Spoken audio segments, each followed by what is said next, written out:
Elmwood, Illinois. It's Bobby Pierce with his first series win of the year. I have enough pull to get dirt track fans out to see one of America's best performers.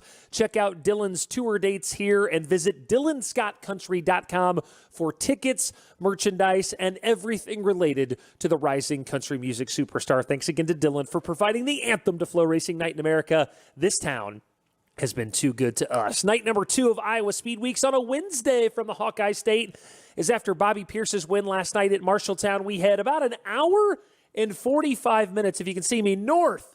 North is not up, my dad used to say to me when I was a kid. And visit a kind of a new place for our series tonight, Mason City Motor Speedway, to Todd Staley's third mile black dirt oval that's been around for a while, but recently only gotten more national attention. I am Michael Rigsby inside our Bloomington, Illinois studios, and welcome in now my co-host, as I do every night for FloRacing Night in America, Kevin Kovac. Kevin, I'm going to jump right to it tonight. We no longer do a post-race show unless we're on site at Eldora and Fairbury. Those are the two spots that we do them at. So I didn't get a chance to recap Marshalltown last night. Ho-hum, Bobby Pierce wins again, right? And there was a little bit more to it than that. But give me your overall thoughts on Marshalltown last night and 32's victory. Well, you definitely, Bobby Pierce was ready, right? We talked about it before. He had a week off. He's going to come out guns blazing, and that's what he did. But Hudson O'Neal is still pretty incredible at that Marshalltown Speedway. I mean, he, fast time. And then he ends up spinning in the heat race, and that put him behind. He's catching up the whole night after that.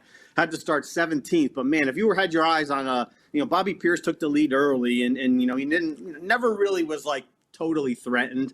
He kind of had it under control, it seemed like. But Hudson, man, he was putting on a show. Man, he was right up on the top. Kind of got a little bit too much right. Got a little too high and went over that fourth turn berm there late in the race, and as he was going for second. I don't know if he would have been able to challenge Pierce in those last laps, but he puts on a show. There's no doubt about it. But Hudson O'Neal knows something about Marshalltown, how to get around the place. It's my fault, by the way, what happened to him last night, Kevin. Right, so during the event, he's fast time, he's leading the heat race, and I said, hey, if Hudson wins this tonight, we had a graphics. Dylan Schiebel, our graphics guy, had those 3 wins in 3 different cars. I said, I want you to update it with 4 wins and 4 cars, and I'm going to tweet that out.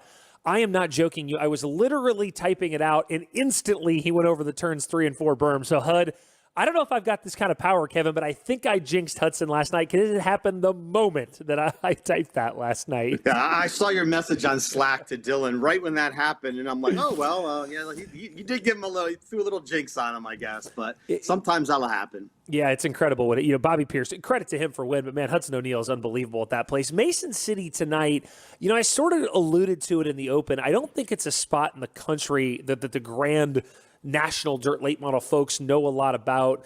And I prompted you before the show. So I said, Kevin, I'm going to ask you about this. Dig around a little bit. What did you discover about Mason City? Because it's had a few national tour races. Todd Staley kind of has it now, but it's not a place that a lot of us know a lot about. What'd you find out? Yeah, it's more of a modified track, really. Yeah. And in that case there, I did check in with our Tyler Rinkin, of course. Iowa's favorite media man. He even made a little appearance on his voice was on the broadcast last night from the infield at Marshalltown. So I know that he would know some stuff about Mason City. I did check in on him, and he said it's already the front runner for the USMTS race of the year from the race back in May. Okay. So he says, that's a good sign for tonight too. If it's already a USMTS had hosted a really good race for them. It used to be a big half-mile racetrack. Oh. It was I think we'll talk about that a little bit more later. But Todd Staley, and he took it over, and 3 different times he shortened it up to get or reshaped it more to get it to its now 1/3 mile size. I mean, it took him a little. He perfectionist there to get it right, and then the shape you see now is going to be what he's finally settled on. And one other thing, this is, not really racing related, but if you're a big music, pilgrimage site person, you want to go, it's only a few miles from, I think it's like 12 miles from the crash site of Buddy Holly's plane. Remember, back in the 50s, I believe that was. I went over there too. You got the Buddy Holly big glasses that it leads out into the cornfield. If race fans want to do something while they're around Mason City, go check out that site out in the cornfields there, not far away.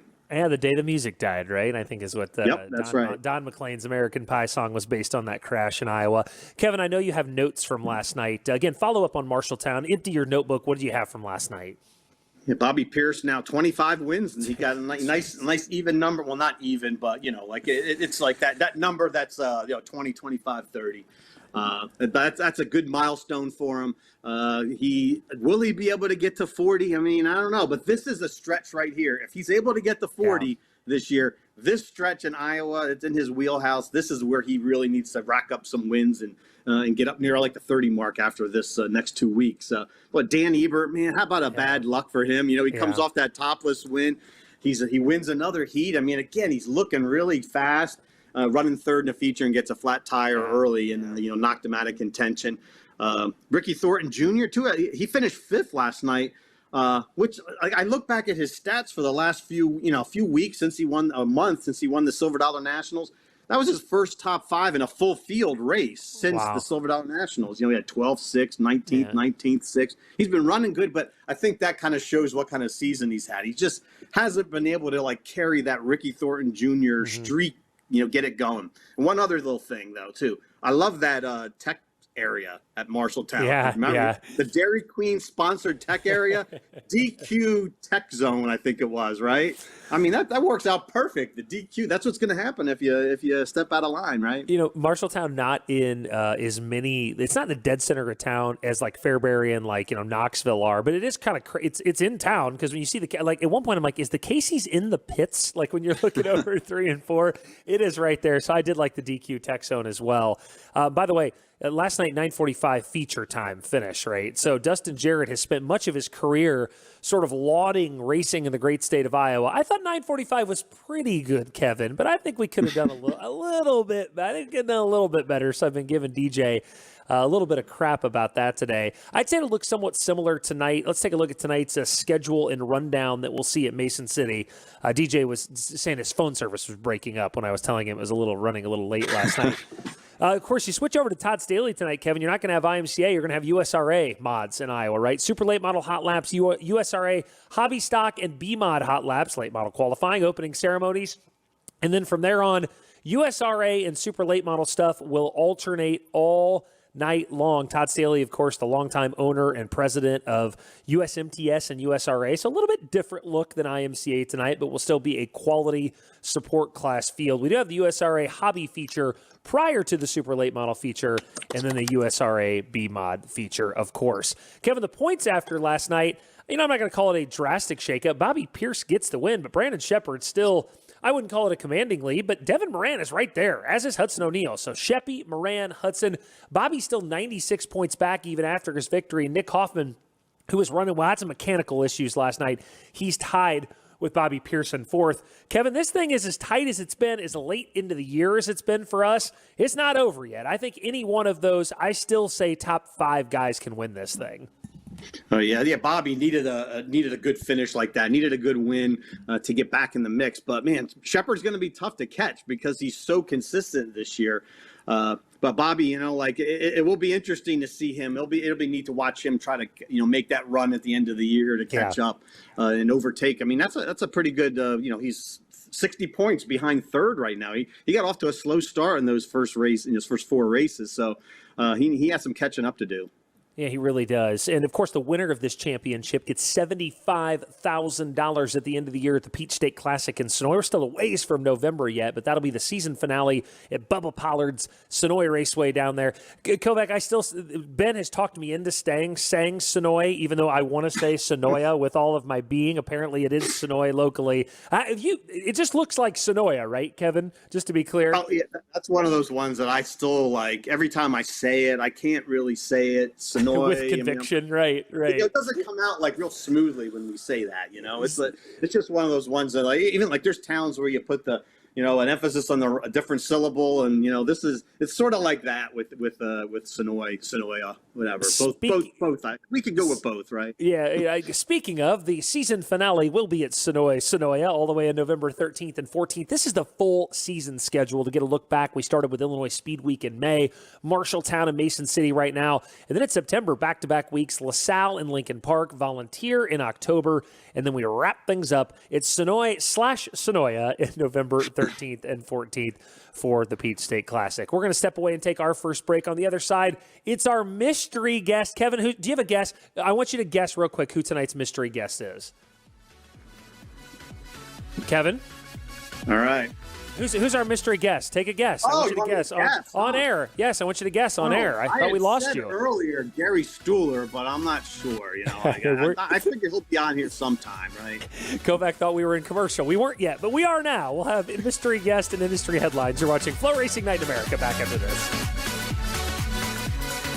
MD3, the most advanced body panels on the market. Aerodynamically engineered, manufactured from the highest grade and lightest weight materials, tested tough for optimum performance. The highest quality and most durable products you'll find anywhere. Our products help racers around the world reach victory lane. Winning never looked so good. MD3, the #1 body choice for top dirt racers. Where racers build products for racers with blood, sweat, and gears. At Buzzy Racing, we know what's at stake because we race too. From rear-end rebuilds and tube straightening to dyno-tested steering boxes and transmission overhauls, we don't just fix it, we build it like it's our own. Family-owned, track-proven, built with purpose, built to win. Marks, one more time. He has 3 wins on the season. He is about to pick up number 4. How about it? And he will take the point lead going into Red River tomorrow. Bobby Pierce wins the Mason City Showdown in 32.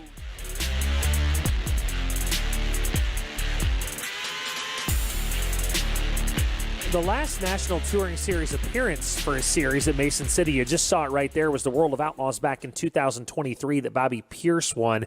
Kevin, I think I may have accidentally tipped you off to who runner-up was in that race based on my notes, but would you have known, Kovac, who the runner-up that was that night in 2023?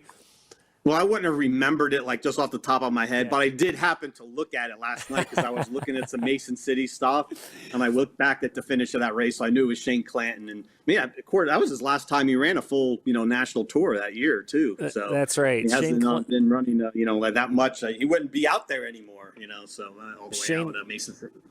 Shane Clanton, your runner-up that night. Kane, give me this camera over here. Your top 10 that night were Bobby Pierce, Shane Clanton, Brandon Shepard, Mike Marlar, Nick Hoffman, Brent Larson, Ryan Gustin, Dennis Erb, Chris Simpson, and Cade Dillard. So a lot of guys that are still racing. 2023, only 3 years ago, so not that far back. And also it made me think of Shane Clanton, a guy with multiple nicknames. I remember him being called Coconut, Kevin, and of course everyone called him Big Dummy. Which one do you remember? Is there more than those two? Because I kind of remember both of those. It was, the Georgia Bulldog. Remember Georgia he had Bulldog. the Georgia car at Eldora the one year. But Big Dummy was the one that I seen. It wasn't just always like Big Dummy. It was just a lot of this dummy. Like they just call him that. I could just see Clint Smith saying it all the time. So do it in Clint's accent if you could. Do it in Clint's accent, though. How would Clint call him dummy? You have to do it in Clint. Dummy, what's going on? Dummy, come on. And he'd be like, cat, come on. There's some funny stories with those two going back and forth. I'm watching our mystery guest is getting a kick out of this story right now. Before we get to that, if anyone, I'm going to mention this over and over again. If anybody ever watches the podcast Smart List, Jason Bateman and Will Arnett and Sean Hayes, they have a show where one host of the 3 hosts picks the guest, and the other 2 don't know until that person comes on the air who they're having on air that night. And I really love that idea, and I wanted to do it with Kovac, and I love to surprise Kevin and catch him off guard. So last night we had Brian Burkhofer on, so it felt fitting tonight that our mystery guest hails from the great state of Wisconsin. He is an all-time dirt late model legend. He drives the 28. I'll give it his most popular nickname, the Iceman. Jimmy Mars joins us now. It's the mystery Jimmy guest. Mars, there he is in the shop, right? How's it going, Kovac? How's it going, Jimmy? Great. Jimmy, do you have a good Clint Smith impression you can do for us? You spent some time around Clint. Can you get that Georgia accent down at all, or no? The only thing that was funny is they were playing Texas Hold'em one night at my shop, and my brother-in-law was playing with them. I don't play that, but anyway, I was watching them play it, and my brother-in-law had a bug on his shoulders, or his shoulder, like a big bug, and anyway, Clint was going, "You got the bug on your shoulder," and my brother-in-law was too nice to not understand me, just kind of shook his head, and Smith said that a couple more times, and finally like slowed it down to where you could understand him. But me and Burkhoff are always joked around, and then Southern Georgia it was more like Southern Japanese speaking, so it's kind of funny the way it goes, because it was like just a draw, but then it was fast, and anyway, it was pretty funny because my brother-in-law was just laughing, like he was like, sure. And then all of a sudden he had to slow it down. He's looked over on his shoulder. He's like, holy man, there's a big bug on my shoulder. And Smith was like, that's what I was trying to tell you. So that's kind of funny. I love that story, Jimmy. I asked Brian yesterday what he was up to when we bothered him. But Brian's rebuilding old cars and doing stuff like that. Obviously, I know how busy you guys are still. Obviously, Sam is racing. You guys are still building cars. What is, for the general public who has not kept up with Jimmy Mars, what is Jimmy Mars keeping busy with these days when he's not obviously racing like he used to? Well, we're building dirt cars. We're building dirt late models, dirt modifieds, dirt B mods. It's just been kind of a snowball effect here with all of them. I mean, around this area, the late models at one time were dying, and we had some requests on building some modifieds, and then that took off and kind of went across the country. And then late models started coming back in this area, and then we got heavily involved again with that. But no, we do pretty good on it. We're not as big as some of the major companies, but we try to do about 50 mods a year, and we do about 50 late models. So that keeps us busy for sure. Wow. Kevin, what do you got for Jimmy? Oh, yeah, how's Sammy coming along too? Here's your son. I know you must be enjoying going racing with him, and how do you see his progression going? It's going good. Just like anybody's careers, you can have setbacks and things that happen. And 2 years ago we had a real good year, and he was progressing very well. And then he got in a couple pretty tough tumbles and got a concussion on one of them. And actually, I think he had one on another one. He just kind of laid low and not said anything about it. But just to kind of get him back in action of getting comfortable with everything and realizing that some of that stuff's going to happen. It was a setback for a little bit, but there's things that are getting back in order, and he's doing good.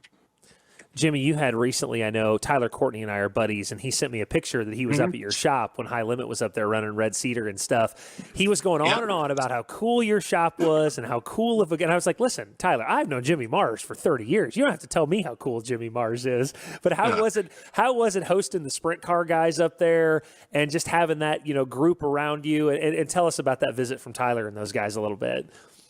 Tyler is definitely a cool guy. I've never met him before. He definitely, I'm a fan of all kinds of motorsports, and so I keep up on all that stuff. And sometimes you just don't meet people in person like that. But when I was able to meet him, and then we had different connections and people that we knew, and it's pretty cool. He did he's a nice guy for sure. And actually, we just had Brainerd is going on this weekend, so we actually had one of the funny cars up here, and some of their crew stopped in and parked their trailer here. So, we're a fan of all the motorsports, and like I say, it was fun just BS with Tyler, and just things that happen in the different motorsports is pretty cool.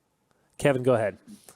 One of the things I always like, the biggest races that I can remember covering that Jimmy won were those Lernerville firecrackers. Yeah. When he'd come out to Lernerville, there seemed like there was always some good stories when Jimmy came to Firecracker, right? I don't know, could you expound? There's a couple things. Might have had some run-ins with Scott Bloomquist. Some things happened there. Lernerville was always, it's kind of a special place for you, right? Because you won there and had some very memorable moments. Yeah, definitely. I always heard about Lernerville and how one time it's so hooked up that you can't, I mean, it's just wide open, and the next time it gets icy slick. And first time we were out there, actually, I don't remember what track. I think we were coming from that Virginia track down there. I don't remember what the heck it was, but anyway, a nice track. But anyway, we were coming up, and I'm like, there's no way they're racing. There's still snow on the ground in certain spots in Pennsylvania, and we got there, and I'm like, well, there's definitely not going to be any slick surface here. And I think that's the freest we ever been, but we ran second to Bab that night. And so that was pretty cool. And then come back and it's polar opposite. But yeah, there's definitely some good stories that, at the time, I guess I was probably a little bit more on the mad side of it, but once it's over with, I guess that's where some of the good stories come from, with some of this stuff. So I got there's always chapters in the book, and a chapter of having to do the lie detector, the BS that went out there in Lernerville, and actually able to win the race to that to that distance, where I actually had got some other people's undies in a bundle. That was pretty good. And then, we had one night where, we had a flat tire come from the back, and Lanigan was winning, and I don't know how many times he was trying to win that race. And we got by him there right at the end. So it's definitely, Lernerville is a cool place, and I'd like to get back out there someday. Jimmy, that lie detector night, that was in the heyday of me and Kovac covering the Firecracker 100 together. That is one of probably about 5 nights in my career I saw the sun come up while going to a Sheets, because we were in the press box so late that night. Like, what do you mean Bloomquist is challenging the result? What do you mean he's going to have to take a lie detector? We were there till 4:30 in the morning, and then I remember getting a Sheets breakfast at 6 a.m. Jimmy, when you look back at your career, all the success you've had. That year you won 3 50,000s to win, right? You going down to Why Not and running good in Mississippi. And just, do you think about those moments and those stories almost more than the victories, those late nights, those trips that you had? There's a lot. It's been a hell of a career in seasons of your career you've had.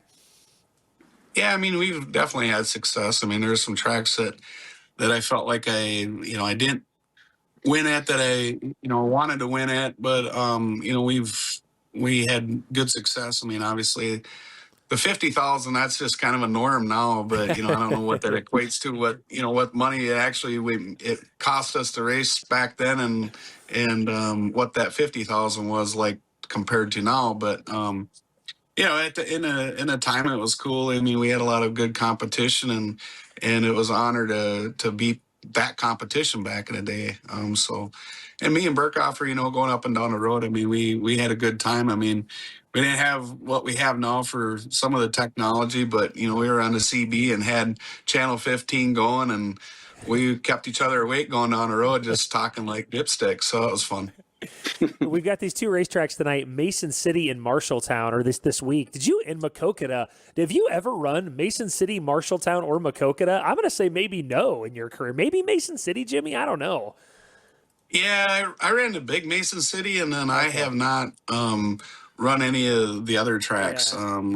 I've been to, obviously, Mason City, and I've been to Maquoketa. There in Marshalltown, I've never raced that. It was always kind of more of the IMCA stuff, and it's cool that you guys are venturing out to some of the kind of the hidden tracks that, our top tier tracks, and fun to watch it for sure. Guys, we've got, last thing I'll say, we have a Bears fan, we have a Packers fan, and we have a Lions fan on this call, right? 3 of the 4 NFC North teams represented here. Kovac, anything you want to say to this Packers fan at all? I mean, he's not a big Jordan Love guy, though. Jimmy does not love Jordan. I know that. So is there anything, Kovac, you want to say to this Packers fan as we're about a month away from the season starting now? Oh, I know that finally the Lions, the Lions aren't jinxed at Lambeau Field anymore. So I do that. I know that now. It was like 25 years, right, before the Lions could win a game there. So at least we don't have that streak going anymore. But one of these days we will do it. The Lions will do it. And this is the year. This has got to be the year. Before I die, it's got to happen, right? Are you dying this year, Kevin? I mean, goodness. No, I don't know. Who knows? But it has to happen eventually. Jimmy, give me a Packers record prediction this year real quick. Man, I don't know. I'd say it'd probably be, I think it would be a winning record. I don't know. I just wish that you could see some thrill in that guy's eyes when he's doing stuff, some more emotion. I like the emotion in them quarterbacks. But no, my youngest boy, he's going to college down by Gurney, Illinois. So I don't know. Hopefully he don't change into a Bears fan. But no, it's fun to watch, and it makes Sundays go by a lot faster and something to do and laugh. I'm gonna have. What do you think? 4-13 for the Packers. Oh man, come on, Kevin, come on. It'll be better than that. We both want one of those seasons for them, though, don't we, Rigsby? So I would never. I would never hate the Packers. I really hate the Packers. I love Jimmy, but I hate the Packers. So I'm going to turn this kid of his into a Bears fan. I'm going to turn him into a Bears fan. I think, Michael, this year you may be able to take the Chicago Bears sticker off of one of them vacuum cleaners so they don't suck so bad. So okay, see, it might be the year for you. He's been waiting to use that joke. I'm going to let him have it. We'll end on that. Jimmy, thank you for being the mystery guest. You're one of the original Dirt on Dirt people that I love so much and think so fondly of.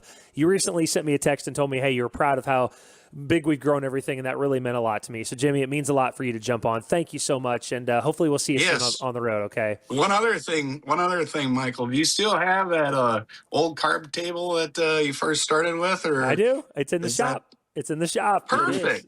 Well, I'm proud of you for keeping some old memories there. That's good.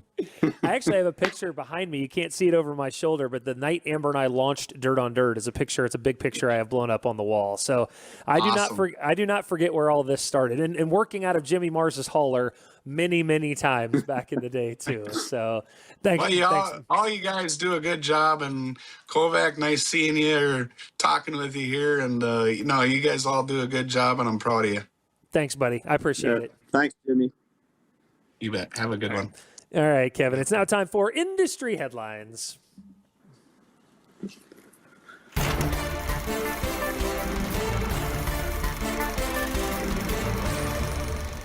You didn't see Jimmy Mars coming, did you? You didn't see that? No, I wasn't expecting Jimmy. No. Well, on the heels of Burkhofer, right? Still a Pennsylvania guy, maybe, or something. Yeah, right? Berkey. I wanted Berkey and Mars kind of go together sometimes. Let's start with this. The outpouring of support for Garrett Alberson. Kevin had that injury that he sustained at Florence when he kind of got hit in the face. I think everybody's seen the picture of his helmet now.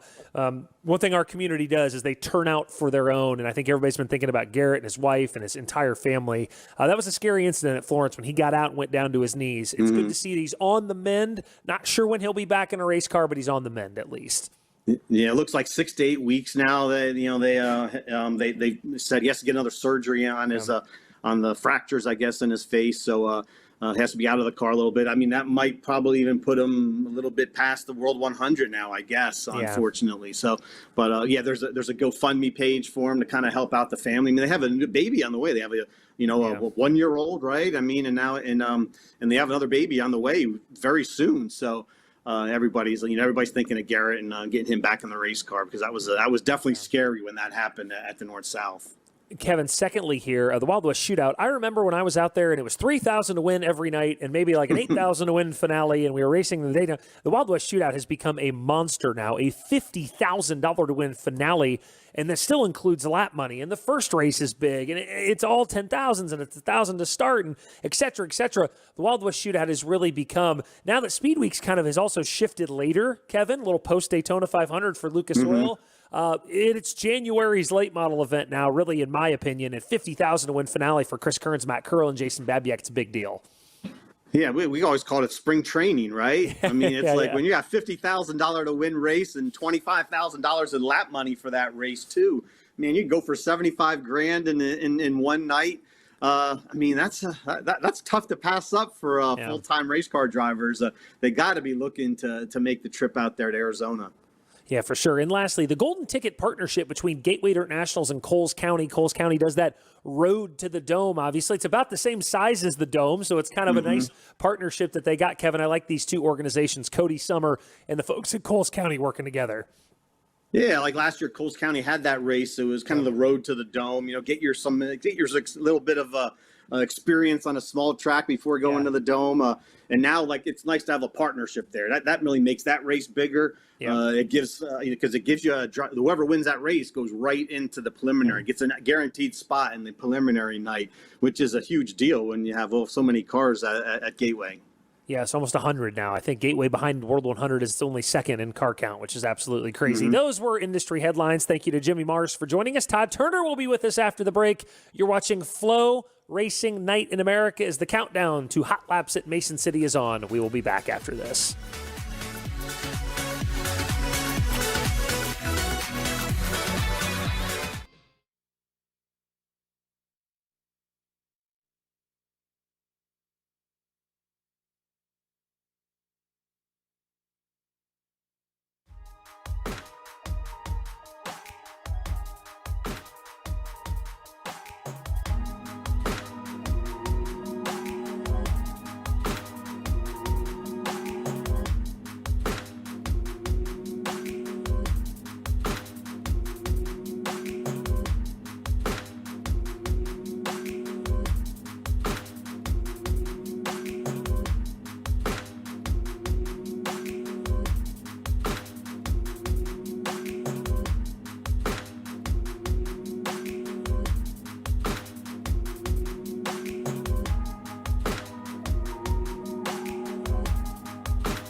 But the white flag comes out. 1 lap to go for Shane Clinton.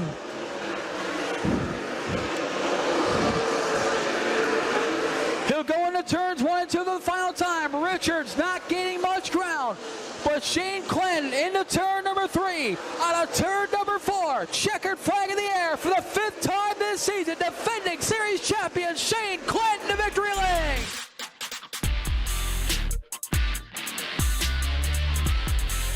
I told you we were going to get more Shane Clanton in the show. That was the last lap of the 2016 World of Outlaws race. You noticed, we talked about this earlier, how much bigger the racetrack was then compared to Bobby Pierce's victory.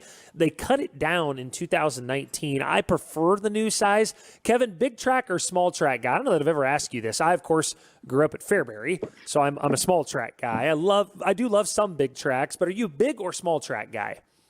Well, I mean, I grew up at big tracks, Flemington and Nazareth and Bridgeport and Orange County and Syracuse and all the Lebanon Valley, all these tracks that are big half miles, or 5/8 miles or miles. But I've come to like the quarter miles and the third miles, 3/8. Those bull rings have come to, especially seeing them so many with the late models now. I can't say I like either of them better. I still have that big track thing in me here, so in my DNA, I guess. But if it's a dirt track, I like it. How about that?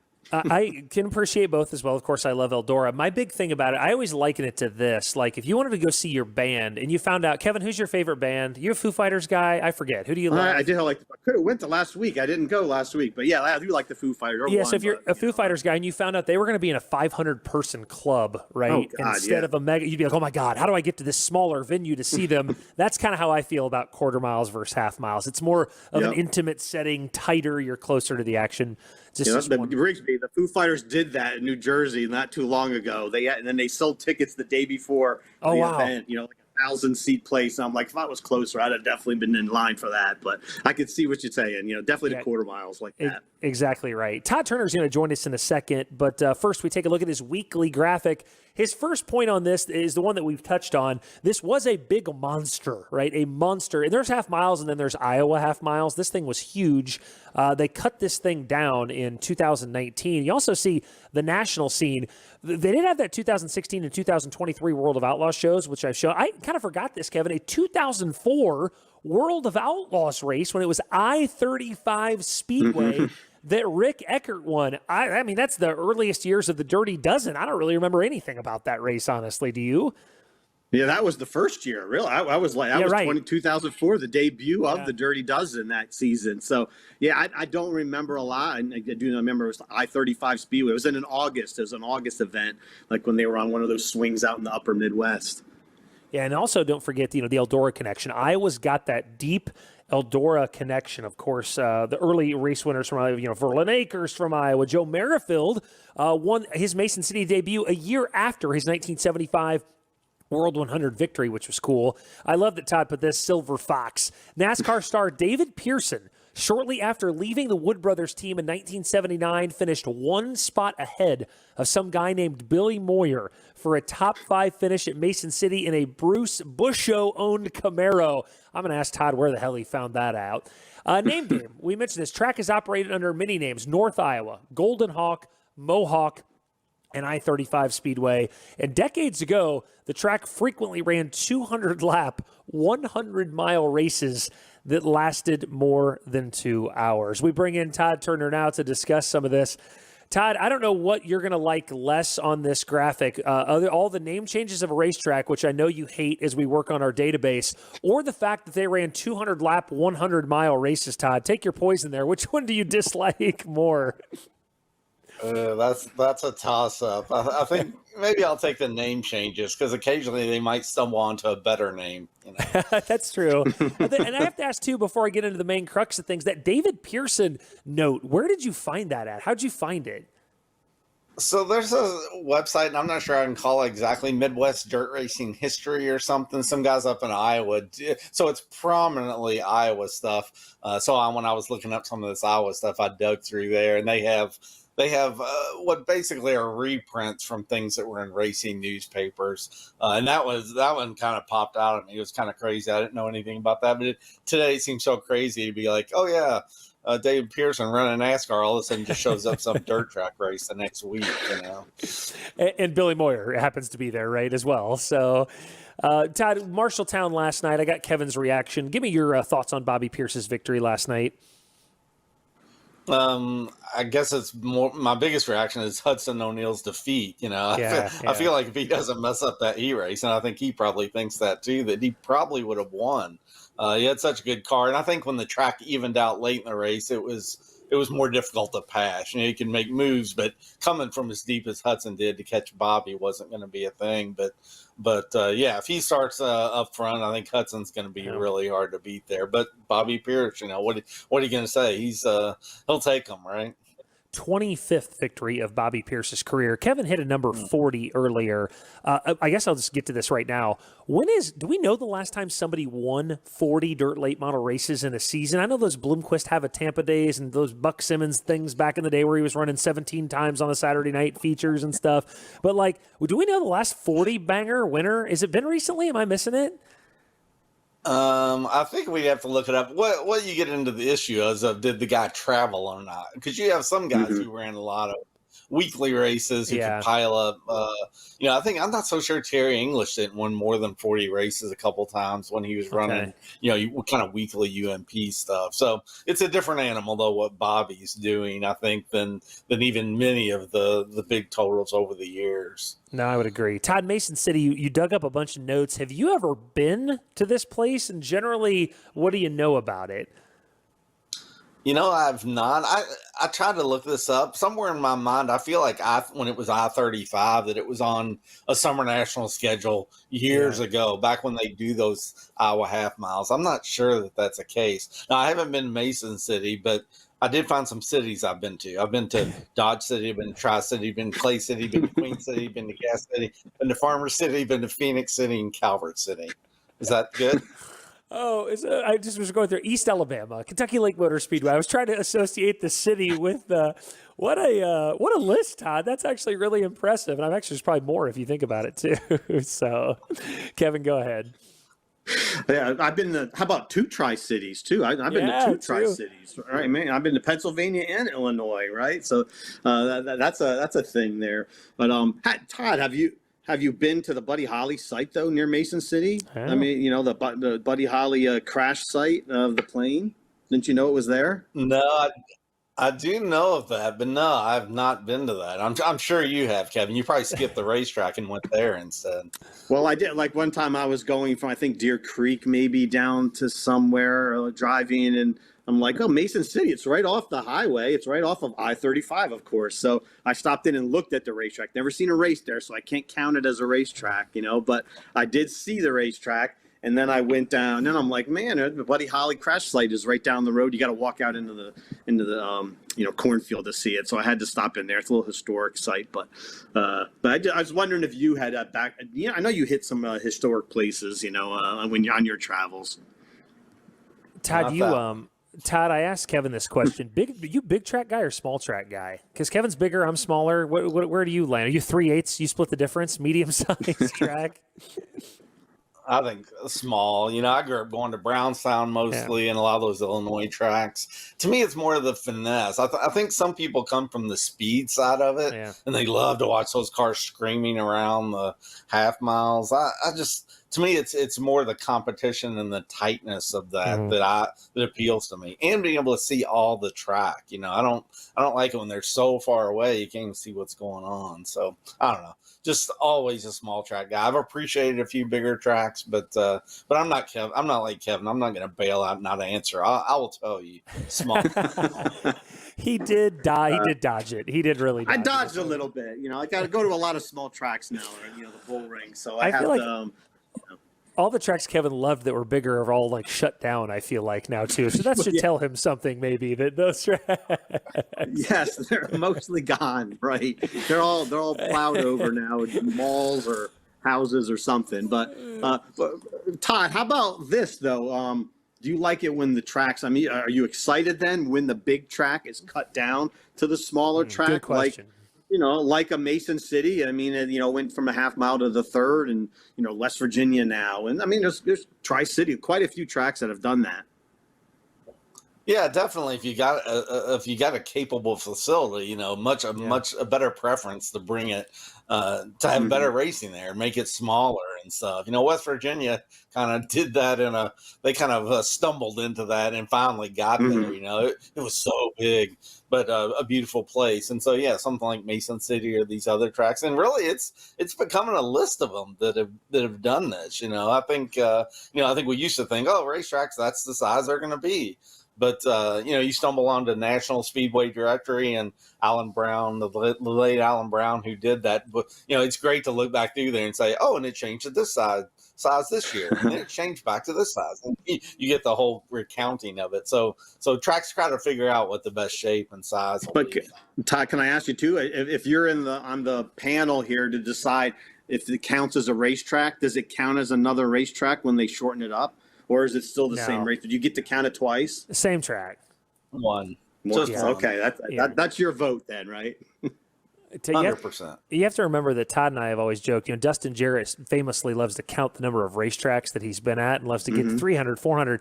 Todd and I said, we wish we could go take them away, that we could only pick, our number was 60 and the ones that we were, I'm kidding, promoters, I'm kidding out there. But, Dustin Jarrett is on a race, he's trying to do all 50 states, guys. You know that, right? And I think he's got one. I think Alaska is the only one he is not. Todd, can you fathom that, having seen a race in 49 states?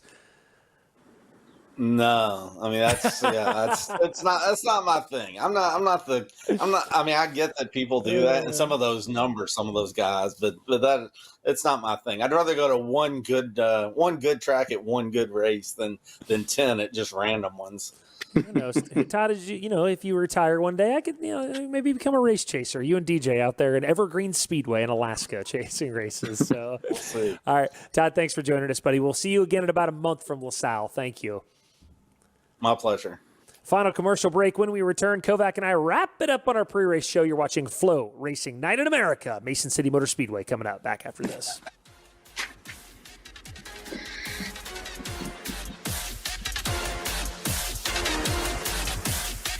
Dave Poske's Performance Parts has been serving the Ohio River Valley and the entire country since 1978. Our staff consists of fellow racers and crew members who combine for over 100 years of experience in the racing industry. Poske's is also the home to Hoosier Tire Ohio Valley and Octane Race Products. We have what you need when you need it and ship nationwide daily. Visit us in Parkersburg, West Virginia, or online at Posky.com.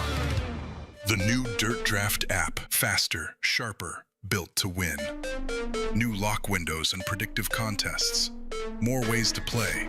More ways to win. Lock in your drivers. Watch the action and become a fantasy champion. Every lap, every restart, every last lap slide job that moves you up the leaderboard. The green flag just dropped on the all-new Dirt Draft. Download it now at dirtdraft.com. Draft your team and get... Since 1978, Sweet Manufacturing has been the leader in high-performance power steering. Employee-owned and built in the USA, we proudly deliver the best in-class steering equipment. With constant innovation and development, we push performance to the next level because champions demand the best. When precision matters and performance counts, trust the experts.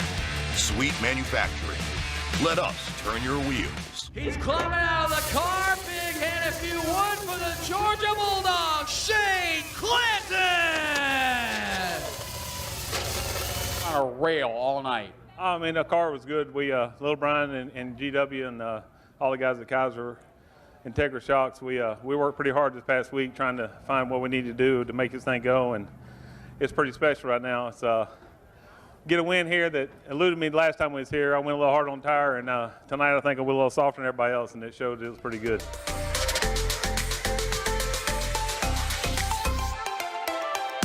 We saw Shane Clanton's last lap. That was Shane Clanton's victory lane 10 years ago. We shouldn't have a ton of Mason City video to choose from. Not been a lot of shows there over the years. So we had to take a week to get. Kovac Clanton, to me, was always one of my favorite guys in the pit area. Still, when I see him, I always love to talk to him. You know, hope him and his family are doing great. But Shane's one of those guys, he would argue with you also. And you could find yourself locked into a debate with Shane Clanton. I think I just had one at Fairbury with him when he was there for the PDC and ran good. React to that a little bit. I'm sure you and Clanton had your moments over the years. Like, I can't say that I've gotten a big back and forth with Clanton over those years in the Outlaws. I mean, I've seen him though. I mean, that one when everyone Tim Crispin on video with Tim Crispin on the flatbed truck in the infield at Lernerville, and after he got into somebody and they kicked him out for the weekend. But that one, but I do remember little things like I go back to my I have a recorder that was from back into probably the first beginning of the Outlaws when I was with them in 2006.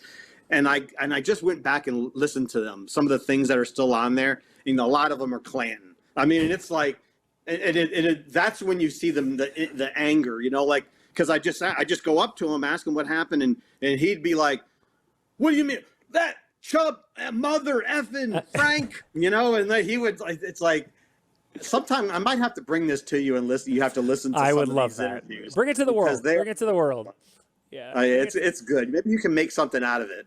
Actually, Kovac, I love for a thing that we could do on Dirt on Dirt, like old late model interviews. You just lay this audio down and people can just listen to it. Just imagine some of the Bloomquist stuff you had back in the day. Billy Moyer. I've kept a lot of those too, yes. Yeah, I bet you've got some great stuff. Well, we've got some great stuff coming up on Flow as well. Just there's so many races on our platform, way more than just Dirt late model racing.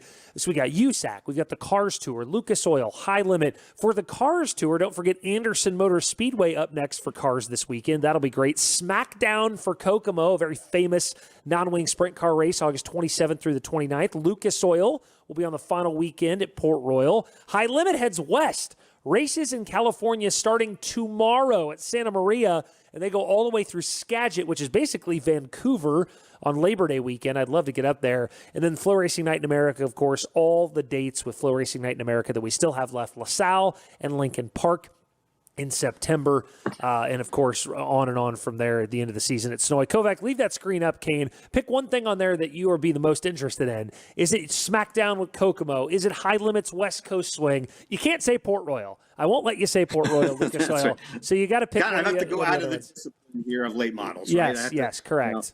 Kokomo with USAC is always entertaining. I definitely like that. I don't have a big block race to pick out of from there. So, but hey, man, I've covered just about every division of short track racing. So I like them all. I mean, I'm not just. I mean, I'll go with late models and big blocks first, but sprint cars and everything, asphalts, late models, I'll go with it all. But I would like Kokomo. All right, I think that's fair. The SmackDown is awesome. Kokomo is awesome. I'm going to go anytime guys are racing in California. I'm interested. Yes. It feels like an alien planet to me out there in motorsports. So I'm excited about High Limits West Coast Swing out there. Kevin, check this out. I have to show this trophy like I did yesterday. Our good friends at Dirt Draft now doing these weekly champions. Look at this trophy, the Horsepower Hydration Weekly Champion Dirt Draft Cup. Kane, let's do what we did yesterday, so I can read, make sure I get all my notes for Clint Dahl. I'll hold the trophy up like this. I thought Kane was going to make me sit there forever. You get to play every week. Your scores from every contest you play Monday through Sunday count towards the weekly Horsepower Hydration Cup standings. Each league winner receives a custom Dirt Draft trophy, which I just held. And there are discounts for Horsepower Hydration, 100%. You get it free if you win. 75% for second, 50% for third. Subscribe now at dirtdraft.com or download the Dirt Draft app. Choose your league, build your team, and start competing today. This trophy really is awesome. Clint Dahl and those guys did great. Kevin, as we head into Mason City and Hot Laps, give me your final thoughts. All right, I'm going to say I think there's going to be a good run by a guy who was actually in the 2004 World of Outlaws race at Mason City, the big track. There's not too many in that field, 26-car field they had, that are going to be there tonight. One of them, Tim McCready, he finished 14th. He was a rookie back in 2004, a late model rookie. He was still running big blocks, too. He was going back and forth that first year. But he stayed out on the World of Outlaws tour, and he wasn't a Dirty Dozen guy. He was just the rookie with the Dirty Dozen. But he finished 14th that race at Mason City. Billy Moyer was fourth, so I believe Billy Moyer will be there, right? I mean, he was there last night. So there'll be two guys, looks like, that raced in that race back in 2004 that will be there. There'll also be a car owner that will be there, and Mark Richards. He was there with Josh back then that year, too. It is kind of wild that Billy Moyer did not compete in the Topless 100 in Batesville, but is now driven to Iowa for Marshalltown, and he's got a lot of family and friends in Iowa, too. That's cool note on McCready. I didn't look that far down in the 04 rundown. That's pretty neat that he was there that night. I actually love that. So, he was running on the tour with him that year. I think he probably flew right back to run a modified race right after that. I bet. Any other notes, Kevin, or is that it? That was my big one. That was I was going in on that one. I was putting everything on that McCready note. Shocking that a big block note is Kevin's biggest of the night. He worked in big block racing. Don't forget also, it is August. It is still hot out there. To stay hydrated with Horsepower Hydration, of course, a big sponsor of our pre-race show. Horsepower Hydration, go there now and visit horsepowerhydration.com, and you can get our two flavors, mixed berry or lemon lime. It's pretty simple. You tear open the pouch, you pour it in water. Kevin, how's this? I'm pretty ambidextrous right now. You pour it in water, tear the pouch, pour it in the water, shake the water bottle up, and you have unbelievable hydration. This stuff really, really, really will make you feel good. So go to horsepowerhydration.com. Use the code horsepower10. Horsepower10 for 10% off. This stuff's got a lot of incredible ingredients in it. It is no sugar. It is barely any calories. It's a really clean product. Horsepower Hydration right now. Use the code horsepower10 for 10% off. Mixed berry or lemon lime. And Kovac, new flavor coming at the World 100. Do you have a guess on the new flavor, Kevin? I gave you the guess back at the Fairbury, remember? And you said it wasn't it. Okay. Toilet water. No. No, it wasn't going to be that. No, I knew it wouldn't be that, but that was the guess back at Fairbury. We'll do a special Eldora run of toilet water. We will return for our next grape or something like that, probably watermelon, something in that area. I could tell you, Kevin, but I have to kill you, so I'm not going to do that. We will return with our next pre-race show Tuesday, September 15th from LaSalle Speedway. Is the best super late model drivers in the country, Kevin, make their way from Eldora to Knoxville, stop off, and then a week after that, leading into the Jackson 100, we'll be at Lincoln Park Speedway, which is a lot of fun. For Kevin Kovac, Todd Turner, and our producer, Kane Runyon. Kane, can you wave in there, buddy? I always feel like, there he is. He's in the closet in there. Thanks for joining our pre-race show. Ben and DJ with a call on the other side of the break. Thanks for watching.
Iowa, Mason City Motor Speedway, the 19th different track to host a FloRacing Night in America event.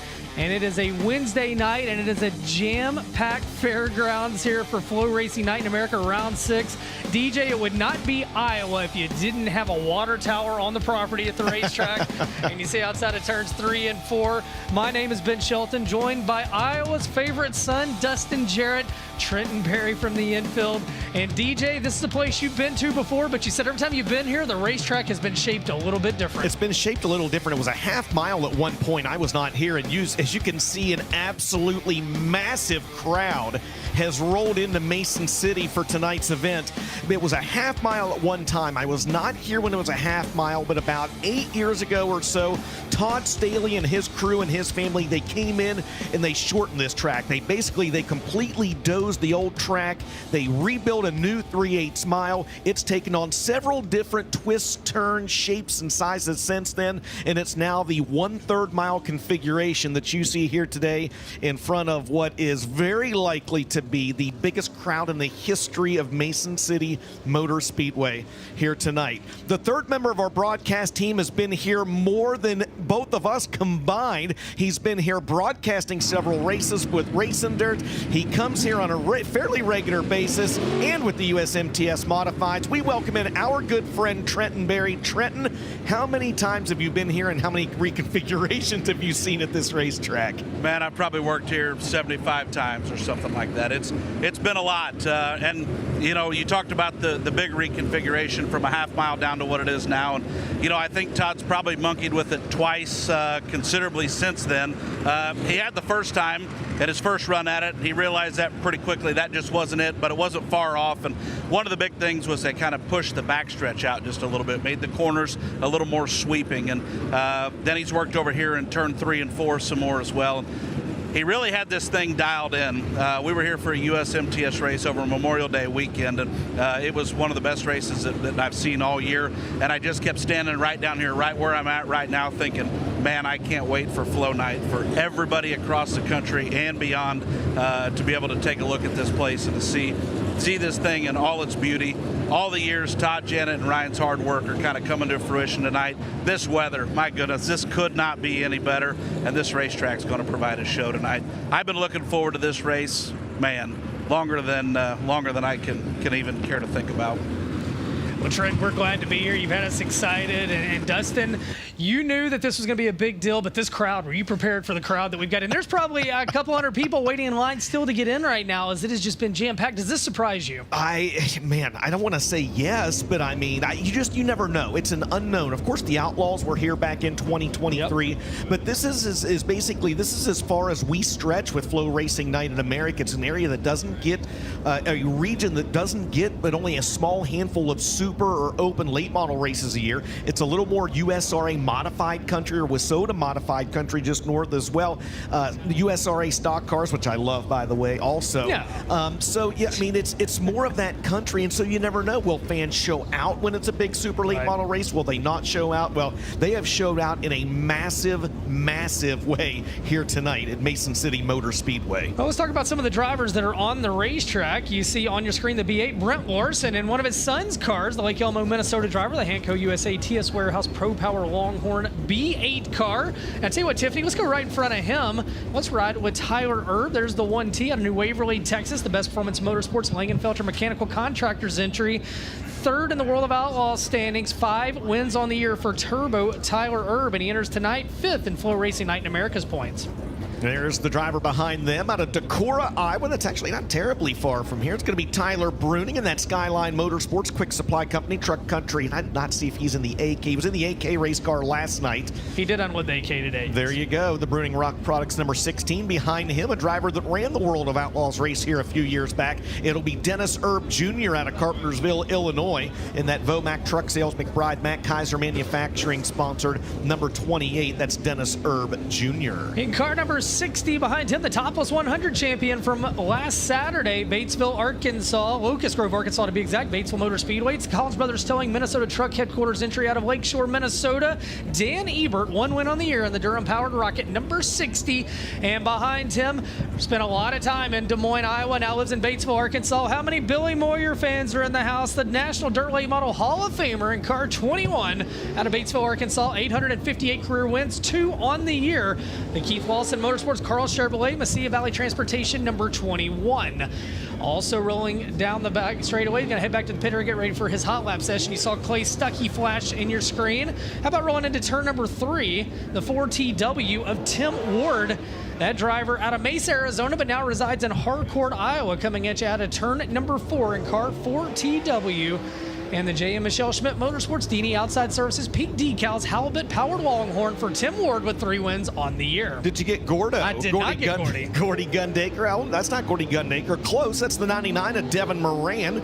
And that Double Down Motorsports for Roger Sellers, Lazy Days RV, Big River Steel, C&W Trucking sponsored. Number 99 came into this weekend second in the FloRacing point standings. There's the 11 of Gordy Gundaker out of St. Charles, Missouri. And that JB Savage, Vanilla Cycles, Hoker Trucking, St. Louis Screw and Bolt sponsored number 11. I believe those are the drivers on the track. More. Ethan Dotson out of Bakersfield, California, the 74X, the ASD Motorsports. Jarrett Rifles, thank you.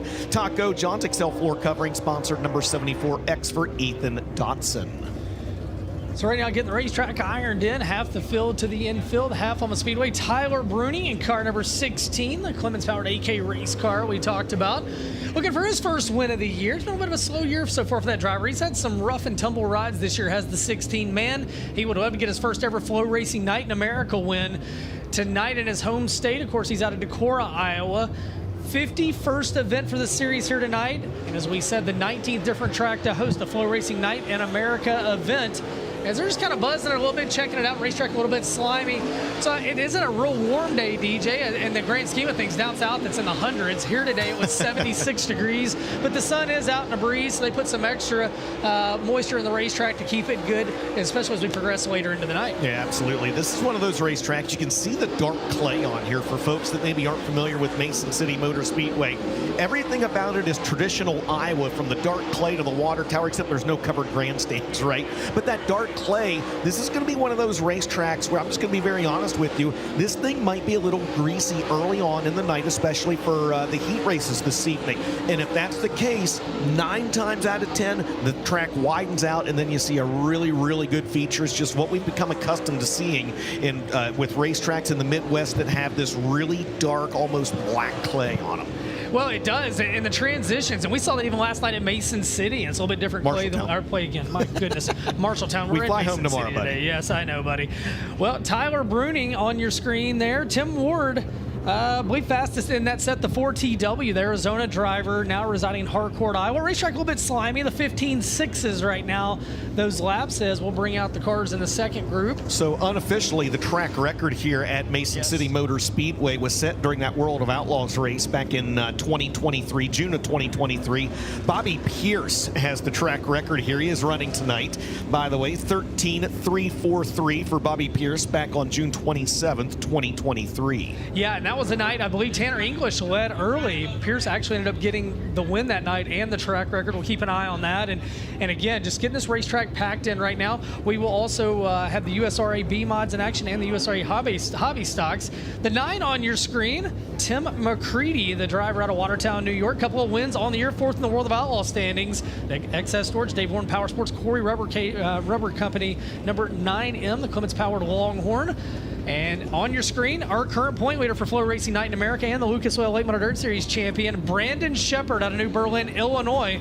The Rocket One Racing, Valvoline Performance Grading, Soybert Cat Wrenches, Ace Metal Works, Franklin Enterprises, cart number 1. 16 wins on the year for the 2022 Flo Night in America champion, Brandon Shepard. All right, there's the 28 of Dennis Erb Jr. We mentioned him just a second ago out of Carpentersville, Illinois. The Vomac Truck Sales McBride Mac sponsored number 28 behind him. And I didn't get a chance to ask if he's been here before. Well, we missed Moyer, but instead I know this guy's been here before. The Reaper Ryan Gustin out of Marshalltown, Iowa, the 35-year-old, currently 5th in the World of Outlaws point standings. And that Todd Cooney Racing, Carl Auto Group, Allen Seamless Gutters, Infinity, number 19R. The green flag is out. Dirt Draft hot laps. Hey, get those Dirt Draft lineups in. Boy, I did not set a Dirt Draft lineup last night, by the way. Oh, you did not? No, I did not set one last night. You cannot do anything about that. You can't do something about tonight. No, I know my home track, too. We had some fires we were putting out last night. There was an active night. There was a lot going on last night. Yep, absolutely. It's interesting, DJ, to watch how this racetrack reacts tonight. Turns 3 and 4 already in the shade with the billboards while the sun is setting in the west. Meanwhile, down in turns 1 and 2, the east end of the racetrack, wide open in the sun. It'll be interesting if it ends up with two racetracks tonight as the night goes on. Yeah, you're going to get a gorgeous sunset here, too. The flatlands of this part of Iowa, that sunset's right behind the water tower here, again, just off turns 3 and 4, man. And come about 8:30 or so 8:30 this evening, you're going to have a gorgeous sunset off to the west here at Mason City. Brandon Shepard shooting to the top of the leaderboard in Dirt Draft Hot Laps. By 0.3 of a second. It's going to pick up. He found a good groove. It's slimy out there, but yeah, he went 14.762, did Brandon Shepard. Race fans, the place continues to pack tonight as it does. Get to know your neighbors a little better. Scooch in next to them. And ladies, if you don't like that guy next to you, you married him. That's not on us. You came with him. You got to sit close to him. As it is a fantastic crowd coming in. We need to make sure everybody's got a good seat to see all of the racing action.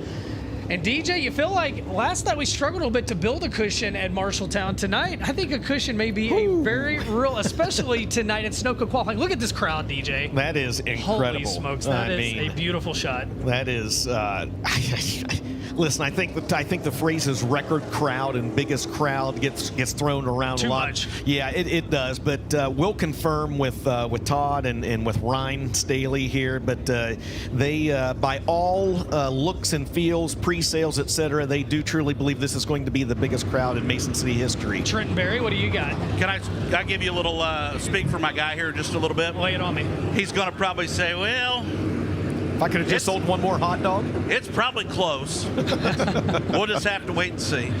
I love this facility, beautiful facility. And I can tell you, not a record for Marshalltown by any stretch of the imagination, but I do think it was our biggest crowd ever there last night. Talking to Jerry Van Sickle a little bit, in 4 years, that was our biggest crowd. And on a day where a lot of people thought we'd rain out, it was an 80% chance of rain 36 hours before we stuck it out, and the fans showed up last night. Bobby Pierce got the win. He ended Hudson O'Neill's domination of Marshalltown. And man, what a great facility. We rolled into the facility today, and DJ, there were horses. They were having a horse show today, and we had horses on the property. Also, we're adjacent to an airport. Our drone can go no higher than 200 feet tonight, so let's keep an eye on that one as well. It's roughly the same height you and I are. Look at this cool, just quintessential Iowa Fairgrounds facility. Yeah, absolutely. Northern Iowa Fairgrounds here. And I mean, look at the cars parked all the way out here around these barns. By the way, I think it is the closest racetrack to a Starbucks that there is. There's one literally at the end of the driveway. I would take a nitro cold brew right now, salted caramel. It's, yeah. Hey, Ben, there's also a Caribou coffee here. Yeah, well, okay. Tiffany Swisher, she's dropping balls. Okay. Love it in her ear. All right, well, a few more laps again. These early groups, they had to roll the track in, so you know what? They get a few extra laps here in Dirt Draft Hot Laps, and they'll get tuned up for Sunoco Race Fuels qualifying coming up later. Now, DJ, with 27 cars, we will stay one Group 3 heats. In 28 cars, we go to Group A and B, and 4 heats. We will stay one group of qualifying, Sunoco Race Fuels qualifying, 3 heats. Take the top 6 out of the heats. We'll take the top 4 out of one stacked Racing Products B main. That gives us 22, and then we'll evaluate for provisionals. Last night, we didn't need any series provisionals. 23rd and 24th went to the fastest drivers from Sunoco Race Fuels qualifying that did not make it in the show. About Ethan Dodson going to the top of the leaderboard, 14.336. There is still, by the way, and I know the track still got a little grease in it, but there is still 1 full second piggybacking off Bobby Pierce's track record here from 3 years ago with the Outlaws. And you do wonder, we talked about the configuration changing some since then. Does it change the way that lap is laid down too? Yeah, and Trenton Berry, I'll let you speak to this as well, but Todd Staley himself told me, and Ryan did as well, they've actually taken a little bit of banking out of this racetrack, and that's improved the racing. They think they had it banked too much maybe in the early going of the initial reconfigurations. Yeah, they did, and they've done a lot of that work, and a lot of it's been over here in 3 and 4 as of late. So they just kind of keep tinkering on it. And, this is a tried and true Sunday night program right here. USRA classes every week, and they've just stuck with it. It's just gotten a little better year after year, and the track's done especially better here the past couple of seasons for sure, which has been great to see, and it's been great to see this North Iowa race community really take to this place. Trent, do you have a go-to at the concession stand when you come to Mason City? Do you have something you recommend? Man, I don't. So what Rinkin and I do, though, I do have a game plan for Rinkin and I, and we went today. Sometimes we go up here to the Quick Start and stand in the beer cooler just to cool off after setup. We weren't quite so hot today, so we just took his golf cart over to the Quick Start and got some sunflower seeds. Well, with all of that having been said, we're going to give this next group one more wave of Dirt Draft Hot Laps. I'll tell you what, while they're hot lapping, Ben, how about a big welcome to the folks watching at home on Amazon Prime? Well, you can see all kinds of horsepoire here. Can you imagine they tuned in right now? They're like, we thought this was a dirt late model event. There's horses out there in the corral. Look at this. Look at Wade from Hartley area, our drone pilot, flying in from the horse ring over to the horsepower of Mason City Motor Speedway. That's cool, man. And if you're watching at Amazon Prime tonight, any of our fast channels, scan that QR code, unlock your all-access pass for FloRacing. Over 1,800 events per year, over 60,000 events for Flow Sports as a whole. Hard to believe, 60,000 plus events on Flow Sports. But for FloRacing, 1,800 events. We're talking motocross, we're talking flat track racing, go-karts, micro sprints, drag racing, you name it. We got a little bit of everything. Scan that QR code, and we welcome you tonight on Amazon Prime from Mason City, Iowa. And more to come. More to come on Flow as well. That's right. This is awesome, man. I'm glad we're here. It's really cool too. I'm glad you finally made it, by the way, because you've heard me brag this place up a few times. Well, Ethan Dotson stays atop the leaderboard in Dirt Draft Hot Laps. Brandon Shepard was the quickest driver in that wave of Dirt Draft Hot Laps with a 1:4.401. And I think we are going to roll out the drivers in group number 3 now. That's right. They're going to be led by Dallin Murdy out of Chelsea, Iowa, the game changer, the Stealth Oil Well Services, Quality Services, Murdy Farms, Clements Powered Longhorn. 3 wins on the year, 1 in the late model, 2 in the stock car. Behind him in car 49, Jake Tim out of Winona, Minnesota. 5 wins this year, 4 in the mod, 1 in the late model for the Vic Hill Powered Longhorn. Gorilla Mill, I bet Jerome will be on the loose later. Herco Companies, Mesilla Valley Transportation, car 49 for Jake Tim. Behind him, a driver that's turned a few laps here. He was actually real good in a SLMRA Tri-State late model race earlier this year. That's going to be Shane DeMay out of Denison, Iowa, in the Scott Bailey powered Team Zero race car. The iPathways, Lundell Plastic, Schilberger Trucking, K&J Reynolds, Easy Oil sponsored. Number 15 in. Behind him, the killer Kyle Bronson out of Brandon, Florida in the 40B. The LTX Home Builders Atomic Music Group, Race Car Engineering, Michael Lloyd Hauling and Demo sponsored 40B for Kyle Bronson. Clay Stuckey in car 15 on your screen. Advanced Powder Coating, Mooring Transport, Lucas Oil, FiberTech Laser Cutting, Clements Powered Longhorn by Stuckey. 1 win on the year for Clay Stuckey in car 15. And rolling off into turn number 3, Nick Hoffman out of Mooresville, North Carolina. The Tide Torg Racing, NOS Energy Drink, Lone Wolf Petroleum, Clements Powered Longhorn. 8 wins on the year for Nick Hoffman. Behind him tonight, piloting the Spire Motorsports 77 will be Michael Leach out of Sun River, Montana, called up very early this morning to make the trip out. The Chili, Ziegler Auto Group, Gingbridge, Minor Docks, Doors, and More sponsored number 77. That'll be Michael Leach, a winner of Volusia earlier this year in the Spire Motorsports number 77. We talked about the game changer Dallin Murdy in the 13.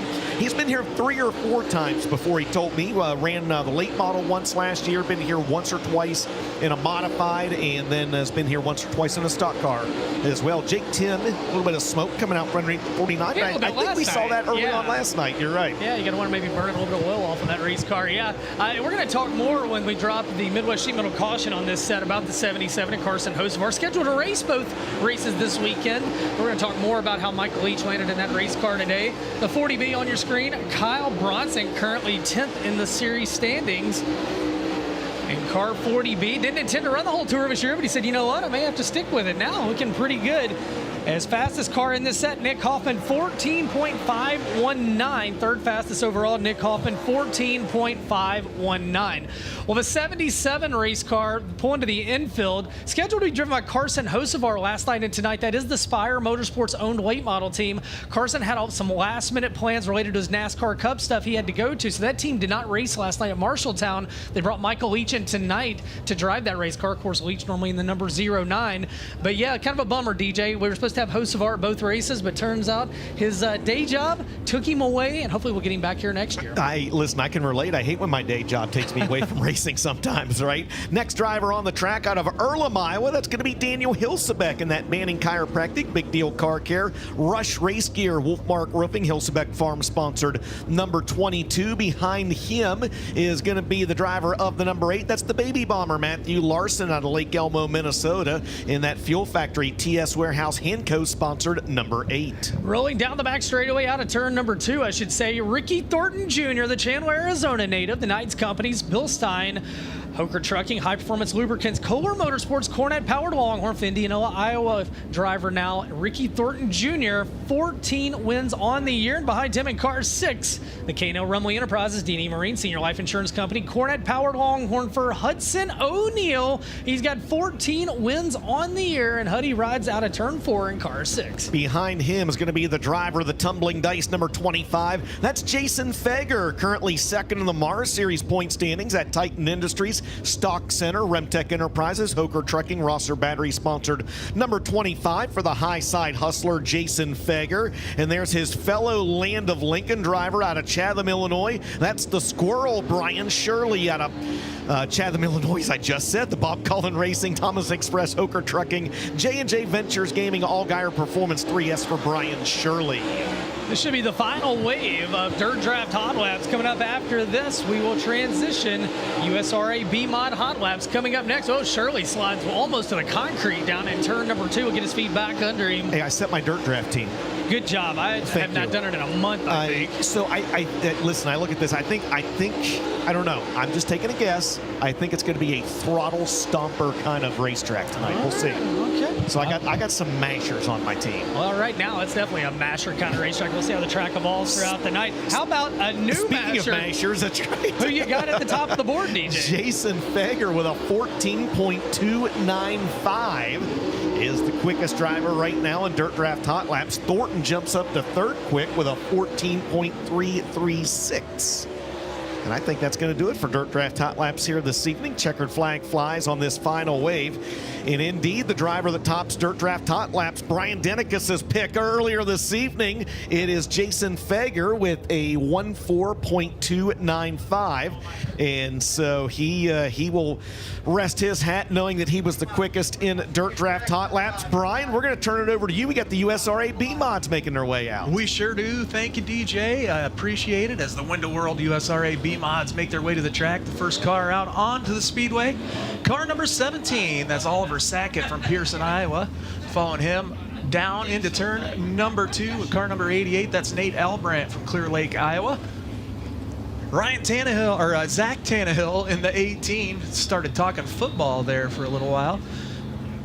But Zach Tannehill from Clear Lake, Iowa in the 18 as well. We got the 22H, Jamie Hiller on the track. A lot of B-Mods on the Speedway this evening as Window World, the title sponsor. 32 entries strong on the B-Mod division tonight. So we have got a full field coming at you with a B-Main coming up later. In the house tonight, we do have your current USRA national point leader, Dan Hovden. He is your defending USRA national champion. He is in the house tonight, as well as your second place runner in the USRA national points, Taylor Skoggy, here tonight also. So all the front runners, everybody wanting to come out and get in front of the big crowd. And you can see it right now as these guys running the top side of the track in, getting it packed down. Kyle Murdy from Tama, Iowa with a 99K into turn number 1. We got a whole slew of them. I'm just going to run down some of these as we're going. Get the live timing up here as well. Want to thank everybody for showing up and out in full force at the Mason City Motor Speedway. You can hear as we're getting ready to fire them up, turn them loose. Window World USRA B-Mod Hot Laps starting at you right now.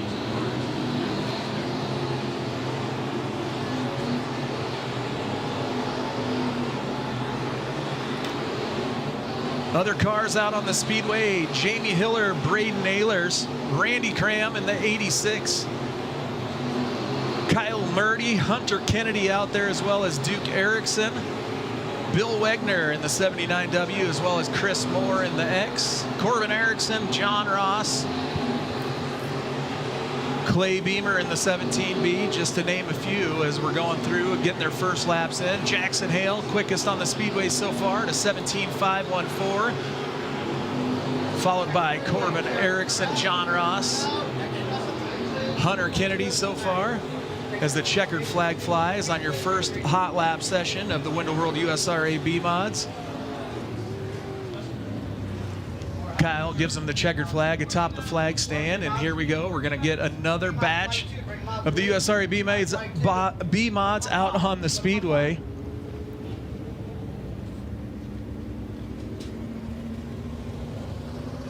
Bradley Munkle in the 21 making his way down into turn number 1. Following him, Jake Richards from Lansing, Kansas in the 7J. Dylan LaPlace in the 25, as well as Troy Hale in the 28H. The red one, that's Dan Wheeler from Savage, Minnesota. Jeremiah Reed from Fort Dodge, Iowa, the 9J, as well as Kyle Anderson in the 98. Lady driver Tiana Mattoon in the 53, making her way to the speedway, as well as Mike and Iverson, the Wisconsin youngster, in the 27. Mason Stockhausen in the 59, and I talked about him earlier, but Dan Hovden, your current and defending USRA national point leader and champion, onto the track. George Norman, the Mason City, Iowa driver, out on the speedway as well, as it looks like we've got a full field for the second and final hot lap session for the Window World USRA B-Mods.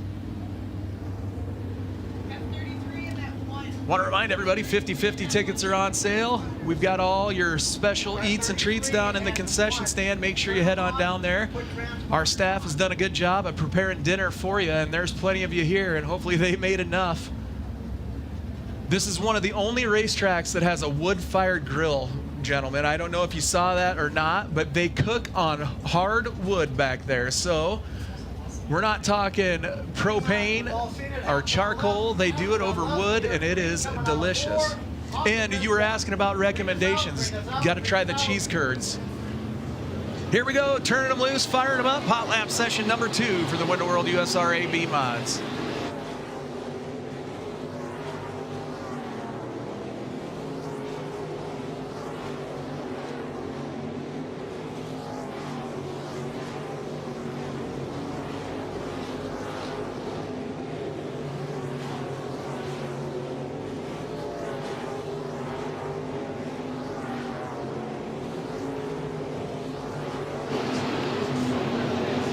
Dan Upton going to the top of the speed charts as of right now with a 17.314.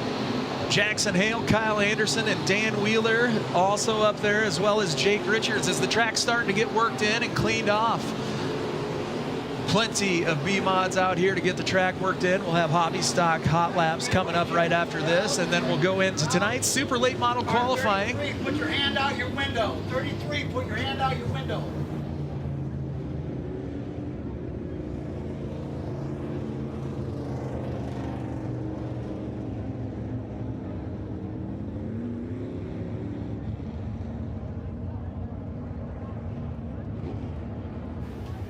All right, so wrapping up hot laps for the USRA B-Mods. Here we go. Hobby stocks now making their way to the speedway. Jeremy True, the first car out for the Busch Light USRA Hobby Stocks. Following him, Jacob Munson, the 57H. We got Jonathan Hines out there, as well as Brandon Scher in the 27. Gavin Bartle out onto the track in the 18 JR, as well as The 47P, that's Parker Anderson. Shala Erickson in the 14, as well as Rylan Curtin in the 40 JR. The 3 JR, that's Jace Hansen, as well as Nick Brady, the 61N. Tyler Crimmins, the Fort Dodge, Iowa driver, as well as Junior Boyer in the B4. Carter Coop in the old chicken coop chassis, 52, making his way to the track, as well as Devin Holtis in the 70. Also making the way to the Speedway in the 26, Max Jones. Current track point leader, Scotty Doble, going to be out here a little bit later. Gavin Bartle currently running second in our track points. Looking ahead at the USRA National Hobby Stock points, your current national point leader going to be the money man, Josh Munson, the $25 sign. He is here tonight as well, followed by Gavin Bartle, Jeremy Wegner, the 7JO, as well as Jacob Munson and Brandon Scher. So most of the top 5 in national points are going to be in attendance as problems on the 52 of Carter Coop as he makes his way to the infield.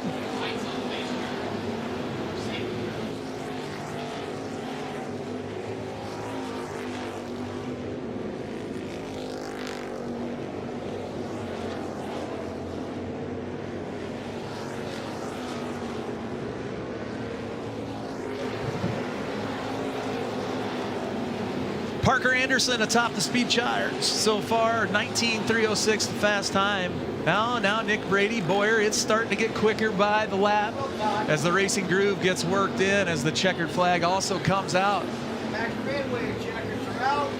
Checkered flags flying for the hot lap session number 1 of 2 for your Busch Light USRA hobby stocks. Want to welcome everybody tuning in, watching on FloRacing as well as Amazon.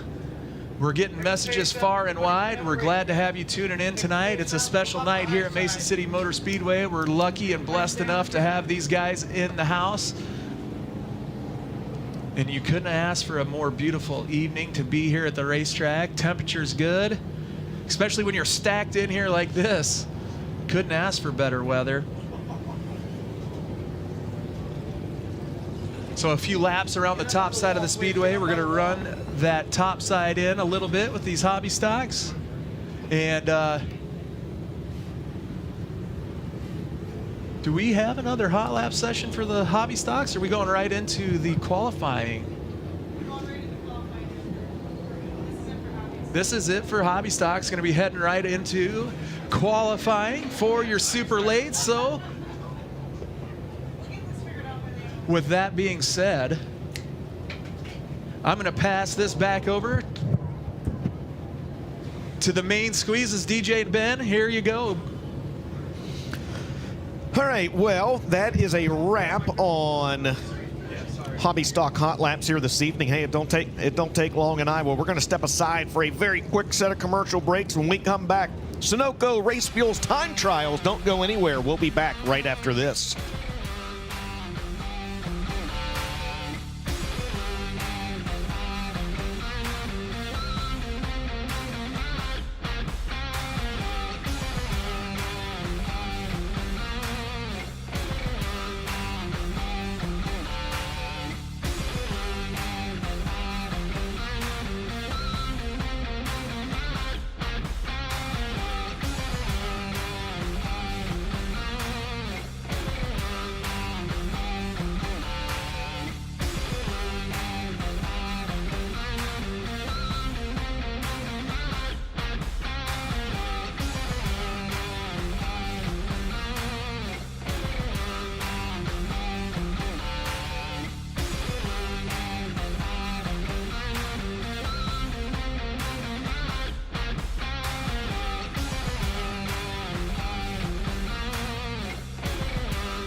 Welcome back, ladies and gentlemen, to Mason City Motor Speedway for their inaugural event with FloRacing Night in America. 27 super late models on hand here this evening, and they are joined by 32 of the Window World USRA B mods and 24 of the Busch Light USRA Hobby Stocks. Next on the agenda will be Sunoco Race Fuels time trials for the FloRacing Night in America Super Late Models, and there is a look at just a portion of the massive crowd that is on in here.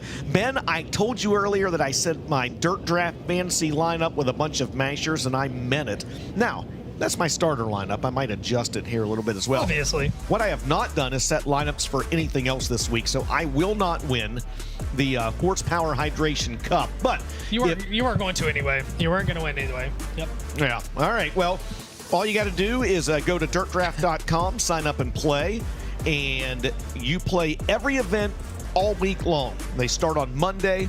Everything that's on there. I don't care if it's Flow Night in America, if it's USAC, if it's Big Block Modifieds, whatever's on there, you play everything that they got. And at the end of the week, the high point person from all of that, well, they'll win the Horsepower Hydration Cup. And I think you even get that cool little trophy right there as well. I can't swear to it, as our good friend Ozzy Altman would say, but you get something cool. Horsepower Hydration, Handshake, Dirt Draft. Glad to have those folks on board as sponsors with FloRacing Night in America here in 2026.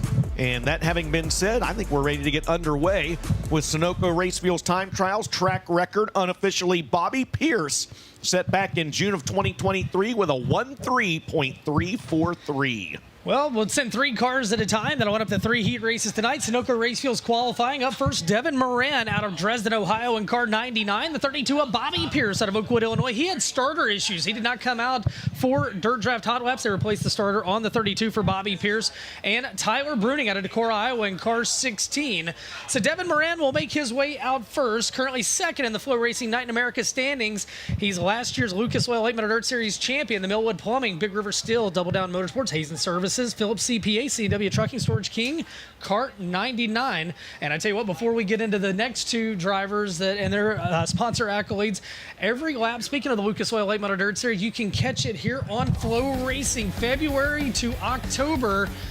All of the Lucas Oil Late Model Dirt Series presented by FloRacing, the Lucas Dirt, the stars you know, the late model tracks you love.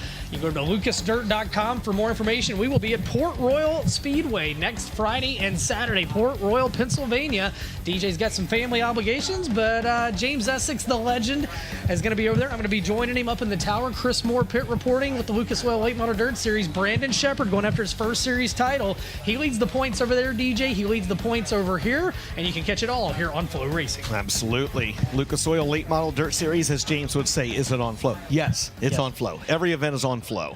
So we talked about Devin Moran, our first qualifier. Our second qualifier will be Bobby Pierce out of Oakwood, Illinois. Last night's feature winner, the all-time winningest driver in the history of the Tour. 11 wins with the Tour, his first one on the year last night with the series. 25 wins overall for the 2-time defending FloRacing Night in America and World of Outlaws champion.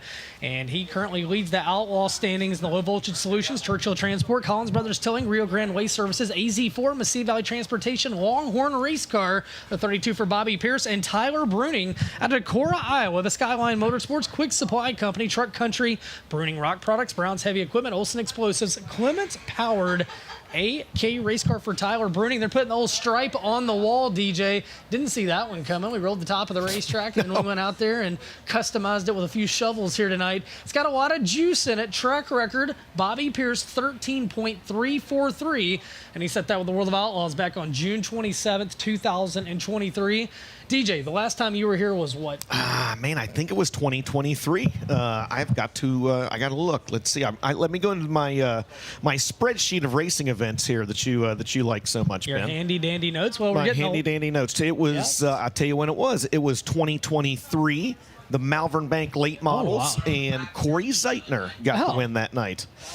All right. Well, I was also here for USMTS Modifieds in 2022. Jimmy Chisholm was the winner that night. In 2021, Tanner Mullins got the win, and then USMTS show back in 2020 with Derek Ramirez getting the win. So there you go. There's some characters here tonight, buddy. I I'm love here it. for it. All right, Devin Moran. I love that you've been here so many times and you got the full notes. I bet your beautiful wife Kimberly likes to sit at home and look at all your race She's notes. so proud of me. All right, well, Devin Moran makes his way out in car 99. The 32 of Bobby Pierce will follow him out, and Tyler Bruning in car 16. Again, 27 cars, so we will stay one group tonight. At 28 cars, we go to Group A and B. And And we got, we're going to roll them around one time, I do believe, as checking, making sure the scoring loop is ready to go after we had the B-Mods and the hobby stocks out there.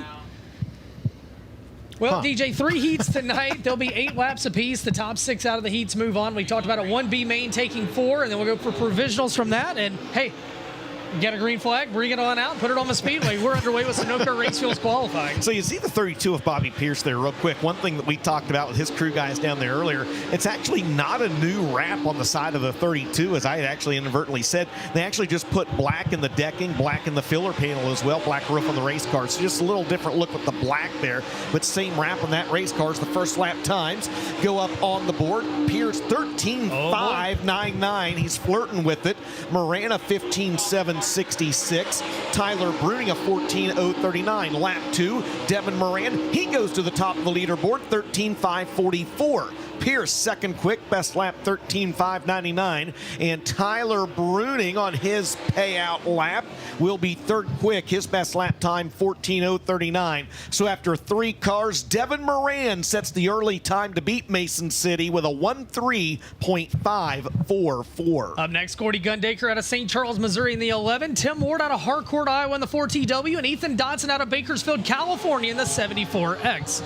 Gordy Gundaker, the Vanilla Cycles, STL Screw and Bolt, Hooker Trucking, Ted Brown Quality Paint and Body, JB Salvage, McKay Corporation, Clements Powered Longhorn 11 car, the 4TW, Tim Ward, 3-time winner this year of a JM Michelle Schmidt Motorsports, ENE Outside Services, Peak Decals, Toby K's Hideaway, Halibut Powered Longhorn for Tim Ward, and the 74X car, that's Ethan Dotson, ASD Motorsports, Jarrett Rifles, Taco John's, XL4 Covering, North Augusta Customs, Brad Benton Trucking, Contractor Services of Aiken and Torco Racing Oils, Clements Powered Longhorn for one-time winner this year, Ethan Dotson. Gordy Gundaker goes third quick. Tim Ward fifth quick. Ethan Dotson second quick on lap number 1. Lap number 2 for Gordy Gundaker. He bumps up to fourth. Best lap 1:3.898. T-Dub goes sixth quick. His best lap is a 1:4.210. And Ethan Dotson now the time to beat in the 74X. How about it, Mason City? 1:3.462, the new time to beat the 74X of Ethan Dotson after 6 cars. Up next, Brent Larson out of Lake Elmo, Minnesota in the B8. The 28 of Dennis Erb Jr. out of Carpentersville, Illinois. And the 60 of Dan Ebert out of Lakeshore, Minnesota. Brent Larson, the Hanco USA, TS Warehouse, Landa Pressure Washers, Fuel Factory, the Drive Shaft Shop, Pro Power Racing Engine Longhorn for Brent Larson. 12th in the World of Outlaw standings. Dennis Erb Jr., the 28. The Vomac Truck Sales, McBride Mac, 5-star Stock Car Bodies, Riverton Party Storage, Kaiser Manufacturing, Clements Powered Rocket. 9th in the Outlaw standings is Dennis Erb Jr. in the 28. And the 60 of Dan Ebert out of Lakeshore, Minnesota. 14th in the Lucas Oil standings. The Collins Brothers Towing, Minnesota Truck Headquarters, AmSoil, Durham Powered Rocket. As drivers coming on the clock there, Dennis Erb Jr. 6th fastest. Tim Ward 7th, Brent Larson 8th. Dan Ebert 4th fastest, 13.672. Brent Larson 6th fastest, and Dennis Erb Jr. 7th fastest, 14.021. As Dan Ebert fastest in that set, 4th fastest, Brent Larson 6th, Dennis Erb Jr. 7th fastest. Coming up next, we're going to have Ryan Gustin in cart number 19R. He's out of Marshalltown, Iowa. He'll be joined by the 21 of Billy Moyer out of Batesville, Arkansas. The 9M of Tim McCready out of Watertown, New York. Ryan Gustin, Allen Seamless Gutters, Hoker Trucking, Dynamic Drive Lines, Custom Fabricating Repair, J. Dickens Powered Infinity by Wells, brand new race car for Ryan Gustin. And car 21, Billy Moyer out of Batesville, Arkansas, 858 wins. The Keith Lawson Motorsports, Carl Chevrolet, Mississippi Valley Transportation, Clements Powered AK Race Car. And Tim McCready out of Watertown, New York, T-Mac and the Clements Powered Longhorn, Flawless Roofing, Excess Storage, Dave Warren Power Sports, Corey Rubber Corporation, car number 9. All right, white flag going up. Billy Moyer's going to go 5th quick, 13.803. Tim McCready now 5th quick with a 1:3.725. And Ryan Gustin 7th fastest. That was his payout lap. Second lap 13.829. 7th quick for Gustin. Moyer up to 4th, 1:3.611. That's his best lap. And Tim McCready will go 6th with a 13.668. So after 12 cars, Ethan Dotson, Devin Moran, Bobby Pierce, the top 3. Up next, current point leader Brandon Shepard, their Rocket 1 entry out of New Berlin, Illinois. The 1T Turbo Tyler out of New Waverly, Texas. And the 15S of Clay Stuckey out of Shreveport, Shreveport, Louisiana. Brandon Shepard, the Durham Power Rocket, Rocket One Racing, Valvoline Performance Grading, Sawyer Calf Ranches, Ace Metal Works, Franklin Enterprises, Fox Shocks, Performance Concrete, Gunners Honey, Collins Brothers Towing. Entry 16 wins on the year, current FloRacing and Lucas Oil point leader. Tyler Erb from the World of Outlaw Tour, where he's third in the standings, 5 wins on the year. The Best Performance Motorsports, Lingenfelter Mechanical Contractors, Anthony's Pizza, Barron's, Robert Speed Company, First Class Septic, Scott Bailey Powered Rocket, and Clay Stuckey in car 15S. And the Longhorn by Stuckey Clements, Powered Advanced Powder Coating, Mooring Transport, Lucas Oil, FiberTech Laser Cutting, Graphic Arts, Express Entry for Clay Stuckey. Brandon Shepard, 13.357, quickest tonight, and he's flirting with the track record. Could it be? Brandon Shepard, lap 2, not quite. 13.357 is his best lap. That's the time to beat. Turbo, his best lap, 8th quick, 13.746, and Clay Stuckey improves on lap 2. He'll go 10th quick with a 13.866 after 15 cars. How about it, Mason City? Brandon Shepard now the time to beat with a 13.357. Up next, Alan Murdy out of Chelsea, Iowa in the 13. The 15M was Shane DeMay out of Denison, Iowa in the 49T. Jake Tim out of Winona, Minnesota. Dallin Murdy, 3 wins on the year. The Stealth Oil Wheel Services, Skyline Motorsports, Quality Services, Truck Country, Quick Slot Supply Company, Murdy Farms, Penske, number 13. Number 15M of Shane DeMay out of Denison, Iowa. The Team Zero, Scott Bailey, Powered IP Pathways, K&J Reynolds, Lundell Pat Plastic Corporation, and Schillerberg Cut Trucking, all sponsors in the one-time winner this year. Shane DeMay in the 49T, Jake Tim in car 49. The Gorilla Mill, Herco Companies, Mississippi Valley Transportation, Oak Ridge Fabrication, Stone Machinery, Vic Hill Powered Longhorn with 5 wins for Jake Tim. Shane DeMay, 16th. Jake Tim, 14th on lap number 1. Dallin Murdy, 9th quick on his best lap, 13.810. Shane DeMay, 17th. His best lap was a 14.088. And Jake Tim, he'll go 14th quick. His best lap is a 13.953. Ben, we've got, 8 drivers left to qualify. It's still Shepard, Dodson, Moran, the top 3. Kyle Bronson out of Brandon, Florida, up next in the 40B. The 77 of Michael Leach out of Sun River, Montana. The 9 of Nick Hoffman out of Mooresville, North Carolina. The LTX Home Builders, Race Car Engineering, Boswell Oil, Atomic Mob, Music Group, Allgaier Performance, Clements Powered Rocket for Kyle Bronson. Currently 9th in the FloRacing, 10th in the FloRacing Night in America standings. Michael Leach, he's in the Spire Motorsports. Ziegler Auto Group, Gainbridge, Delaware Life, FloRacing entry out of Sun River, Montana, again in a Longhorn race car. And Nick Hoffman in cart number 9 out of Mooresville, North Carolina. The Tide Torque Racing, NOS Energy Drink, Logan Wolf Petroleum, C&W Trucking, Petrov Towing, Rimtech Enterprises, Clements Powered Longhorn for Nick Hoffman. 8th quick for Michael Leach, 4th quick for Nick Hoffman on lap 1. Kyle Bronson logging lap 2. He'll go 13th, 13.850. Michael Leach, 9th quick, best lap 13.688. And Nick Hoffman stays 4th. His best lap is a 13.550. So now Shepard, Dotson, Moran, the top 3 with Hoffman 4th, 13.357, the time to beat. Up next, Daniel Hilsebeck out of Earlham, Iowa. The Big Deal Car Care, Banning Chiropractic, 22 Enterprises, Alley Auto Sales, Rush Race Gear, Clements Powered Capital Entry. Coming to us from the Lucas Oil Late Model Dirt Series. Also from the Lucas Oil Late Model Dirt Series, but in the K&L Rumley Enterprises, D&E Marine, Senior Life Insurance Company, Rumley Engineering, Mississippi Valley Transportation, Cornette Powered Longhorn, 14-time winner this year, Hudson O'Neill. He's 3rd in the FloRacing Night in America points. And Matthew Arson out of Lake Elmo, Minnesota, from the MLRA Tour, the Hanco Fuel Factory, TS Warehouse, Pro Power Racing Engine Longhorn. Daniel Hilsebeck goes 18th on lap number 1, 13.978. First lap time for Hudson O'Neill, 8th quick, 1.3632. And Matthew Larson, 24th. 14.935. Hilsebeck improves on lap 2 to 19th, 13.976. What's Hud got? He was 8th quick. He jumps up to 5th, 13.570. That tentatively puts him on the outside front row of a heat race. And Matthew Larson will improve on lap 2 to 18th, 13.928. Now, Brandon Shepard, Ethan Dotson, Devin Moran, Nick Hoffman, Hudson O'Neill, Bobby Pierce, your top 6. Final 3 qualifiers of the night. Jason Fager in the 25, Brian Shirley in the 3S, and Ricky Thornton Jr. in the 20 RT. 3 mashers. Jason Fager, 12 wins on the year. Defending Mars champion, the Titan Industries, Stock Center, Outpace Racing Products, Rosser Battery, Rimtech, Go Lithium, Weir's, VP Racing Fuels, Clements Power to Longhorn for 12-time winner, Jason Fager, Brian Shirley in the 3S, 1 win on the year. The Bob Cullen Racing, Hoker Trucking, Thompson Express, Valvoline, JD Construction, Sidebite, Apparel, J&J Ventures Gaming, Durham Power to Longhorn, and Ricky Thornton Jr. of the Kohler Motorsports and Heights Companies, Bill Stein, Hoker Trucking, High Performance Lubricants, Certified Inspection Services, Cornet Power to Longhorn for Ricky Thornton Jr. 6th quick for Fager, 10th for Shirley, 15th for Thornton on lap number 1. Thornton's ran on the half mile, never this configuration. Lap 2 for Fager, stays 6th, bumps Pierce from a front row. Shirley stays 10th, 13.640, his best lap. RT improves, but to 13th, 1.3696 is his best lap. Ben, we have got, that's it. That's it. That's everybody. We've done it. That is a wrap on Sunoco Race Fuels time trials here this evening.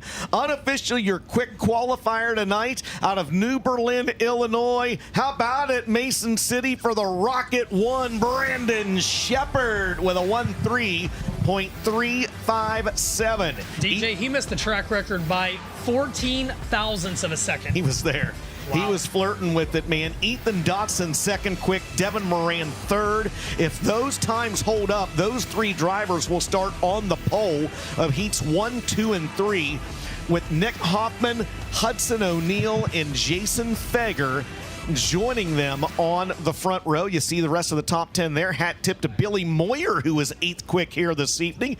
And your Sunoco Race Fuels overall quick time, Brandon Shepard going to bring the Rocket 1 back out here on the front straightaway, and he's going to pull into the concrete pad down there in Victory Lane. And our very own Trenton Berry will grab a word with your Sunoco Race Fuels quick qualifier, Brandon Shepard. Sheppy bringing the guns blazing tonight because he's leading the FloRacing Night in America standings. And race fans out of the car, how about it for Brandon Shepard, tonight's Sunoco Race Fuels fast qualifier. Trenton Berry, down to you. Hey, appreciate that very much. We'll talk about cutting that good lap in a minute, but dude, look at that crowd. How's that make you feel rolling in, seeing this many people coming out? They're partying on a Wednesday. Yeah, that's really awesome. Anytime they can pack a place out, that makes us all feel good, that's for sure. And it's great for the promoter, obviously. So thanks to Todd for having us. And yeah, the track seems like it's really good. Yeah, we got to pack the bottom in a little bit, get it where we can take off in this first heat race. But yeah, good start to the night. So hopefully we can keep this thing up front. You know, you're one of the ones that's raced for Todd a little bit more than the majority of the field here. Pretty cool to see him pay this big money and bring a show in like this. Yeah, absolutely. We were definitely excited to come in here and give it a whirl, that's for sure. He's definitely changed it a lot since 2023, since I was here. So, yeah, it's all good so far. Hopefully we can put on a great show for the fans. You had him covered by a 10th. You think that plays out tonight? You never know. You know, a lot of things can happen in these heat races, and a lot of things can happen in the feature. Our car's been really balanced pretty much everywhere we've been in the country, and we've been able to win a lot of heats, so I don't see no reason why we can't keep this thing up front all night, but we'll just have to wait and see. All right, final question now, just because we got just a little bit of time here. What is the #1 item that the race fans need to go sell you out of down in your souvenir trailer before the end of the night?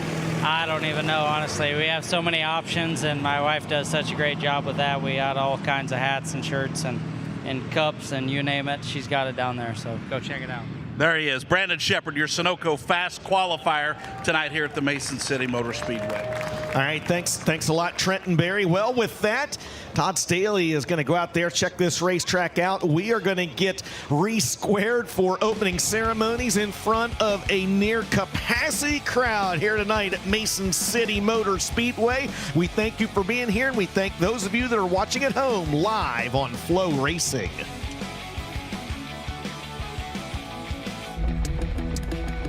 Eibach Pro Truck Lift Stage 3R. Proudly made in the USA. Designed for the most rugged and demanding off-road trails.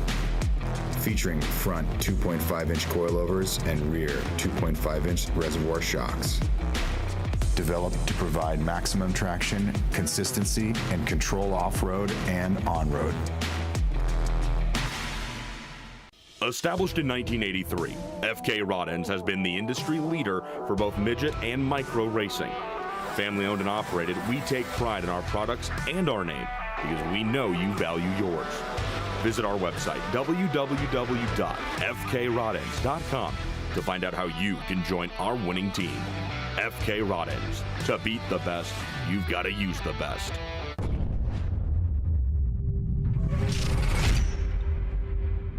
FloRacing Studios live. Tune into Flo and watch pretty much any race we want. This is our Daytona 500. This is it. The largest crowd in the history fulfilled. This is the biggest race I've ever won.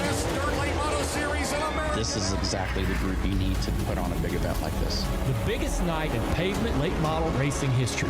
Kubota High Limit Racing. You're watching the greatest sprint car drivers in the world right here on FloRacing.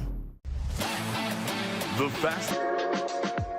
I have terrible vision. I got hooked up with Death Ridge, and being able to see when you're racing is pretty important. Glare is somewhat of a big deal, and with these, there's really no glare at all. They just fit really well. They don't go over your ear. They just go straight around your head. Full believer in them. I feel like they help a lot compared to what I'm used to. I have nothing but good to say about them.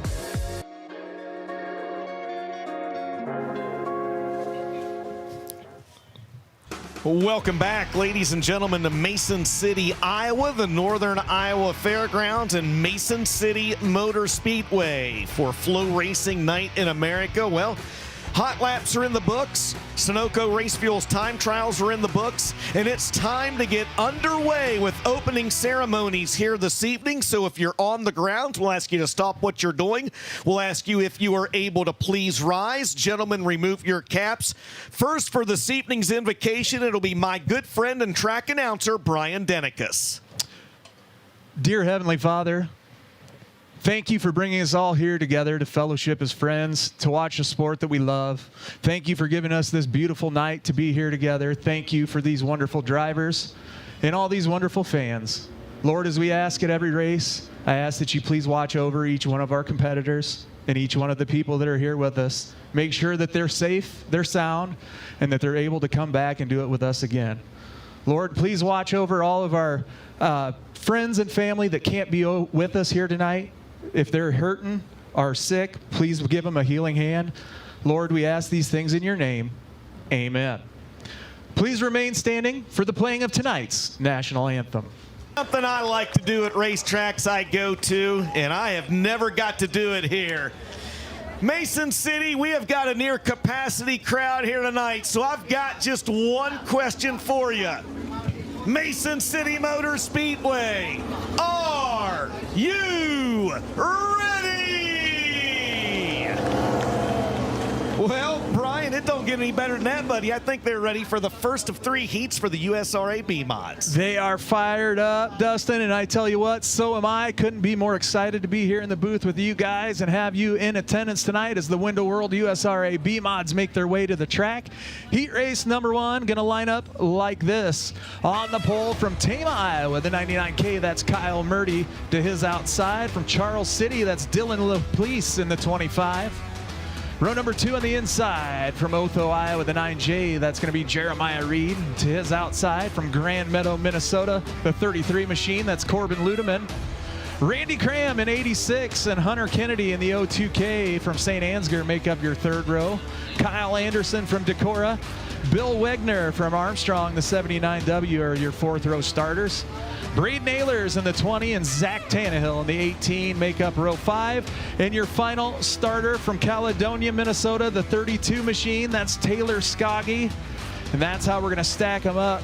8 laps going to be the distance on these heat races for your Window World USRA B mods. And we have got a star-studded field of B mods in attendance tonight. Of course, I said that Dan Hubden, your current USRA national point leader and defending champion, he's in attendance. The guy starting tail end Charlie on this one, Taylor Skoggy, trails him by 10 points in the national point standings. So where one goes, usually the other does as well. So keep your eyes in the back of the pack. The 32 machine, Skoggy, going to be trying to get all the positions and places that he can pick up. As the caution lights going down 2 by 2, we're going to buckle them up, clean the carburetors out. It's ready to go. B mod's going to be coming to life. Here we go. Green flag is out. We're underway. Your first heat race of the night.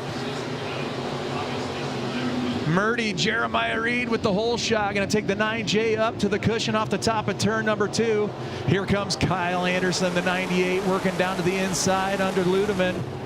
Murdy slides it up to the cushion in that second spot, but lap number 1 goes to the 9J of Jeremiah Reed. Pretty racy Speedway out there right now as you got racing happening all over the track. Skoggy working his way up through the back. He's already up 4 or 5 spots. Jeremiah Reed still leading out front with Murdy in tow. Anderson, Ludeman, and here comes the 20 machine, Braden Ehlers. Ehlers in that white 20 tucks into that 4th spot. But Murdy under attack right now. Your second place holder, the 99K, has got a rear view mirror full of the 98 as Anderson takes a look on the inside quarter panel down the back chute off turn number 2. Murdy shuts the door. Anderson not going to give it up though. Down to the inside, going to try to slide the old tail across the nose. Keeps her pointed down and gets the position. Anderson up to that 2nd spot. Now Murdy under attack again. Here comes the 20. Braden Ehlers is going to take that spot. Murdy having some struggles in the 99 as he loses 2 positions in 1 lap. Reed still the race leader. Things heating up back there. Here comes another gaggle. I told you to keep your eyes on the 32 of Taylor Skoggy. He has moved his way up into the top 5. Side by side with Ludeman through turns 3 and 4. Green flag is high, 2 to go. Skoggy now in that 5th spot. Has his eyes set on the 99K. Again under attack is Murdy. Trying to hold on for dear life, and Skoggy gonna drive her in deep and let her eat. White flag is out. Now we got a race up front. Jeremiah Reed, you've got company. Kyle Anderson now taking a peek to the inside. Reed too strong on the top, down the back chute. Final 2 left-hand turns. Reed scoots up high, Anderson down low. Jeremiah Reed gonna hang on for your first of 3 heat race wins. Kyle Anderson comes home in that 2nd spot. Braden Ehlers, Taylor Skoggy ends up coming home in that 4th spot, and Kyle Murdy hanging on for 5th. But how about it, race fans? Fort Dodge, Iowa's Jeremiah Reed picking up heat race number 1.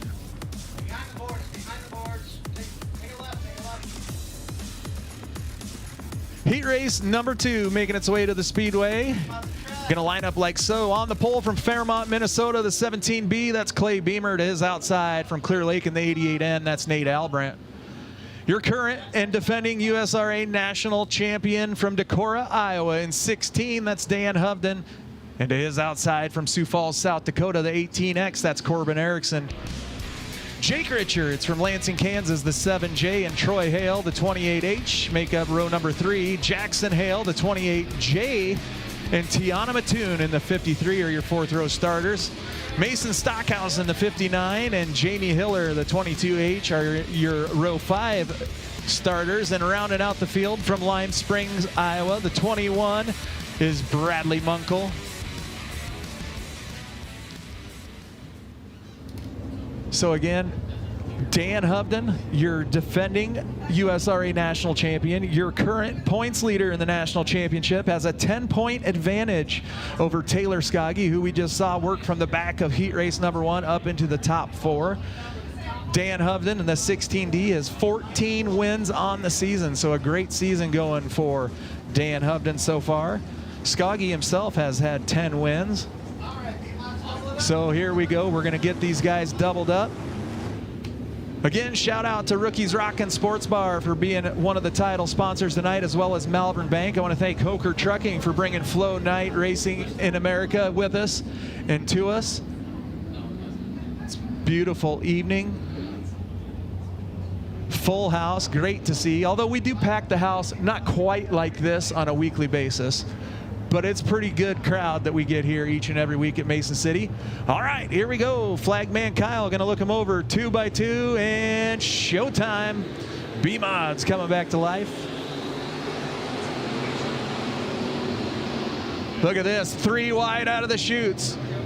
Albrandt Beamer, Hovden decides to lift out of it. 2 by 2, they still are going through 3 and 4. Nate Albrandt upstairs in the 88N, gonna grab lap number 1. Beamer and Hovden. Jackson Hale works the inside. Hovden scoots upstairs. Problems on the 16, had her locked up. Swatting flies in there, it looked like. He's got her definitely problems on the front geometry on the 16 as he is struggling with the handle on that. Jackson Hale not having a problem though. The 28J gonna slide in front of Clay Beamer off the top of turn number 2. Albrandt though, the current race leader. Jackson Hale in tow though. He is gonna try to run him down. 3 in the books of 8 in this heat race number 2. Through 3 and 4, Albrandt still has it.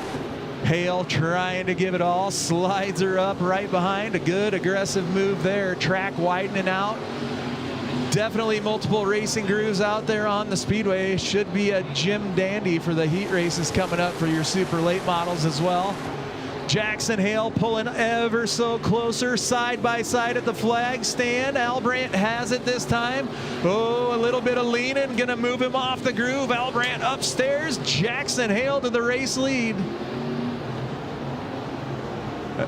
Jackson Hale gonna get shown the green flag. 2 to go for the 28J. Albrandt, Beamer, those 3 have pulled away a little bit. Corbin Erickson under attack, as well as Jake Richards in the 7J, as we have a yellow flag. Yellow, yellow, yellow.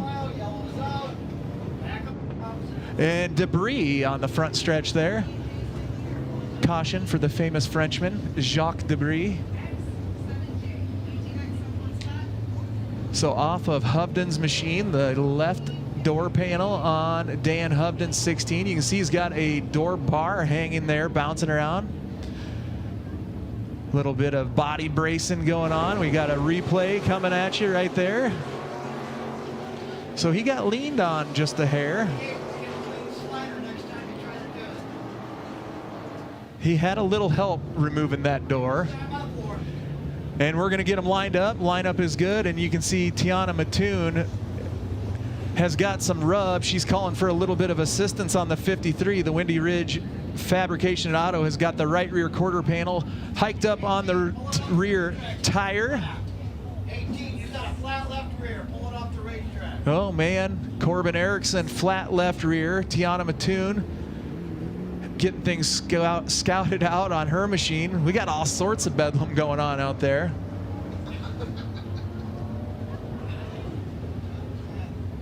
Here we go. Lineup gonna get squared away. Tiana Mattoon gonna get tucked into her position as the 1 to go, the signal from the flag stand. Again, Jackson Hale, your current race leader. Nate Albrandt, Clay Beamer, Jake Richards, Dan Hovden now as Corbin Erickson went off with a flat tire. Jackson Hale is up 6 spots on this one so far. So the race leader has worked his way through the field into the race lead. Gonna bring us to the green flag. Oh, lifting the skirt up on the 28J. Albrandt got underneath him. Not gonna get the advantage of that though, as that might have hurt Albrandt more than it helped him, as Jake Richards, the one coming out on top of this one. The 7J working the bottom side now, right next to Beamer, and Albrandt runs over the left rear tire of Hovden. We'll see if that tire can stay up as we make our way through this. Jackson Hale pulling away from the field. Jake Richards now gonna try to work into that 2nd spot. Clay Beamer doing everything he can to hold on as the checkered flag comes out. Jackson Hale picks up heat race 2. Jake Richards moves into that 2nd spot and grabs it at the line, followed by Clay Beamer, Dan Hovden, and Tiana Mattoon. How about it, race fans? Give it up for the 28J. That's Jackson Hale.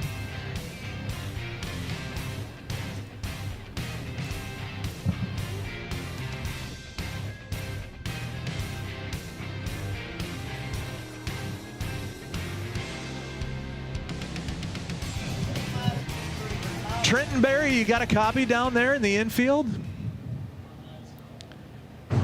I am present.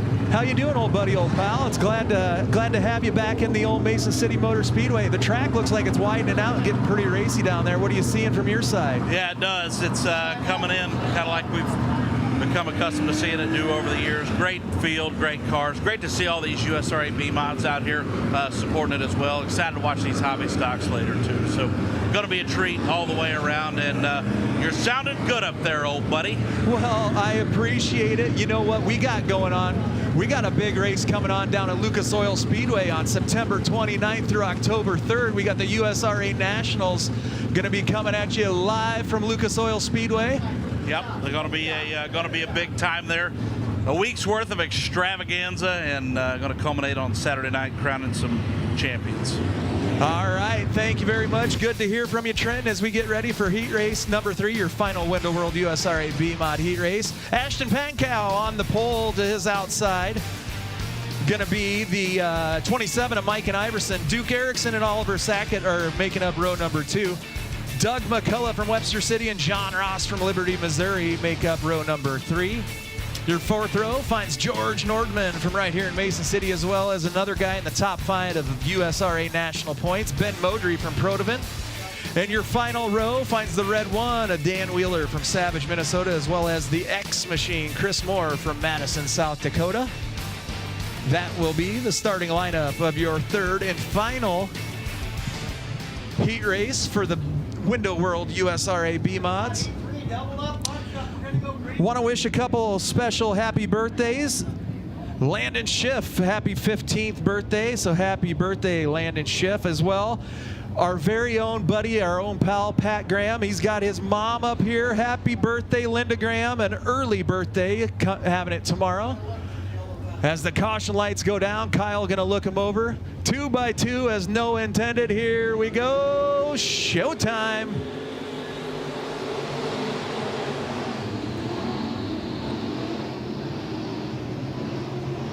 Good start for Pankow in the 24, but here comes Iverson. The 27, the young gun, picked up his first of a couple feature wins this year. And gonna lead lap number 1. Duke Erickson, of course, he drives a B-Mod and a USRA modified, even a little bit of late models, old Dukester.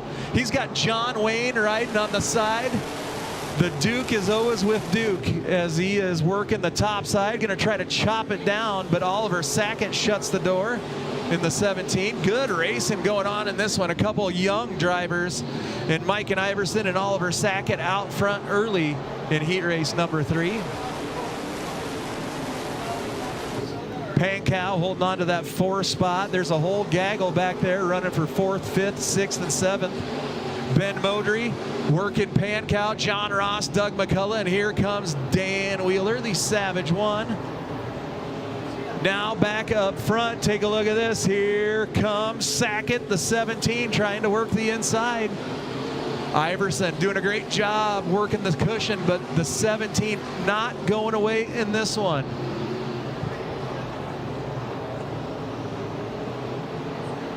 Here we go again, another challenge for the race lead off the bottom of turn number 4. Sackett just not enough right now.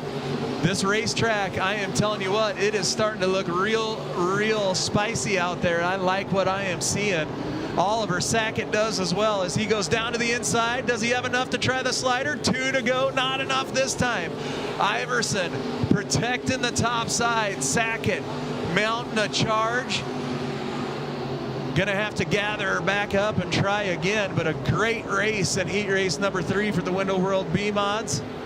1 more lap to go. The doctor's coat's waved. Sackett again on the bottom, tries it in 1 and 2 this time, thinking Iverson wasn't gonna suspect it. He was there and he had enough. Here we go again off of turn number 4, drag race to the line. Iverson hangs on and picks up the heat race win. Oliver Sackett, Duke Erickson, Ben Modry, and Ashton Pankow round out your top 5. But how about it, race fans? The young Wisconsin driver in the 27 picking up the 3rd heat race. That's Maiken Iverson. Woo, how about that, Brian? Pretty darn awesome. I'm going to turn it back over to you, Dustin and Ben.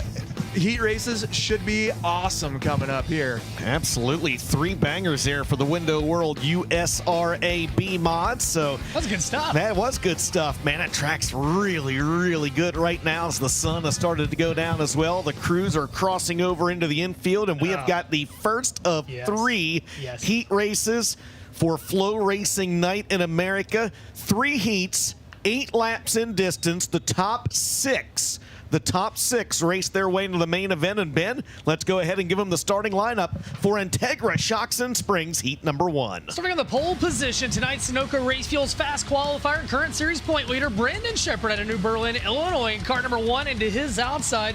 Currently 5th in the series standings with Flow Night in America. 2nd with the Outlaws, it's Nick Hoffman out of Mooresville, North Carolina, in car 9. Row number 2 on the inside, the track record holder out of Oakwood, Illinois, in the 32, the smooth operator Bobby Pierce. And on his outside, also from the land of Lincoln out of Chatham, Illinois, in the 3S, it's Squirrel Brian Shirley. What a heat race. Oh my goodness. We look back to row number 3 and former FloRacing Night in America and Lucas Oil champion Ricky Thornton Jr. out of Chandler, Arizona, the 20 RT. He'll start 5th to his outside from down the road in Marshalltown, Iowa, the Reaper Ryan Gustin in the 19R. We move back to row number 4 on the inside. We find the driver out of St. Charles, Missouri in the 11. That's going to be Gordy Gundaker. On his outside from Winona, Minnesota, the 49 is Jake Tim. And your final starter from Decorah, Iowa in the 16, it is Tyler Bruning. So 9 drivers scheduled to run 8 laps. And again, the top 6 transfer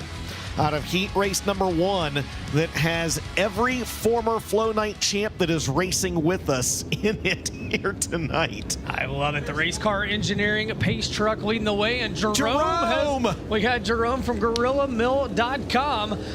Look, Jerome posing for the selfies on the front stretch. Eat the phone, Jerome. Eat the phone. That's right. Man, don't smack Jerome's hand. No. You're not going to like Jerome when he's mad. Jerome, demand $20 from that guy. Jerome is telling Jake Tim that's how big his lead is right now. But Jerome, he's starting 8th, Jerome. Come on, man. I tell you, look at the kids. This is what it's all about. A great sponsor. Look at this. Go up there, little man. He's not going to hurt you. I actually love that Jerome has stolen Brendan Smith's chain, by the way, his gold chain. Look at this. Look at this. Amazon Prime, welcome to Mason City Motor Speedway. Where I love the picture. Look Jerome at that. That's has left awesome. unattended. Yeah, that's awesome. Get the little man. There you go, little man. Fist bump. Get in there, little. There we go. Fist bumps Jerome. Well, that's the best fist bump Jerome could do. All things considered. I really think they should have probably had Jerome accounted for down there. I don't know where Jerome's keeper, Tyler Rinkin's at, but hey. Well, DJ, Race Car Engineering Pace Truck on the Speedway, but pulling to the infield. Go to racecareng.com, brand new website for them. And it's Brandon Shepard and Nick Hoffman. Mason City Motor Speedway, super late model racing has returned. This is Integra Shocks and Springs Heat Race number 1. Trenton Berry will talk to the winner. Top 6 of the feature. Winner starts on the pole. Shepard on the gas. We're underway, DJ. Green flag flies in the impact race gear starting zone, and Shep going to get the early hole shot down into turns 1 and 2. Hey, is it any surprise that the guys who run well on Illinois bull rings are up front in this one? It's Shep, Hoffman, and Pierce running 1, 2, and 3. Now Pierce has got Thornton working on him. 27 cars here tonight. 20 of them could win the feature, I think. Down the back straightaway, Brandon Shepard leads the way. Man, that was an important start as they search the moisture out of turn number 4 down low. Off into turns 1 and 2. 2 on the board, 6 to go. Sheppy lets it go to the cushion off of 2. Remember the top 6 transfer right now. It's Iowa's own Ryan Gustin in the battle for the final transfer spot. He and Brian Shirley make contact just off your screen. They're going to come into your screen right there. And a smoking Jake Tim going to join the party as well. Hang on to it, Jake. So right now, Gustin in that final transfer. It's Brian Shirley, Jake Tim, and Tyler Bruning on the outside looking in. 4 down, 4 to go. And your leader's Brandon Shepard. He leads the way over Hoffman. Behind him, Pearson third, Thornton in 4th, Gundaker in 5th. 6th and final transfer as they run Ryan Gustin. But now Brian Shirley goes to work on him. Really fast racetrack right now as they're turning 13.6 as we went a 13.4 for Sunoco Race Fuels fast time tonight. Absolutely. It's about 0.8 of a second the advantage out. Just Jerome down here in front of us still showing Jake Tim how far he has. Brian Shirley almost over rotates on the right side of your screen. He gathers it back up. Again, Shirley 1 spot out of a transfer, 2 laps to go. 2 laps remain.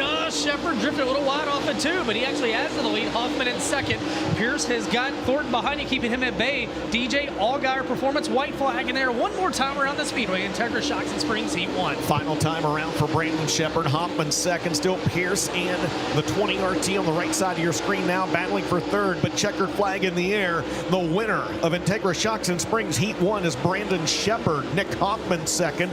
Pierce will hang on for third. Thornton fourth.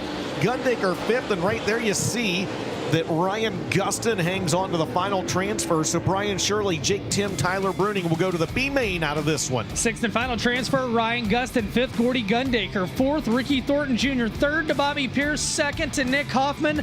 And batting 1,000 tonight so far, Brandon Shepard wins Integra Shocks and Springs Heat 1. He'll start on the pole tonight for the 50-lapper, the Valvoline Performance Grading, Sawyer Calf Ranches, Ace Metalworks, Franklin Enterprises, Fox Shocks, Collins Brothers Towing, Gunners Honey, Performance Concrete, 5-Star Race Car Bodies and Styles Marine, Ace Metalworks, Durham Powered Rocket, Trenton Berry. Right now this thing is juiced up and these guys are laying the hammer down. Brandon Shepard wins Heat 1.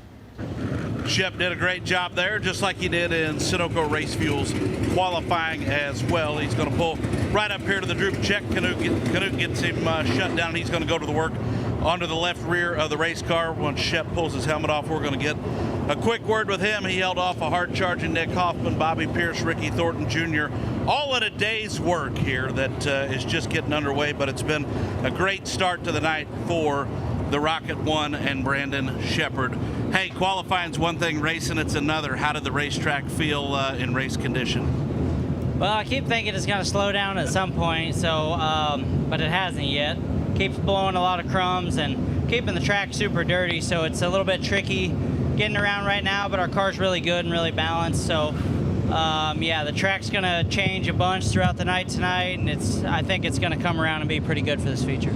Brandon Shepard there, going to go ahead and roll across the scales, guys. All right, thank you very much, Trenton. Absolutely. Great job as we are going to roll right into K1 Race Gear Heat Race number 2. 8 laps, top 6 transfer, your pole sitter in the ASD Motorsports 74X. That'll be Ethan Dotson out of Bakersfield, California. And on his outside in the Rumley 6, the new deal, Hudson O'Neal out of Martinsville, Indiana. How about this second row? Billy Moyer, Mr. Smooth out of Batesville, Arkansas in the 21. And his outside, T-Mac, Timmy McCready in the 9M out of Watertown, New York. Inducted in the Big Block Hall of Fame last week. Couple mashers in row number 3 out of New Waverly, Texas in the Best Performance Motorsports number 1. That'll be Turbo Tyler Erb, and on his outside, the Orange 40B out of Brandon, Florida. That's the killer Kyle Bronson. Row 4, Brent Larson out of Lake Elmo, Minnesota in the B8. To his outside, Daniel Hilsebeck out of Earlham, Iowa in the 22. Final starter, Denison, Iowa's Shane DeMay and the 15M. 9 cars in K1 Race Gear Heat Race number 2. 6 move on. The winner of this one will start second tonight alongside Brandon Shepard. Well, Ethan Dotson, he's never won a FloRacing Night in America feature. Hudson O'Neal, on the other hand, he has. Huddy's won 7 races, 4th on the all-time win list for the Tour. Again, in 50 races, these races are hard to win, DJ. There's only been 13 different winners, and there's only been 9 drivers to win more than once. Yeah, and you look at the quality of fields in these races. We talk about it all the time. You mentioned just a few minutes ago, 27 cars, 20 of them likely or more with a legit shot to go out and grab the win here this evening, and it just speaks volumes. We talked about it. We've got the best national touring drivers from the World of Outlaws, the best national touring drivers from Lucas Oil, the best floaters, the best regional drivers, the privateers like the Jason Fagers of the world. You've got a 6-time World 100 champion and Billy Moyer in the field tonight. 6 globes. Yeah.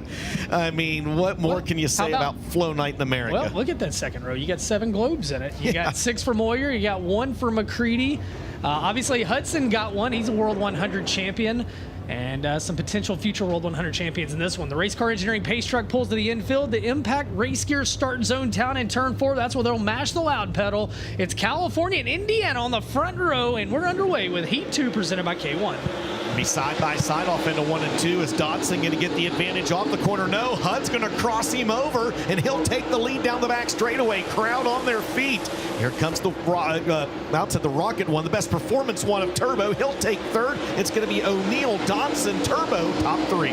Billy Moyer will fall back to the 6th spot. No, he battles back to the outside of Bronson. Door to door on your screen into your living room for position number 5. They're both in the show right now, but they want one better spot. Hilsebeck rides behind them, and they're both catching McCready 3. 3 cars, 4th, 5th, and 6th, right there under a blanket. And Moyer bobbled a little bit. That opens the door for Hilsebeck, DJ. Oh, hang on to it, KB40, as he almost lost the tail end of that race car coming off corner number 2. Look at this thing widening out a little bit in the corners as you see Bronson underneath the 9. And now Hilsebeck trying to take the final spot away from Moyer. He'll clear him in 1 and 2. Moyer turns back down the hill, down the back straightaway. Hilsebeck's got the spot. Moyer wants by. Oh, hang on to it. Moyer will head down low. Hilsebeck to the cushion. DJ 4 down, 4 to go, halfway home in K1 Race Gear Heat 2. And I tell you what, Dodson is not letting Huddy get away from him. Hudson O'Neal leads the way. Last time by, the lead was 0.7 of a second. We'll see what it is this time by with 3 to go. Hudson by 0.6 a second. That's the battle for the final transfer spot on your screen. But to Ben's point, Ethan Dodson not letting the Rumley 6 of Hudson O'Neal get out of his crosshairs at the front of the field. 0.6 of a second last time by for that black number 6. This time by 0.8 of a second. So Hud able to add 0.2. This time by, Ben, they'll be coming around to collect the Allgaier Performance. 1 to go. Well, we know that Huddy loves a good fast racetrack. The Dodson grew up on the heavy racetrack out at Bakersfield. They're mashing the loud pedal. As Dodson closed in a little bit, but he's running out of time. DJ final time into 3 and 4. Checkered flag in the air, and the winner of K1 Race Gear Heat Race number 2 is going to be Hudson O'Neal. He holds off Ethan Dodson. Third's going to go to Tyler Erb, Timmy McCready 4th, Kyle Bronson 5th, and Daniel Hilsebeck takes that final transfer spot away over Billy Moyer, Shane DeMay, and Brent Larson. 6th and final transfer, Iowa's own Daniel Hilsebeck in the 22. Florida's Kyle Bronson 5th. New York's Tim McCready in 4th. Texas driver Tyler Urban 3rd. California's Ethan Dodson 2nd. Indiana's Hudson O'Neal gets the win. 6 different states in your top 6 on a Wednesday in Iowa. Sign me up. Huddy and the K&L Rumley Enterprises, D&E Marine, Senior Life Insurance Company, Rumley Engineering with Sea Valley Transportation, American Racing Wheels, Longhorn Dynamics, O'Neal Salvage and Recycling. Olin's number 6 for Hudson O'Neal. And I tell you what, Trenton, these guys are elbows up here tonight. Man, Huddy kind of beat himself up, I felt like, last night after his 3rd place finish. And he was not real pleased with the effort, although it was a really strong run for him, honestly. And he was a whole lot of the show there just a night ago. So we'll see what kind of mood he's in right now when he makes his way to us. You guys might want to do the next lineup here. We'll see. I don't see Huddy yet. All right. Yeah, he stopped a little bit short there, bringing him to the scales last. And I tell you what, we'll hit it real quick. Tiffany, if you don't mind, we'll take a look at Buzzy Racing Products Heat Race number 3 lineup. And DJ on the pole, Devin Moran, defending Lucas Oil champion out of Dresden, Ohio in the 99, and defending Mars champion Jason Fager out of Bloomington, Illinois alongside. Row 2, it's going to be your reigning Topless 100 winner. That's Dan Ebert out of Lakeshore, Minnesota. He's turned laps here in a USMTS mod, and on his outside tonight, moonlighting in the Spire Motorsports 77 out of Sun River, Montana, Michael Leach. Row number 3, Dallin Murdy, the IMCA graduate out of Chelsea, Iowa in the 13, and the 15, a Clay Stuckey, rising star out of Shreveport, Louisiana. Your final 3 starters, it'll be the baby bomber Matthew Larson in the 8 out of Lake Elmo, Minnesota, Dennis Erb Jr., the 28 out of Carpentersville, Illinois, and the 4TW of Harcourt, Iowa's Tim Ward. That's the starting lineup for Buzzy Racing Products Heat Race number 3. Let's send it to the infield to Trenton Berry. Hudson, you kind of beat yourself up last night. What a way to rebound right there in that heat race. Yeah, just felt like when we packed that top in, I was going to be able to get off in there and really bend hard and maybe try to get a run down the back straightaway, and it just worked out like that. So it doesn't work like that very often, but yeah, got a really good hot rod. Hopefully we can make some good changes here, and hopefully we don't have got a wall around this place tonight. So a little less chance of leaving the ballpark. If we do, we're in bad shape. Hudson O'Neal there in the Rumley number 6. Well, Huddy Cullen is hopeful, not shot that he has his last night. Last night, he got off the top of 3 and 4. Did it in the heat race while leading, and there in the feature, he kind of flirted with it again, rolling the top side of his racetrack in. Trenton, we talked last night about your vantage point watching from the infield at Marshalltown Speedway. Tonight, the speed they're carrying, correct me if I'm wrong, but it has a little bit of a vibes to me like we started the year out at Central Arizona Raceway out in Arizona with the Wild West Shootout. Yes, big, wide, sweeping corners for sure. I don't feel like there's probably as much straightaway.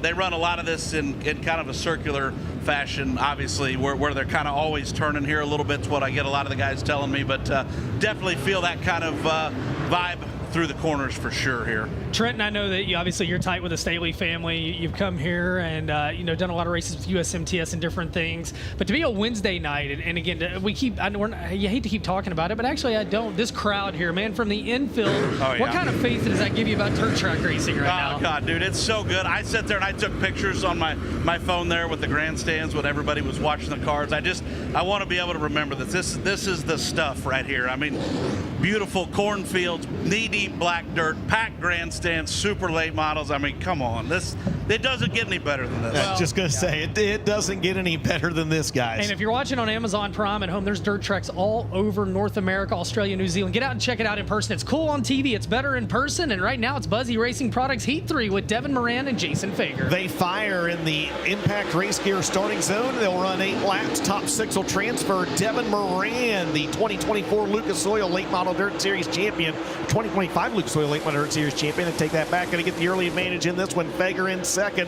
Third spot is going to be Dan Ebert at the line over Dallin Murdy. Dan Ebert in third. Murdy back in fourth. And now Michael Leach, first time in that 77, running in the fifth spot, is up. Larson had a little bit of trouble off the corner. He holds on to 6, but that allows Clay Stuckey, Urban Ward to close in on him. 2 down, 6 to go. And Devin Moran running a little bit different groove, DJ, than we've seen anybody run so far. He's really comfortable in the middle in 1 and 2. He's comfortable in the middle. He goes down to the bottom in turns 3 and 4 as Dan Ebert also glued to the bottom down in turns 3 and 4. He tries to find a way around Jason Fager. Going to try to limbo through corners 1 and 2. Now, I got a feeling that 60 might be just a little faster, but Fager has the groove that Ebert wants, and this happens 1.1 seconds behind Devin Moran. 4 on the board, 4 to go halfway home, and Devin Moran's built a 1.2 second lead over Jason Fager. Dan Ebert back in third, Murdy in fourth, Leach in fifth, Larson firmly in the 6th spot. He got a fast time provisional last night, trying to race his way in here tonight. Behind him, it's Stuckey, Erb, and Ward. Absolutely. Matthew Larson, hat tip to him. He's in that final transfer spot, as you just mentioned, Ben. Meanwhile, at the front of the field, just 2 laps to go. Devin Moran, he's tried to stretch it out here these last couple laps, and he has 1.5 seconds the advantage for Devin Moran in the 99. They race down the back straightaway off into 3 and 4. This time out of turn number 4. Allgaier Performance. White flag. One more time around the Speedway. Larson has given up that final transfer spot. Actually, he's got the transfer spot, but he's got a little bit of smoke coming out. Final time through turns 3 and 4. The winner of Buzzy Racing Products Heat number 3, Devin Moran. Second to Jason Fager. Third will go to Dan Ebert. 4th to Dallin Murdy. 5th to Michael Leach. Matthew Larson comes home in the 6th spot. And then it's Stuckey, Erb, and Tim Ward. I think I said earlier, Brent Larson, that was Matthew Larson in that one. But 6 more move on, DJ. Absolutely. Matthew Larson will get the final transfer in 6th. You saw the overflow coming out of that car. 5th goes to Michael Leach in the 77. 4th, the 13X of Dallin Murdy. 3rd will be the 60 of Dan Ebert. 2nd goes to the 25 of Jason Fager. And there is the winner of Buzzy Racing Products Heat Race number 3. He is the 3rd generation driver out of Dresden, Ohio, in that Roger Sellers owned Double Down Motorsports, Lazy Days RV, Big River Steel, C&W Trucking, Muskingum County Speedway, Smoky Mountain Speedway, Millwood Plumbing, McHugh Chrysler Dodge Jeep, Pee Wee's Wrecker Service, Phillips CPA, Storage King, Holland Haskell's, Elliott Farms, Advantage Lawn Equipment, Bomag, Hazen Services, sponsored number 99. How about a round of applause, ladies and gentlemen, for Devin Moran? Well, Baby Bomber's got Old Faithful right now. Steam coming out of that one. That is a very hot race car right there in the 8. Well, DJ, time to shift gears. Time for USRA hobby stock action. Absolutely. Brian Denikus on the call. And these are the final 3 heat races of the night for the Busch Light USRA hobby stocks. Before we get to them, Trenton Berry, down to you. Hey, we're here with Devin Moran here real quick. We're going to grab a quick word with him. He was last to the scales over here as well. Hey, man, it looked like you got going a little bit better there late. What happened in the closing laps of that heat race you pulled away? Honestly, I was just kind of moving around a little bit. Chuck showed me I had a decent lead there, and just the track's so fast, I knew it'd be hard to get past. So just kind of move around and feel it out a little bit. It's going to be a lot different, I'd say, for the future. But I have high expectations. I think with the way they got the moisture in it, I think there's going to be a cushion. There's going to be right down around that bottom. So super excited and having a lot of fun so far. Devin Moran there on the Double Down Motorsports, number 99. Busch Light USRA Hobby Stock Heat Race number 1. Going to line up like this. Rylan Curtin from Cresco in the 40 JR Carter Coupe. The 52 and from Rockwell make up your front row. Gavin Bartle from Casson, Minnesota, the 18 JR, and Jake Blue from Latimer in the 56 make up row 2. Nick Brady from Sioux Falls, South Dakota, the 61N, and Junior Boyer, the B4 from Calmer, are your third row starters. Row 4, Brandon Scher, the 27, and Zach Smith in the 18Z from Manly. Row 5, Scotty Doble from Manly, the 83, into his outside. From Waterville, Iowa, the 26, that's Max Jones. Row 6, your final 2 starters from right here in Clear Lake. That's Jacob Munson in the 25 to his outside. From Thornton, that's the 5 machine of old Oliver Munson. Old Ollie getting it done tonight. Going to be having to work his way from the back of a 12-car heat race number 1. 2 races of the Busch Light USRA Hobby Stocks tonight.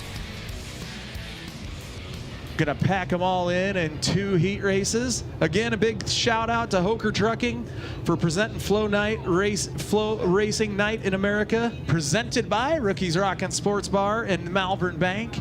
Thank all of our sponsors here at the track and all the people watching from home. Absolutely amazing to see this crowd. We are excited and ready to get going here. Hobby stock heat races, they never disappoint.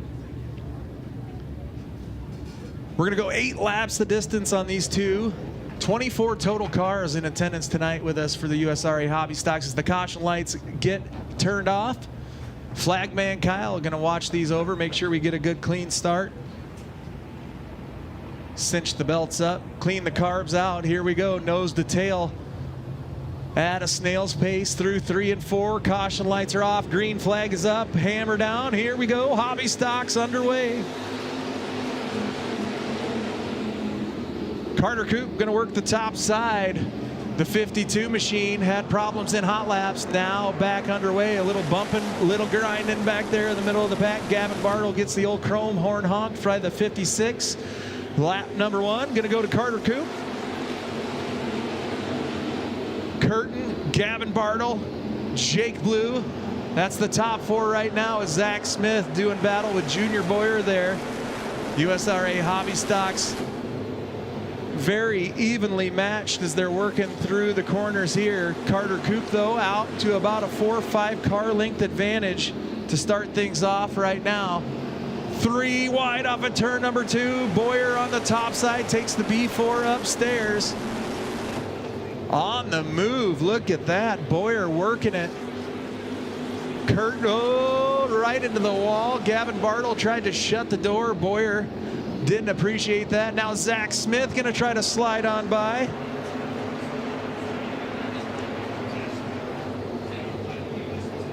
Everybody trying to find their groove, trying to get in line and get their spots.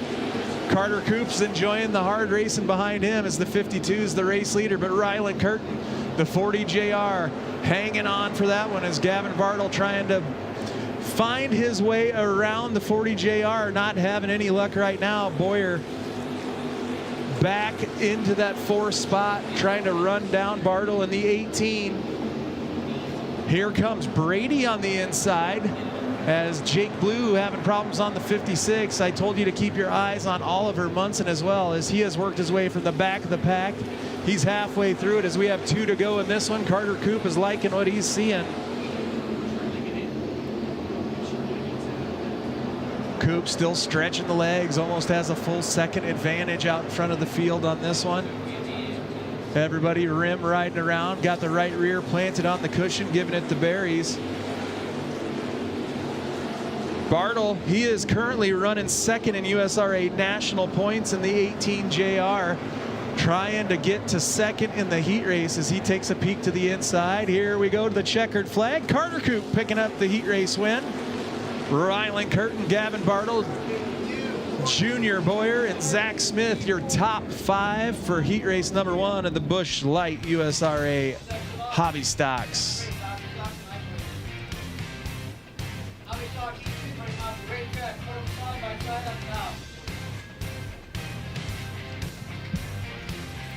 Busch Light Hobby Stock heat race number 2, pulling onto the Speedway. Your pole sitter from Fort Dodge, Iowa, the 15, the Corn-Fed Speed Labs 15T. That's Tyler Crimmins to his outside. From Humboldt, Iowa, It's going to be the 43 of Jade Lang. Row number 2 from Grettinger, Iowa, the 7 JO Jeremy Wegner into his outside from Clear Lake. He is your current USRA national point leader. We call him the money man. It's the $25 sign, Joshua Munson. Row 3 from Welcome, Minnesota finds the 47P of Parker Anderson to his outside. From Britt, Iowa, the 50K, that's Colby Gopel. Row 4 from Winnebago, Minnesota, the 57H, going to be Jonathan Hines to his outside. From Clemmy, the 3JR, that's Jace Hansen. Back in row number 5, going to find the 5K of Jeremy True from Rudd into his outside. Shyla Erickson from Sioux Falls in the 14. In your final roll, going to be made up of the 70 machine, that's Devin Holtus. And his outside from Cresco in the 18, that's Scott Spildy. And that is how we're going to line them up for your final heat race of the evening. Right after this, we'll have ourselves a B mod B main, a super late model B main, and then getting into tonight's feature action. A few more laps on the top side of the speedway. Got a lot of people tuning in. Everybody, KR, we got the Bergesons, Mike Prusman watching. We've got old Bill Robb watching from Jewel. We got all sorts. I can't even hit them all. We did have a lost credit card. Brenda Hart. It is at the front gate. Brenda Hart, we have your credit card. So you're going to need to prove ID to go get that, but it is at the front gate. Trying to catch up on some messages here. Rand Swenson, Kristen Wilson, all tuning in. Glad to have everybody there. Kathy Link watching as well. Hey, Kathy. As we are ready to rock and roll, here we go. Caution lights are down, ready to fire them off again. Your final heat race of the evening. Tyler Crimmins brings us to the green flag. We're underway, 8 laps the distance in your second and final USRA Hobby Stock heat race. Oh man, look at that. Lang. There goes the old tailpiece flapping in the wind. Tyler Crimmins lifted the skirt. Oh, hold on, boys. We're wrecking. Jonathan Hines, Jace Hansen. A little bit of contact there over in turn 3 and 4. As Jonathan Hines was facing the wrong way. That's not where you want to be. In an uncomfortable situation there. If you're a movie fan, I have a quote for that. Here we go. We got a replay on this one to see what transpired. Well, looks like just problems on the 57 of the 57H. Jonathan Hines might have just hit a rut or lost a tire or something, shot up the racetrack into the 3JR of Jace Hansen. Jeremy Rudd got a little bit of that as well, and we're taking a look on the front stretch as they're working on the rear tailpiece of the 43.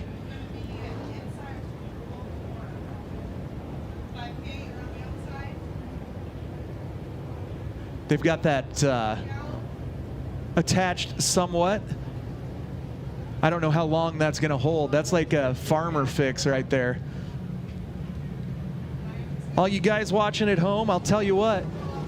You can't get a more beautiful picture than staring out at the backstretch here at the Mason City Motor Speedway, right down the corn rows. It's like they planted them just for you to look down. We just had the Field of Dreams baseball game, if anybody watched that. They played it right over in Dyersville. A lot of people went over there watching a little MLB action. Great baseball. If you're a Cubs fan, the last 2 nights have been pretty exciting as well. If you're a White Sox fan, tough luck. Here we go. Green flag is out. Back underway. Tyler Crimmins gonna fire it off. Jade Lang upstairs. There goes that bumper cover again. Side by side. Look at those two doing battle up front in this one. Right behind him, a couple front runners in national points. You got the money man, Josh Munson, now creeps into that 3rd position. Jeremy Wegner, as well as Gopel and Anderson. You take a look right there in the top 5-6 cars. Parker Anderson is in the top of the USRA national point standings, I believe. Munson, Bartle, You got Wegner and the Munsons. We got a whole bunch of people out there with us tonight as Tyler Crimmins to the race lead now. Here comes the money man, the old lime green $ machine, flying around the inside of the track. Tight racing, tight quarters in this one as lap number 3 in the books. Crimmins doing a good job protecting the race lead on the cushion. But I'll tell you what, he's got a couple hungry fellers behind him.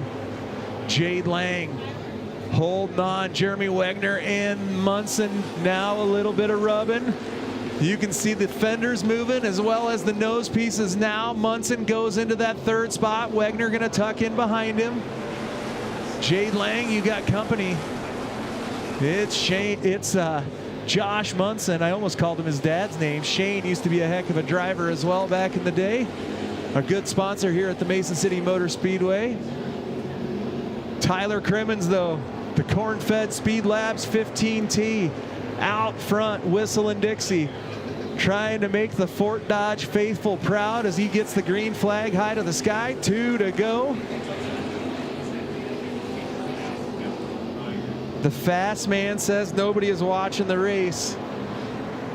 Well, Fort Dodge, everybody's watching the race in Fort Dodge. White flag is out. Here we go.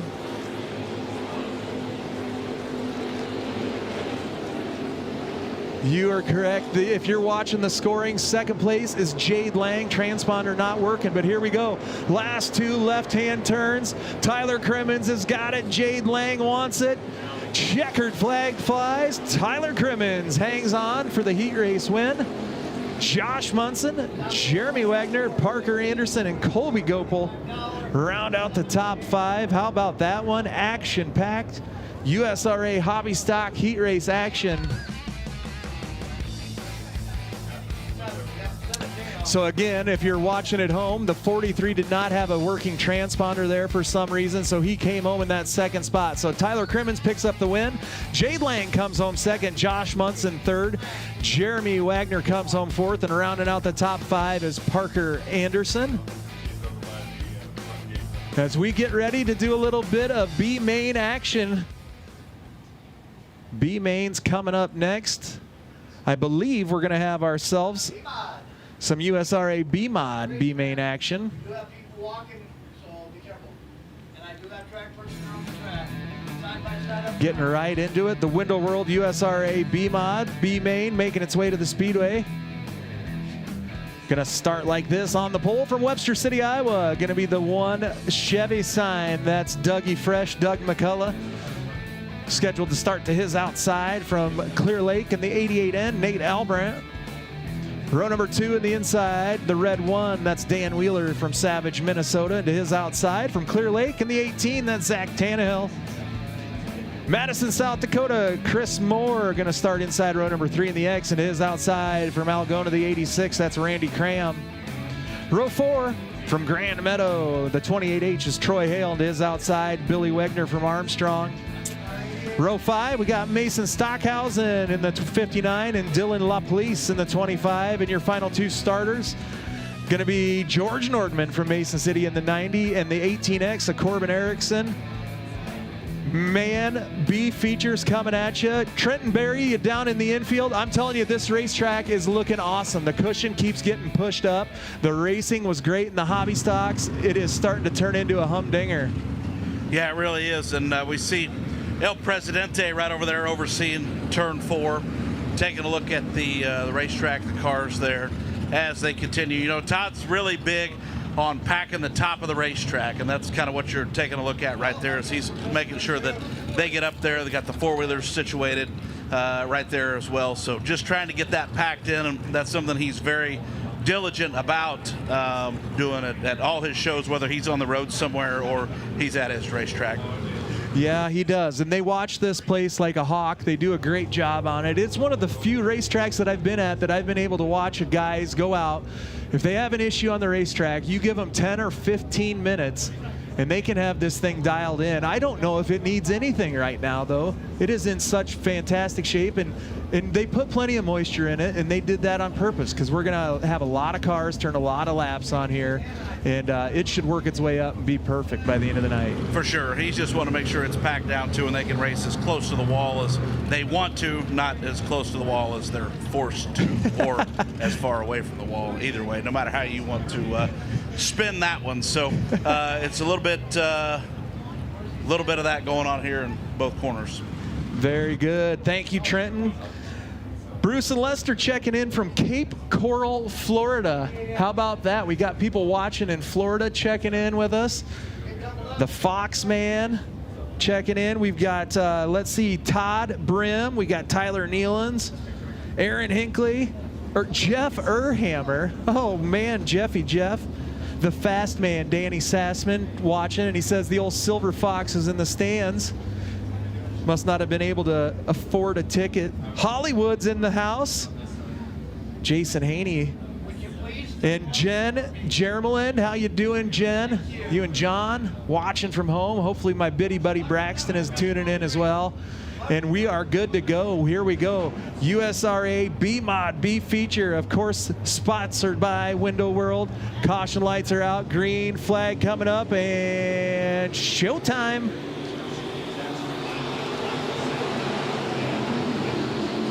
McCullough down to the inside. Albrana upstairs, gets the cushion, gets upset just a little bit, gathers it back up. Dan Wheeler and Tannehill. That's the top four right now. You're going to want to watch the top four. They're the only ones that are going to advance into tonight's A feature. Again, this is a 10-lap B main. Top four going to make it into tonight's A main. And right now, the top four running away with it. Doug McCullough going to click another lap down.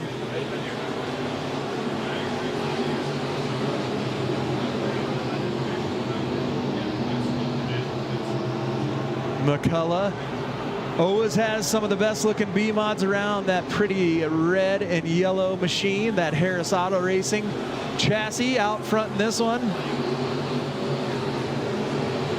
Look at this. McCullough pulling away from the field. Albrandt going to be under attack as the red one. Dan Wheeler taking a peek to the inside. Not going to have enough that time. Oh, Albrandt, hold on to it, and oh no, mayhem happens. Nate Albrandt loses the old pistole grip. Tannehill had nowhere to go and just clips the front end of the 88 machine with the right rear quarter panel. And that is exactly what you don't want to happen, especially when you're in a transfer spot. Got a replay coming up at you. And you could see Nate Albrandt just lost the grip on the 88. And then we end up collecting a little bit more. So tough break for Nate Albrandt in the 88. Hate to see that. And we'll see if Tannehill can continue on. And he is going to hold on to a spot right now. And that's going to put Chris Moore back in the spot. We got all sorts of people. The Working Spike is checking in. Hey, here's one of our favorites, boys. Double A, Anthony Ainsley watching. The voice of the SLMR late model series. Laura Mulder, Jason Purvis, how you doing, everybody? And Tannehill going to get the right rear looked at here as track officials. In USRA Racing, we do allow officials to check for safety of the race cars. Yeah, Tom Smith watching as well, our drone operator's uncle. Glad to have you in, and I tell you what, those drone shots, amazing. What a good job that he does with the drone and getting the video of the crowd and everything. I'm just amazed at all the people watching. We even got guys watching in the pits sending me messages. Imagine that. They can't walk up to the racetrack to watch the races. They got to just stand there and watch on the phone. It's good for the clicks on FloRacing, you know. Just keep clicking that, log out, log back in. What a shot. If you're watching from home, take a look at that view. She's lit up like a Christmas tree in December. Beautiful sight. Again, thank you to all our sponsors here at the Mason City Motor Speedway. 50/50 tickets are on sale. Make sure you get those. Mountain Man provided Ben and DJ with some popcorn. They got snacks. Mountain Man hooked them up. If you haven't tried that, make sure you go down and get some Mountain Man popcorn. I don't know if Ben probably doesn't eat that kind of stuff. Is it on the diet? I'm not sure. He's eyeballing it though. He is eyeballing it. I want to thank Rookies Rockin' Sports Bar and Malvern Bank, as well as Hoker Trucking, all of our title sponsors, for bringing this show together tonight. As Doug McCullough going to get everybody back in line. Kyle tells him it's time to go. Green flag getting ready to fly again. USRA B-Mod B feature. 4 in the books. 6 to go. Dougie Fresh out in front. Dan Wheeler now trying to take a peek to the inside. Not going to get it done. Mason Stockhausen now into that top 3. The 59 doing a good job working to the bottom. We got Erickson in the 18. Corbin Erickson had a good run, but a flat tire in the heat race. Now battling his way back into a transfer spot. Keep your eye on the 18X. Nordman has problems and exits off the backstretch in the 90 machine. But Doug McCullough, Dan Wheeler, Mason Stockhausen, and Corbin Erickson, that's the top 4 right now. Troy Hale, the 28H, he's on the outside looking in. He has got to get up one more position if he wants to continue racing this evening.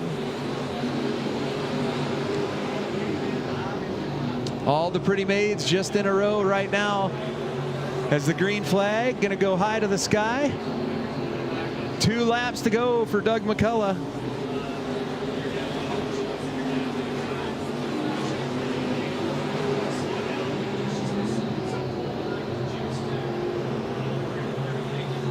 McCullough, no problems with this one as he works off turn number 4. A third of a mile to go and he'll have his ticket punched. Doug McCullough, Dan Wheeler, Mason Stockhausen, and Corbin Erickson. That's your top 4 as McCullough makes his final 2 left-hand turns. Checkered flag goes up. B-Main for the Window World USRA B-Mods goes to Doug McCullough. And your other 3 transfers, the red one of Dan Wheeler, the 59, Mason Stockhausen, and Corbin Erickson, the 18X, are your final 4. How about it, race fans? Give it up for the Webster City, Iowa driver. That's the one machine of Doug McCullough.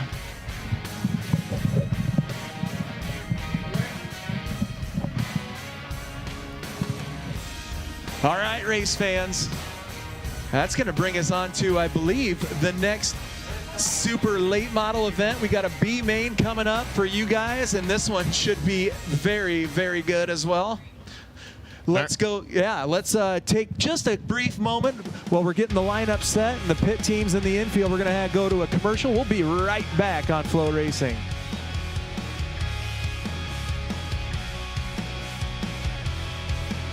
Pull ahead. To find your edge. To do whatever it takes to make you 1/10 of a second faster. Smarter. More committed than the other guy. Because you've got the kind of passion that can overcome the impossible. And we've got the most powerful performance race fuel available to help you do it. Sunoco Race Fuels. Take the lead.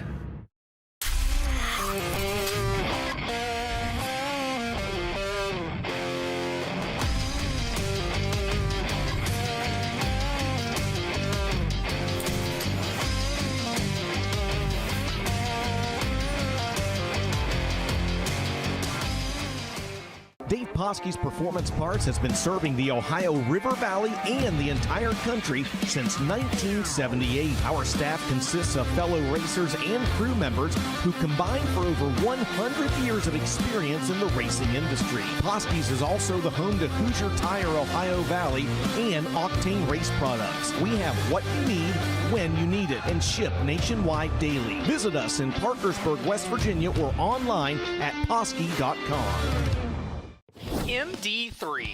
the most advanced body panels on the market. Aerodynamically engineered, manufactured from the highest grade and lightest weight materials, tested tough for optimum performance. The highest quality and most durable products you'll find anywhere. Our products help racers around the world reach victory lane. Winning never looked so good. MD3, the #1 body choice for top dirt racers. Welcome back to Mason City Motor Speedway, Mason City, Iowa. The sun is setting on the horizon. What a gorgeous sight. A packed grandstand, a packed pit area, and it's time for Stacked Racing Products B main action. They're rolling the top side of this racetrack a little bit, DJ. We're going to move 4 on to the main event out of this one, then we'll evaluate for series provisionals. The only drivers available for provisionals from the series are Brian Shirley and Dennis Erb Jr., the Perfect Attendance drivers, not in yet. And there's actually a situation where Shirley could not transfer but not have to use a series provisional because he can get a fast time provisional. We'll talk about all that when this one's said and done. Lots of scenarios. That's right, but let's go ahead and talk about the lineup for Stacked Racing Products B Main 1. Starting on the pole out of Chatham, Illinois, Squirrel Brian Shirley in the 3S. On his outside out of Batesville, Arkansas, the 21 of Billy Moyer. Row 2, Clay Stuckey out of Shreveport, Louisiana, the 15, and the 49 of Winona, Minnesota's Jake Tim. The 15M is Shane DeMay. The 28 is Dennis Erb Jr. And your final 3 starters, Tyler Bruning, Brent Larson, and Tim Ward. We can tell you Tim McCready gone to a backup car for the feature, and we also have Baby Bomber down there. Larson checking his out to see Matthew may have to go to a change as well. But green flags up. Brian Shirley takes him off into 1 and 2 stack. Racing Products B main action. Moyer pushes but holds on to second. Yeah, I was going to say he shoved up the racetrack there a little bit momentarily. Opens up the door for the 15 of Clay Stuckey. Top 4 transfer out of this. Here comes Jake Tim down to the inside of Stuckey. He's going to get the 3rd spot at the end of lap number 1. I think Jerome taught Jake Tim that one as he came in there, elbows blazing. Stuckey back to 4, Tim up to 3rd, Moyer 2nd. They're chasing Brian Shirley. Meanwhile, Dennis Erb Jr. not one to have to use a provisional tonight. He comes after the 5th spot, battles with DeMay back there. Bruning as well, man. Bruning's had a tough couple of nights. Tell you what, they are still turning incredible lap times here in the low to mid 14s right now in this B main. Out front, it's all Brian Shirley as he continues to stretch out his advantage.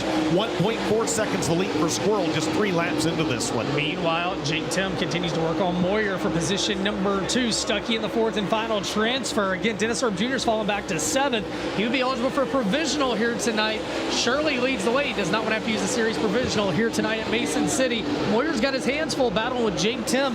DJ, well, track has slowed down a little bit, but they're still turning 14-1s to 14-2s. They qualified tonight on a 13-4. Absolutely. Clay Stuckey, meanwhile, continues to hang on to the final transfers. We're halfway home, 5 in the books, 5 remaining. And he's got probably 5, maybe 6 car lengths on Tyler Bruning. Bruning just took the 5th spot away from Shane DeMay. He's going to try to reel in Stuckey for that final transfer. Yeah, right now they're chasing that moisture on the low side as the middle started to slick off just a little bit. That big cushion's still there on the top. Bruning's putting it to the top, DJ. Last time he was 9/10 of a second behind Stuckey for that final transfer. We'll see what it is this time. Laps ticking down, just 3 to go. And Stuckey 7/10 of a second in front of Bruning. Yeah, so Bruning took 2 more tenths off of it that time. We'll see if he's able to reel in the Shreveport, Louisiana driver. Sand starting to run out of the hourglass, though, as there's just 2 laps to go. Shirley is checked out of this one. A 2.7-second lead for the driver out of Chatham, Illinois. He's going to come around this time to the Allgaier Performance. 1 to go. Allgaier Performance, white flag in the air. Stacked Racing Products B main action. It's been all Squirrel all the time. Out of 2 down the backstretch. 3-second advantage over Moyer, Jake Tim, and Clay Stuckey. Bruning running out of time. DJ off into turns 3 and 4. The winner of Stacked Products B main action, Brian Shirley. Billy Moyer comes home in 2nd. Jake Tim in 3rd. Clay Stuckey in 4th. Then it's Bruning, DeMay, Ward, Erb, and Larson. So finishing in the final transfer, it's Clay Stuckey. Jake Tim will finish 3rd. Billy Moyer will finish 2nd. And the winner is going to be Squirrel Brian Shirley in the Bob and Lisa Cullen Racing. Thomason Express, Hooker Trucking, J&J Ventures Gaming, Allgaier Performance, J&E Construction, KBC Graphics, Cheap Cars, Ted Brown's Quality Paint and Body, sponsored number 3S. So that is a wrap on all preliminary action here this evening.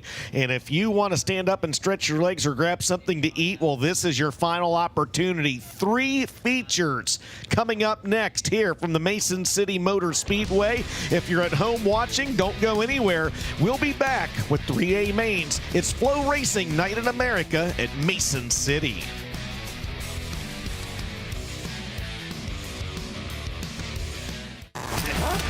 since 1978.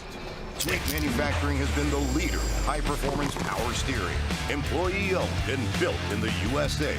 We proudly deliver the best in-class steering equipment. With constant innovation and development, we push performance to the next level because champions demand the best. When precision matters and performance counts, trust the experts. Sweet Manufacturing.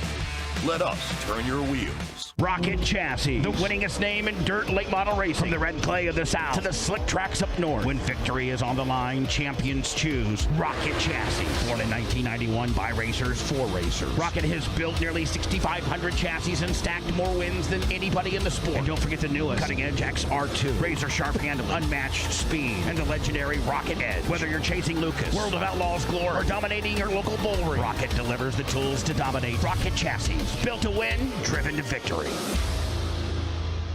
Impact Race Gear is your source for custom race shirts. We are certain that you will see the same things that hundreds of racetracks, teams, organizations, and manufacturers have already discovered. When it comes to quality and service, we simply can't be beat. We are not one of those here today, gone tomorrow print shops. Impact Race Gear has been trusted for years by racers all across the country. Give your fans and sponsors what they deserve. Simply awesome race shirts. Visit us online at impactracegear.com to learn more and start your order today. At Buzzy Racing, it's all blood, sweat, and gears because we're racers first. We're a family business, but more than that, we build what we'd race. Steering boxes, transmissions, rear ends. If it goes under the race car, we build it.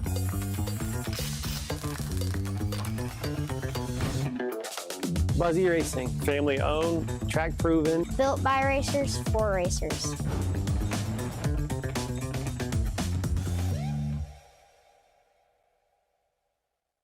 Willys Carbon Dyno Shop has been setting the pace for over 40 years by manufacturing championship-winning high-performance carburetors, including the U.S. patent Super Bowl and revolutionary Twin Blade. The Super Bowl delivers instant throttle response, eliminates fuel foaming, and keeps jets perfectly fed, built for gas, methanol, or E85 in both 2-barrel or 4-barrel designs. And the Twin Blade, the most innovative carburetor of our time, tuned for maximum output while protecting your engine. Visit online at WillysCarbs.com. Willys Carbon Dyno Shop. Run one or follow one. Established in 2021, Stacked Products became the leading composite body panel manufacturer for dirt late model and modified racers. From hoods and filler panels to doors and quarter panels, every Stacked Products body panel is engineered to withstand the demands of dirt racing. Each product undergoes extensive in-house and on-track testing before reaching the market. Join the growing number of racers across the nation making the switch to Stacked Products. Contact your dealer today. Stacked Products, where innovation meets creation.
Welcome back, ladies and gentlemen, to Mason City Motor Speedway. FloRacing Night in America is part of the Iowa Speed Week for dirt late models. Prelims are in the books.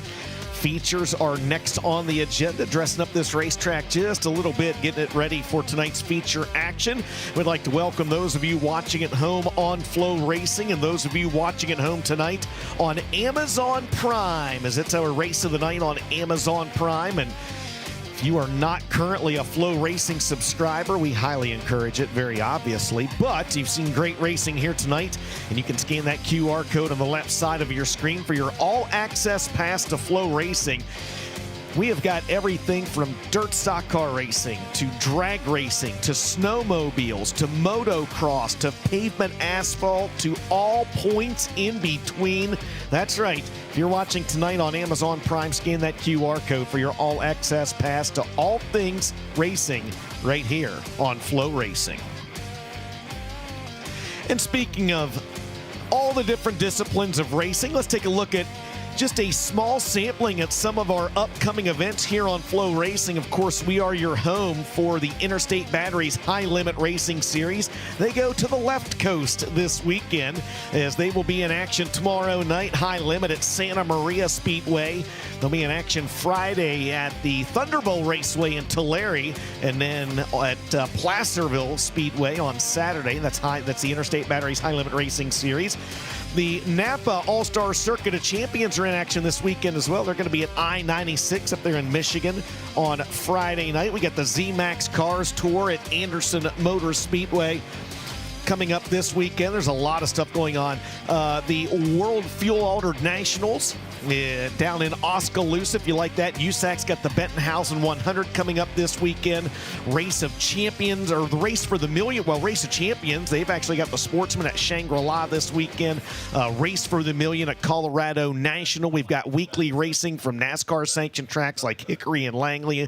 The finale at Bowman Gray this weekend. We've also got dirt track weekly racing from 141 Speedway, IRA sprints at Wilmot, and a whole lot more. Again, it doesn't matter if you're a fan of American flat track, NASCAR weekly racing, IRA sprints, drag racing. We have got it all right here on FloRacing. Well, at Florence Speedway about a week and a half ago, one of our drivers here with the FloRacing Night in America Series, he's also a regular with the Lucas Oil Late Model Dirt Series, Garrett Alberson was injured in a kind of a bizarre on-track incident where something from the racetrack, and they're still not sure exactly what it was, if it was a piece of debris, if it was something different, went through the race car and actually hit his helmet. It didn't bust the shield. It didn't go through the shield, so the helmet, the shield did its job. But it actually caused an injury to the head area of Garrett Alberson. He's okay. He's recovering. Going to have some procedures done to help him there, but he's going to be out of action for an undisclosed amount of time at this time. Obviously, Garrett, his wife Danny, their son Weston, they've got another one coming on the way as well. Medical bills, the racing community doing what the racing community does so well. They've rallied around Garrett and Danny Alberson and their family to help raise money for that family, and you can do that as well. You can scan the QR code if you're watching at home in the lower right-hand part of your screen. And I understand that they had an incredibly high goal. Ben's not on headset right now. 45,000 if I'm not mistaken. And I'm sorry, their goal is 50,000, and they have raised over 45,000 right now. So they are actually, all precincts are still reporting here, Ryan Staley. The latest precincts have come in at over $48,000 raised for Garrett Alberson and his family. Now, I'm going to put it out there. I'm going to set a lofty goal for the folks watching at home. I know their goal is 50,000. I'm going to see if we can get the racing community to push over $60,000 raised for Garrett Alberson by midnight tonight. So scan that QR code. If the good Lord allows you, open up your hearts and open up your wallets. And again, you can scan that QR code. That takes you to the direct official page to donate to Garrett and Danny Alberson right there. Again, their goal is 50,000. I know the racing community rallies around an injured driver better than any other community out there. I think we can get to 60,000 by midnight tonight. So let's see what we can do to help rally around Garrett and Danny Alberson and their family.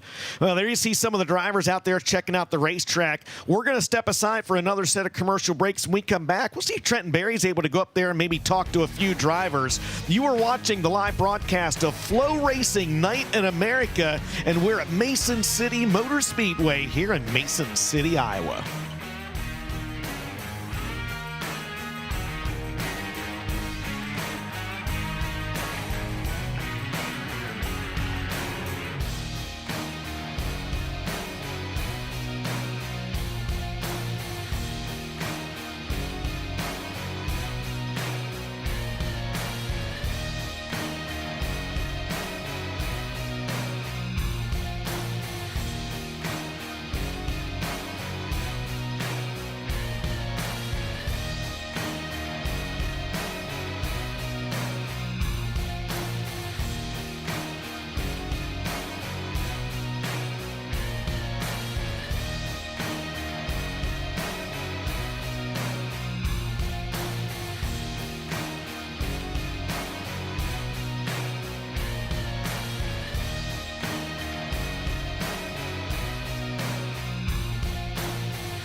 Welcome back to Mason City Motor Speedway. Last little bit of track prep happening, and basically these guys, these late model motors were running hot out there in those heat races and B-mains, pulling that cushion down, last few swipes on it, and we are here with FloRacing Night in America. B-Mod feature up next, and the Super Late Model feature, stock car feature to close out the night.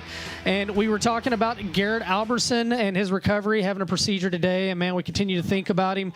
We talk about a big racing family, and you saw that QR code on your screen. I put a challenge out there. You put a challenge out. The challenge is that's done. Keep donating. What? But Rio Grande Waste Services, Larry Hink, Uncle Larry, and the Bobby Pierce posse, $20,000 being donated tonight to Garrett Alberson and his recovery funded. Garrett and Danny, and thank you, Larry Hink. And we just announced last night, Larry just put more money into the Wild West Shootout to raise that, and that money is being donated. And that is just unbelievable. The racing family is something special. Thank you, Larry Hink. Thank you, Bobby Pierce posse. And what can you say, DJ? Man, you can't. There are no words. There are no words. That's awesome, man. And so Garrett, obviously we mentioned he's one of our drivers with Flow Night in America, and he is a Lucas Oil Late Model Dirt Series driver as well. We do hardship points just like the National Touring Series, and a lot of regional series do as well. You and I went around the pits day, and it was a unanimous vote to give Garrett Alberson hardship points by our regular drivers as well in teams. So Garrett will get hardship points for the events that he's not at here. And let me explain that. The Lucas Oil Series, though, they voted at Batesville. Those teams were unanimous. We voted too. We both have in our rules hardship points, and the way that works, Garrett, he will, for every event he doesn't race in, he will get last place points in the feature. That's not gonna accomplish a lot, obviously, but because he gets those hardship points, he maintains perfect attendance, and we hope to see Garrett back later in the year. He would be eligible for provisionals. With our series, you have provisionals as long as you have perfect attendance. So right now, we're gonna head down with Trenton Berry. He's got Dan Eber. Hey, great news there on the contributions from Larry Hink, man. He does so much, and neat to see that money going towards Garrett Alberson. And man, we're just everybody thinking about him. We're caught up here with Dan Ebert. They bladed the track from the top to the bottom. Obviously, when things get the berm gets a little heavy as a racer, you probably got to like to see him going out and putting the work in to get the racetrack back. It'll be interesting to see here. I think it probably threw us all a little bit of a curveball, just looking at tire choice number one and what we're going to do load-wise, just to make sure we're the best we can be for 50 laps. I think it's going to go through a big change. Man, 50,000 at the topless 100. I don't know. Everybody's probably asked you all the things about how you feel, whatever. I want to know this. Who was the most surprising text message you got that congratulated you? Oh, man, that was tough. It was a record. I know it was like 6 or 7 scrolls on my text messages, and I had to wait a whole day to make sure that I took my time and really thanked everybody that came out. But the support was awesome. I mean, obviously we had a little luck, but in a race like that, you got to have luck. So it was just, I mean, a highlight of my life, right? I mean, to win a race like that, most people would dream about trying to win. Dan Ebert with us here. The Collins Brothers Towing Minnesota Truck Headquarters number 60. His car owner, James Trantina, is here, flew in from central Minnesota to be here for the race tonight as well. He is on the men too, so good stuff all the way around. I got to see James Trantina down there as well. Talked to him for a few minutes. He was catching up with Trent. Really good to see him as we talk racing. And with that, Brian, we have got the Window World USRA B-Mods out there on the track. They're going to roll this racetrack in for a few laps as they get ready for tonight's, is it a 20-lap? 20-lapper. Let's go. Window World USRA B-Mod 20-lap A-Main getting ready as they're rolling in the track. Got to wish a happy 53rd anniversary to Jim and Terry Anderson tuning in from the big town of Webster City. Another old buddy, a pal of mine, IMCA racer Cam Reimer is watching and tuning in. So shout out to Cam. And little brother Larry, Janet and myself, and little brother Larry watch often. He's watching tonight from Grand Haven, Michigan. So we got Michigan, Florida, all over the parts of the U.S. tuning in. Love to hear that. Tyler Nealons, he's tuning in. He's been helping Dallin Murdy all year long. So love that. But here we go. We're going to run down the lineup for tonight's Window World USRA B-Mod A-Main. We're going to start from the back, and we're going to start from the top. Starting on the pole from Galesville, Wisconsin, the 27 machine, Mike and Iverson to his outside. From Grand Meadow, Minnesota, the 28J, Jackson Hale. Row number 2 finds Oliver Sackett, the Pearson, Iowa driver, in 17 to his outside. From Otho, Iowa, the 9J, that's Jeremiah Reed. Row 3 from Decorah, Iowa, the 98, going to be Kyle Anderson to his outside. From Slayton, Minnesota, Braden Ehlers in 20. Row number 4 from Lansing, Kansas finds the 7J, Jake Richards to his outside. From Caledonia, Minnesota, that's Taylor Skaggy. Ben Modry from Protivin, Iowa, the 85, and to his outside, going to be Clay Beamer in the 17B from Fairmont. Your 6th row finds Duke Erickson in the 57 from Sioux Falls, South Dakota. To his outside, Tiana Mattoon, New Richland, Minnesota driver in the 53. Back in row 7 on the inside from Decorah finds Dan Hubden in the 16. To his outside from Waseca, Minnesota, the 22H, that's Jamie Hiller. In your 8th row from Tama, Iowa, the 99K, that's Kyle Murdy. And to his outside from Elma, Iowa, the 24P, that's Ashton Pankow. Row 9 finds the 33 of Corbin Ludeman from Grand Meadow, Minnesota. To his outside from Liberty, Missouri in the 64 is John Ross. Your 10th row finds Bradley Munkle from Lime Springs, Iowa in 21. And to his outside, the 02K from St. Ansgar, that's Hunter Kennedy. Here come your B-Main transfers, picking up the win in the B-Main from Webster City, Iowa. Car number 1, that's Doug McCullough, going to be starting his outside. The red one from Savage, Minnesota, that's Dan Wheeler. Your 12th row from Minnesota City, Minnesota, the 59, that's Mason Stockhausen to his outside. From Sioux Falls, South Dakota, the 18X is Corbin Erickson. And your final 2 starters scheduled to start, which I don't know if they're in or not. George Nordman in the 90. And yep, George is out there, the 90 machine, and Zach Tannehill from Clear Lake in the 18. And that is how we're going to stack them up for your 20-lap feature. Kyle 80 tuning in, as well as my old buddy, the Iceman cometh. Alex Williamson, the Iceman, watching as well. Alex Williamson's been running his modified around these Mason City parts and doing quite well, I might add. Picked up a few feature wins here recently and been looking really good in his modified. Again, thank you to all our sponsors here at the Mason City Motor Speedway. We couldn't do it without each and every one of them. Of course, I want to thank our sponsors, Napa Know-How Racing Dirt, American Racer Racing Tires, and Hampton Inn and Suites. I want to thank Fertilizer Equipment Specials, Beamer Companies, Shane Munson Construction and Alter Trading Corporation, John First Construction, Race Brothers, Ace Hardware, Summit Fire Protection, of course, Window World, Michael Benton Trucking, Curry's, Cargill, and then one of tonight's primary sponsors, Rookies Rockin' Sports Bar, Sevens and Tapped, O'Reilly Auto Parts, of course, the Mason City Motor Speedway, driven by the Pritchard Family Auto Stores. I want to thank the Hunneman Companies, KPKC, Clear Lake Bank and Trust, Cooley's Pumping, Quick Star, McDonald's, Raymond James, of course, Schaefer's Specialized Lubricants.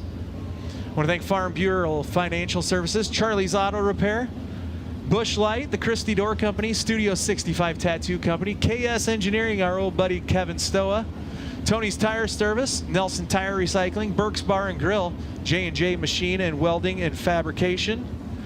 I also would like to thank Yonco, America's Drain Cleaning, Heartland Asphalt, and the United Beverage Service, as well as, I got a couple more and we'll be done. I want to thank KT Welding and Excavating, as well as Daly's Plumbing.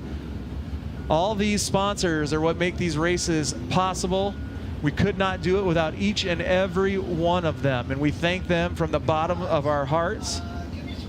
Happy early birthday to the Workin' Spike. Paul Atchison is Friday.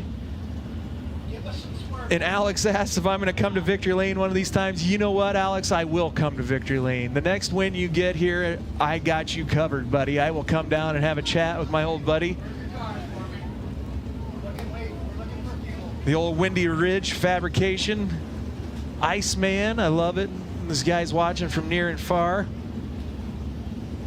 Car number 20, it's your fuel cap. Car 20, it's your fuel cap. Oh, we got a fuel cap loose on one of the cars. It sounds like the 20 machine. Braden Ehlers.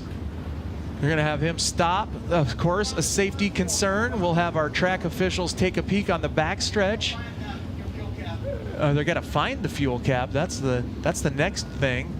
As it looks like we've just about got this track ironed in, and once we get that fired away, we'll get things underway. Again, thank you all for tuning in on FloRacing. Of course, Hoker Trucking and FloRacing Night in America, presented by Rookies Rockin' Sports Bar and Malvern Bank. You can be watching on Amazon Prime and FloRacing. We're glad to have you. It looks to be all set to go. Trenton Berry, you got a copy down there. I know that you're down there watching, seeing how this track is rolling in. Oh yeah, right here. And I'll tell you what, it looks smooth now. These guys should put this in prime shape for the late models later on. Not that they're going to have a bad track to run on right now, but you've watched as much USRA B-Mod racing as about anybody. Yep. And I'm telling you what, this is a stacked field. We got our defending national champion, Dan Hovden, and current USRA national point leader as well. He's in the field. You got Taylor Skoggy nipping right on his toes. This thing is packed full of talent. It's going to be a good one. Well, it really is. And you can see right up on the top of turn 3 and 4 right there, so many teams are taking a look at this in anticipation because they bladed that berm. It just wasn't going to be to a point it was going to pack in. They were going to be able to race on it tonight. So Mark went out on the road grader and got to work on it. And so they're looking to see how these B-Mods attack this early and late in the feature and then translate that rather to in terms of what they're going to need to do for their main event coming up here just a little bit later on tonight. Track looks much better. It was very, very moist right up at the top. It had never really even got a chance to pack in at all underneath that. So that was why there were so many laps packing the top, both with the heavy equipment and then also when the race cars came out onto the track. They've dried it out quite nicely and should be good to go. Excellent call on that with all the race teams watching what's going to happen. They're going to try to make some quick adjustments. They don't have a whole lot of time. They're going to see how these cars react right away. And you said a good thing there, and I got to give him a shout out. Our blade man, Mark Lyman, Farmer Mark I like to call him, he is a magician with that blade. I know he learned everything he knows from Brad Radcliffe, but he does a great job in that grader. He just rolled out there ripping heaters and running it in road gear, man. He was nonstop. Now he's just pulled it to a stop in the infield. And I'm not 100%, but looking at it from the side here, I think that cat's got its tongue hanging out, so it's a good thing we're about ready to go green. I think you're with you. All right, race fans, it's parade and wave time. Let's stand and cheer. Let them know you're here. It's the salute to the drivers, the salute to the fans. It's parade lap time for the Window World USRA B-Mods. Double up bunch up. Green out of 4 for 20. Good luck to all of you. Green this time. All right, time to giddy up for 20 laps right here at the Mason City Motor Speedway. A third of a mile, and it presents all the action that you can handle. Mike and Iverson, Jackson Hale, the front row. You can see everybody getting ready. Get the nerves out. 2 by 2, cinch them up. Kyle looks them over. Iverson sets the pace. Green flag. It's showtime at Mason City. Crossover move. Hale trying to get the line, but take a look at that. Iverson battles back. Here goes Hale again, and man, they're fighting for position. What a battle up front in this and all the way through the field. Ashton Pankow smashes up against the wall. The 24P has problems and gets into the 64. John Ross, I don't know. I think Pankow just lost the grip on the 24 and shot up the racetrack. You have a load of 50-50 tickets to dig through. There's going to be one. 897 is going to be the winner tonight. All right. I better write that down, hadn't I? Where can they collect this money, Kelsey? The grandstand entrance is where. All right. All right. Are we digging? Are we digging? Me? Go ahead. How, you need to draw. Mix them up. Mix them up. Dig in there. Pankow going to pull to the infield.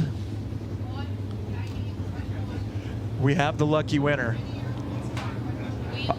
Send me a picture of it. I will. Race fans, get those 50-50 tickets out. Oh, go ahead.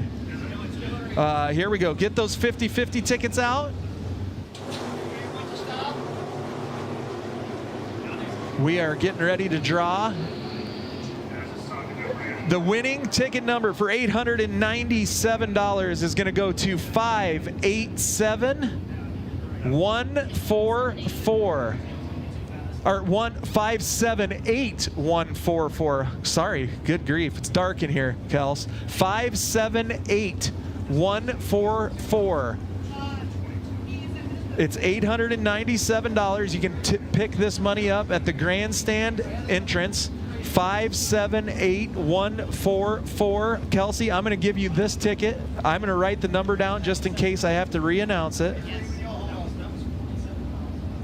578-144, $897 at the front entrance. Congratulations to the winner as we get the field straightened up and squared away. The man who built the Mason City Motor Speedway is up in the booth now looking at what's going on tonight, and he's got to be a happy camper to see a packed house and all these race cars in attendance. 3 classes. We have full fields and everything. You couldn't ask for a better night. Full fields, full grandstands. Everybody's got full bellies. DJ just got some cheese curds. That's going to be an extra 10 minutes on the treadmill, Ben.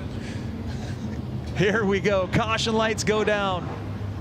Mike and Iverson, the race leader. Jackson Hale, Oliver Sackett doubled up behind him. Caution lights are off. Green flag goes in the air. Punch the noisemakers, and we're back to racing. Track's looking good. 3-4 wide racing. Oh, Ben Modry gets up on the haunches and almost into the wall back there in the 85, but Iverson clears out front. Hale running in that second spot, trying to run him back down. Braden Naylor's in the 20, a great run in that white and blue machine. Oliver Sackett, the young driver from Pearson, Iowa, now going to take a look to the inside him for that 4th spot. 3rd and 4th up for grabs. Kyle Anderson right there, as well as Ben Modry. And keep your eyes on the 32, Taylor Skoggy, the guy running 2nd in national points to Dan Hovden. That is a points battle going on right now. And speaking of Dan Hovden, just looking a little bit further back in the field, Dan Hovden has got the left front tire knocked off the 16 machine. He has got a broken front suspension piece. It's a, he has definitely hit a tire or something with the left front. So your current point leader for USRA national points has got front end problems on the 16. Skoggy now doing battle with the 7J, the 32 and 7J having a heck of a battle back there. That's your 7th and 8th place finisher, or runners right now, not finishers. And the 59 having issues as well. But right now, Mike and Iverson out front and cruising. 7 down of 20 so far, and Iverson pulling away a little bit. Jackson Hale, Braden Naylor's having a heck of a battle for the 2nd spot. Everybody else trying to vie for position and find the fast line as the track's smoothing off. They're getting it pushed up. Some running the top, some running the middle, some on the bottom. It's turning into what we expected this racetrack to do.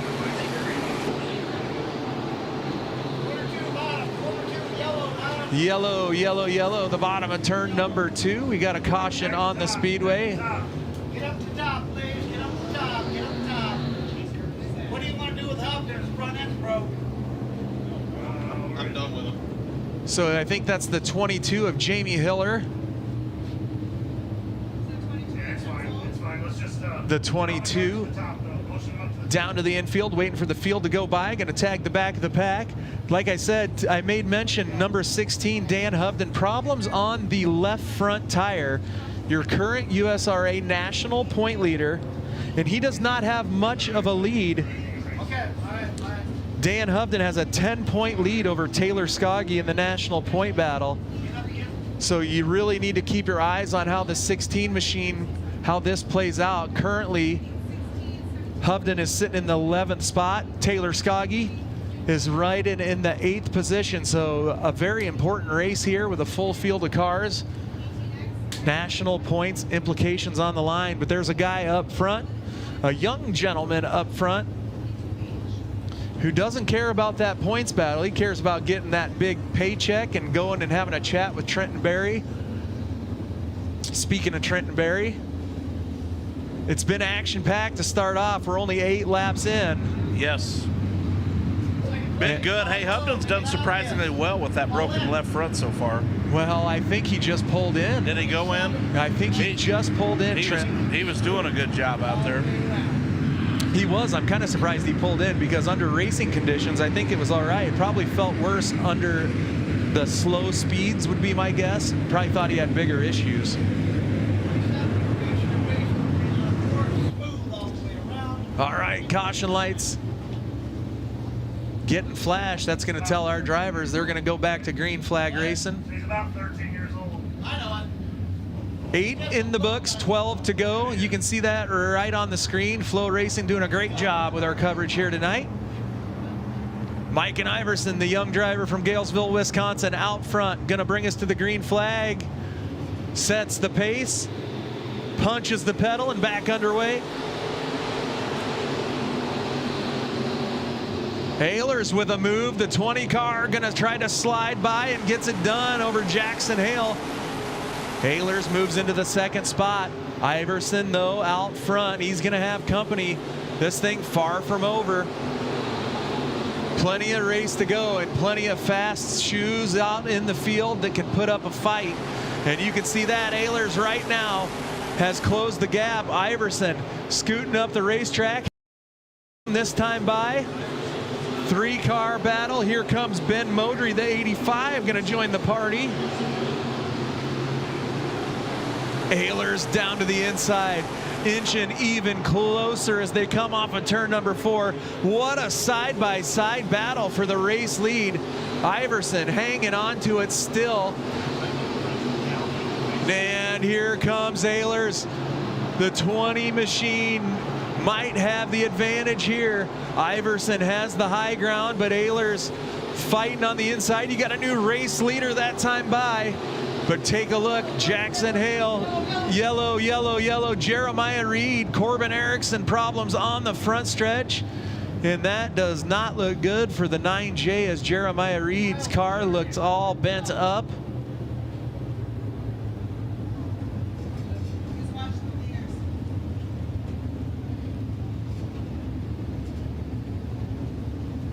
The race officials going down. Jeremiah Reed puts the old window net down. All clear from the 9J.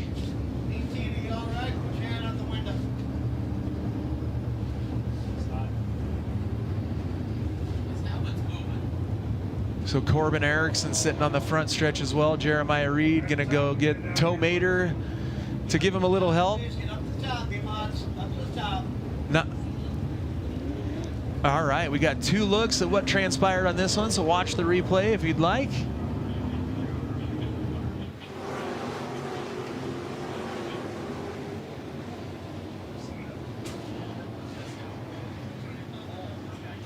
Drone shot on the first one, and oh man, looks like Reed kind of got chopped down on that one. That was a very good look at it as they had the wall camera there.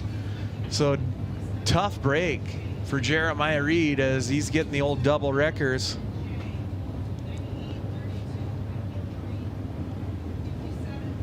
The double wrecker treatment. Erickson gets the hook as well. Jeremiah Reed, Fort Dodge, Iowa driver, kind of has a neat deal going. I think he's an instructor at the college, the community college over there. Has a program going where he has students helping him with his race program and teaching them along the way, kind of like the University of Northern Ohio, but a little bit community college style and a little bit of a neat deal that he's done there with the program. But tough break for the 9J. Hate to see him on the hook, and hopefully damage isn't too bad and he can get that thing tuned up and back out here. He had a great night going ahead of that. So Ehlers, the race leader, took over Mike and Iverson a lap or 2 ago. And Erickson's wheels are, I don't know if he can turn those wheels. There we go. Now it's straightened out. Toe Mater will have a lot easier time getting him back to the pits if he's going straight. It sure does help. Again, big shout out to Hoker Trucking, Rookies Rockin' Sports Bar in Malvern Bank. all those primary sponsors tonight. 12 laps in the books of this one, 8 to go. Stay up high, all the way up. Ham, go over to corner 3. Corner 4. Jesus Christ.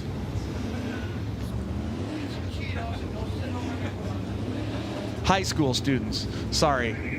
It's high school students that helped Jeremiah Reed. I said community college. Shamil Shamazel. 50-50 still not claimed. If you do have your 50-50 tickets, get them out again. You can claim the $897 that you have won. And it is 578144. 578144. That is the winning 50-50 ticket number. Get that down at the main grandstand entrance. Big winners tonight. Second place, high, low, make it obvious. Big winners. All in. Ratsky's checking in. The Billtown Bandit watching at home. All right, we're getting everybody lined up, squared away. The lineup is getting taken care of. DW is having some fun up here. Braden Naylor's your race leader in the 20. Mike and Iverson. Jackson Hale still right behind him. Jackson Hale going to be starting to the inside. 1 to go. The signal from the flag stand now. Kyle has got them lined up. Again, super late model feature coming up next. Hobby stocks will be the finale of the evening, and I ask that you do not enter the pits. You cannot enter the pit area until the final race is done. So no one without a pit pass can go down through the gates until the hobby stock feature is in completion. Again, thank you to all our race fans for coming out and packing this house tonight. We greatly appreciate it. As Braden Naylor is going to bring us to the green flag. Caution lights go down. Green flag goes up. Here we go. Showtime. Oh, Jackson Hale pushes the 27 into the wall. Now Hale gets bottled up as well, and we got a yard sale in turn number 2. Oh man, I'll tell you what, not what you want to see on a restart there. So we're backing him up, trying to get him squared away, and not good there. I do believe that the 28 got into the 27, pushed him up into the wall, and from there, it was all downhill. It's kind of flat, don't it?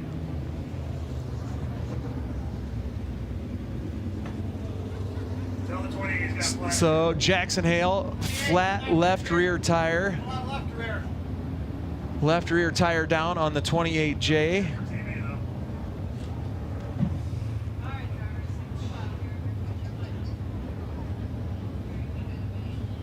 And here we go, watching the big screen and your TVs at home. We got a replay on what transpired of this one. Oh, man.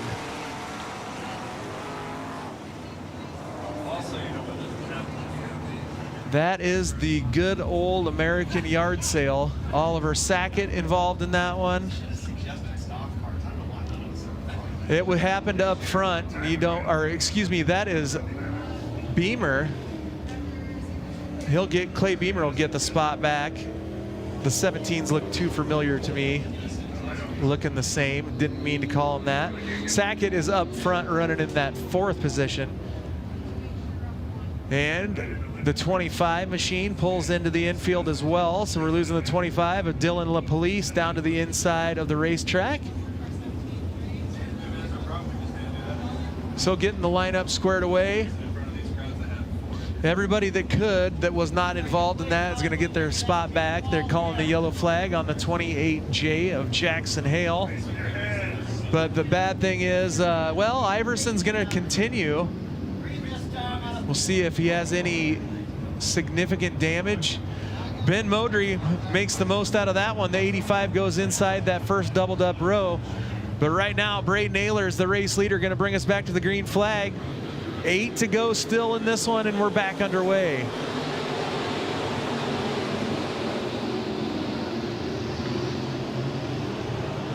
Iverson doesn't look to be worse for the wear. The 27 works the top side. Take a look at that, making the top side work around the outside, The 27 back to the race lead. Iverson giving it the berries on the top side. Got the dig going like Dale Jr. I'll tell you what, all he needed was to get a little bit upset, and that car has come to life. Braden Ehlers, though, not going to give up, going to work the bottom side. I told you to keep your eyes on the 32 as well. Taylor Skoggy now up into the top 4. Running in that 4 spot, Ben Modry running in 3rd. And here comes Jake Richards as well in the 7J. But up front, what a battle. Ehlers keeps working the inside. Tries the diamond down in yellow. Oh, that's not yellow. That's the, I'm sorry. I saw the yellow lights over there. It looked like it's the wrecker lights. That's terrible. I look up to see that. Ehlers still doing battle. Ben Modry now joins the crowd. What a race up front. The 20 machine searches high, searches low. Skoggy now, we got a 4-pack out front. Iverson out front and holding on to the race lead, but he is under attack. Green flag high to the sky, 2 to the go. Ehlers gonna give it a go this time, tries to shut the door. Iverson not gonna let it happen. Here we go again through 3 and 4, coming to the white flag lap. Ehlers gonna try to slide up, gives him room, and Iverson hangs on to it. Ben Modry goes upstairs. Skoggy down low, running right behind him. Ehlers gets the skirt lifted. Iverson back underneath. Now here comes Modry, gonna switch it up into that 2nd spot. Off of turn number 4, Mike and Iverson hangs on and picks up the feature win. Ben Modry comes home in the 2nd spot.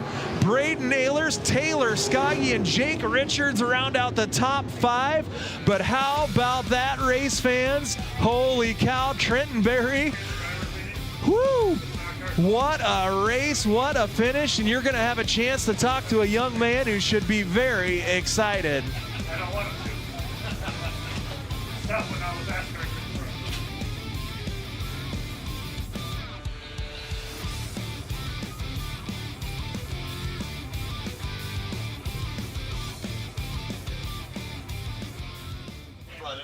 Trent Berry, how about that one, buddy? Down to victory lane with you. Yeah, he's going to be pretty excited right here. Mike and Iverson getting ready to come flying out of the race car. Here in the 27, a big win for this young, talented racer. And he did it on a really big stage tonight, too. So they're going to be pumped. The family, the team's over there as well. We're going to bring him out of the race car. Here he is. How about it for the 27 of Mike and Iverson?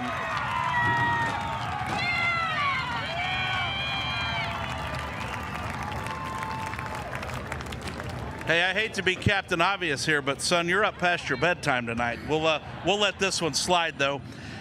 Hey, walk us back through the race. So you led, you gave it up, you kind of got a little skirmish there, and fought back. About all you could ask for out of your race car tonight. Oh my God, I'm tired. Me and Jackson got into me, and I was like, well, I think the car's pretty fucked now, so I just got to drive the hell out of it, and we're just gonna fucking floor the thing, and hopefully we do good.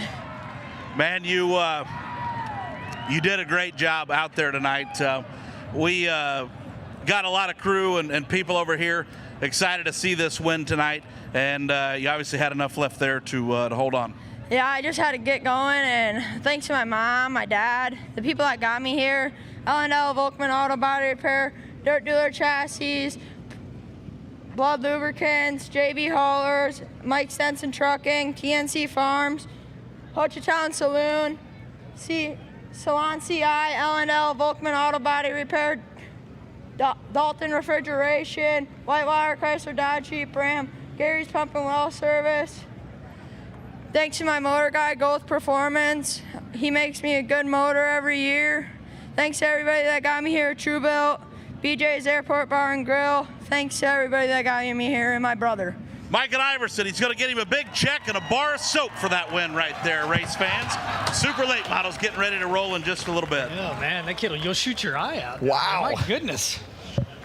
If you don't like that, you can unfriend him. Man, All I mean, right. that kid got composure, and then, wow, and then where were Trenton Berry? All right, well, somebody's going to be blaming Trenton for teeing that kid up down there. Here we go. Super Late Model main event, FloRacing Night in America, round 6 of 2026. Tiffany, let's take a look at tonight's starting grid.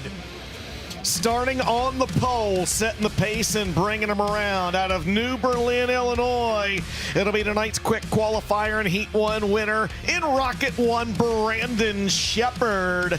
And on his outside out of Martinsville, Indiana, in the K&L Rumley Motorsports, number 6, the New Deal, Hudson O'Neal. Starting inside of row number 2, it's Devin Moran out of Dresden, Ohio, into his outside. Nick Hoffman out of Mooresville, North Carolina, in car 9. Row 3 on the inside, trying to get his first FloRacing Night in America win is going to be Ethan Dotson out of Bakersfield, California. And on the outside, out of Bloomington, Illinois, in the 25, the high side hustler, Jason Fager. Row 4 will be Bobby Pierce, defending series champion out of Oakwood, Illinois, in the 32. Into his outside in the 1T, it's Uncle T, Tyler Erb from New Waverly, Texas. 5th row back on the inside out of Lakeshore, Minnesota, in the 60. That's Dan Eberton on his outside. Originally out of Chandler, Arizona, the 20 RT, Ricky Thornton Jr. Inside of row 6, Tim McCready out of Watertown, New York. I think Tim went to a backup car. He'll be dropping to the back of the pack in car number 9. And the 13X of Dallin Murdy from Chelsea, Iowa. We move back to row number 7 on the inside. We find the driver out of St. Charles, Missouri in the 11G. That's going to be Gordy Gundaker on his outside.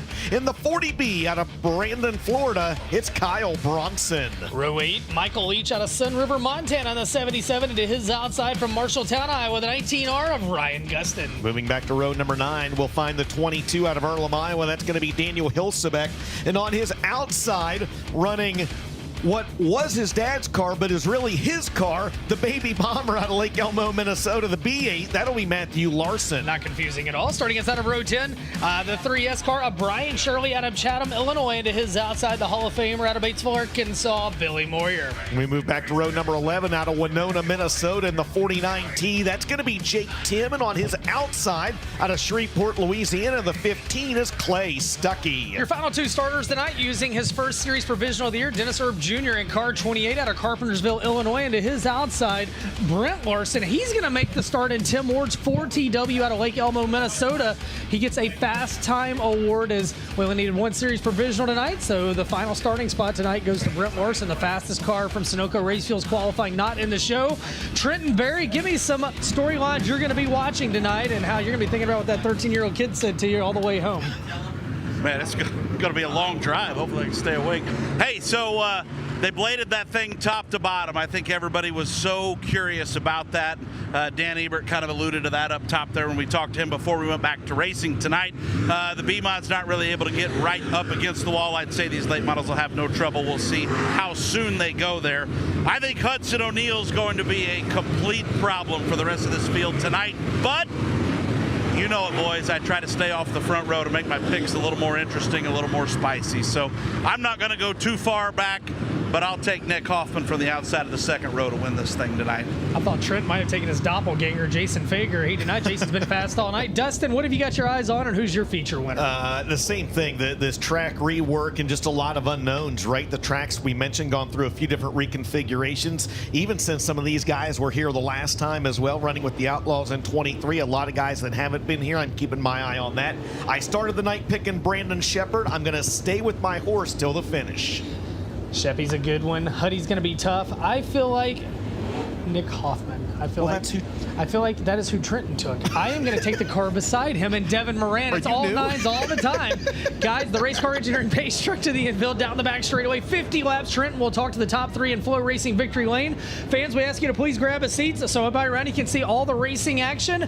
They enter the Impact Race Gear Start Zone. DJ 50 laps. Hoker Trucking 50 here tonight at Mason City. Green flags up. We are underway for 20 large at Mason City Motor Speedway. Brandon Shepard, the Raleigh 6 of Hudson O'Neal lead them into 1 and 2. O'Neal going to get the early advantage down the back straightaway. They go 3 wide for third spot behind them at the end of lap number 1. Hudson O'Neal is your leader. Nick Hoffman slips up to second. In third, it's Devin Moran. Meanwhile, Brandon Shepard back to fourth. Now Shepard outside of Devin Moran down the back straightaway. Jason Fager rides in the 5th spot.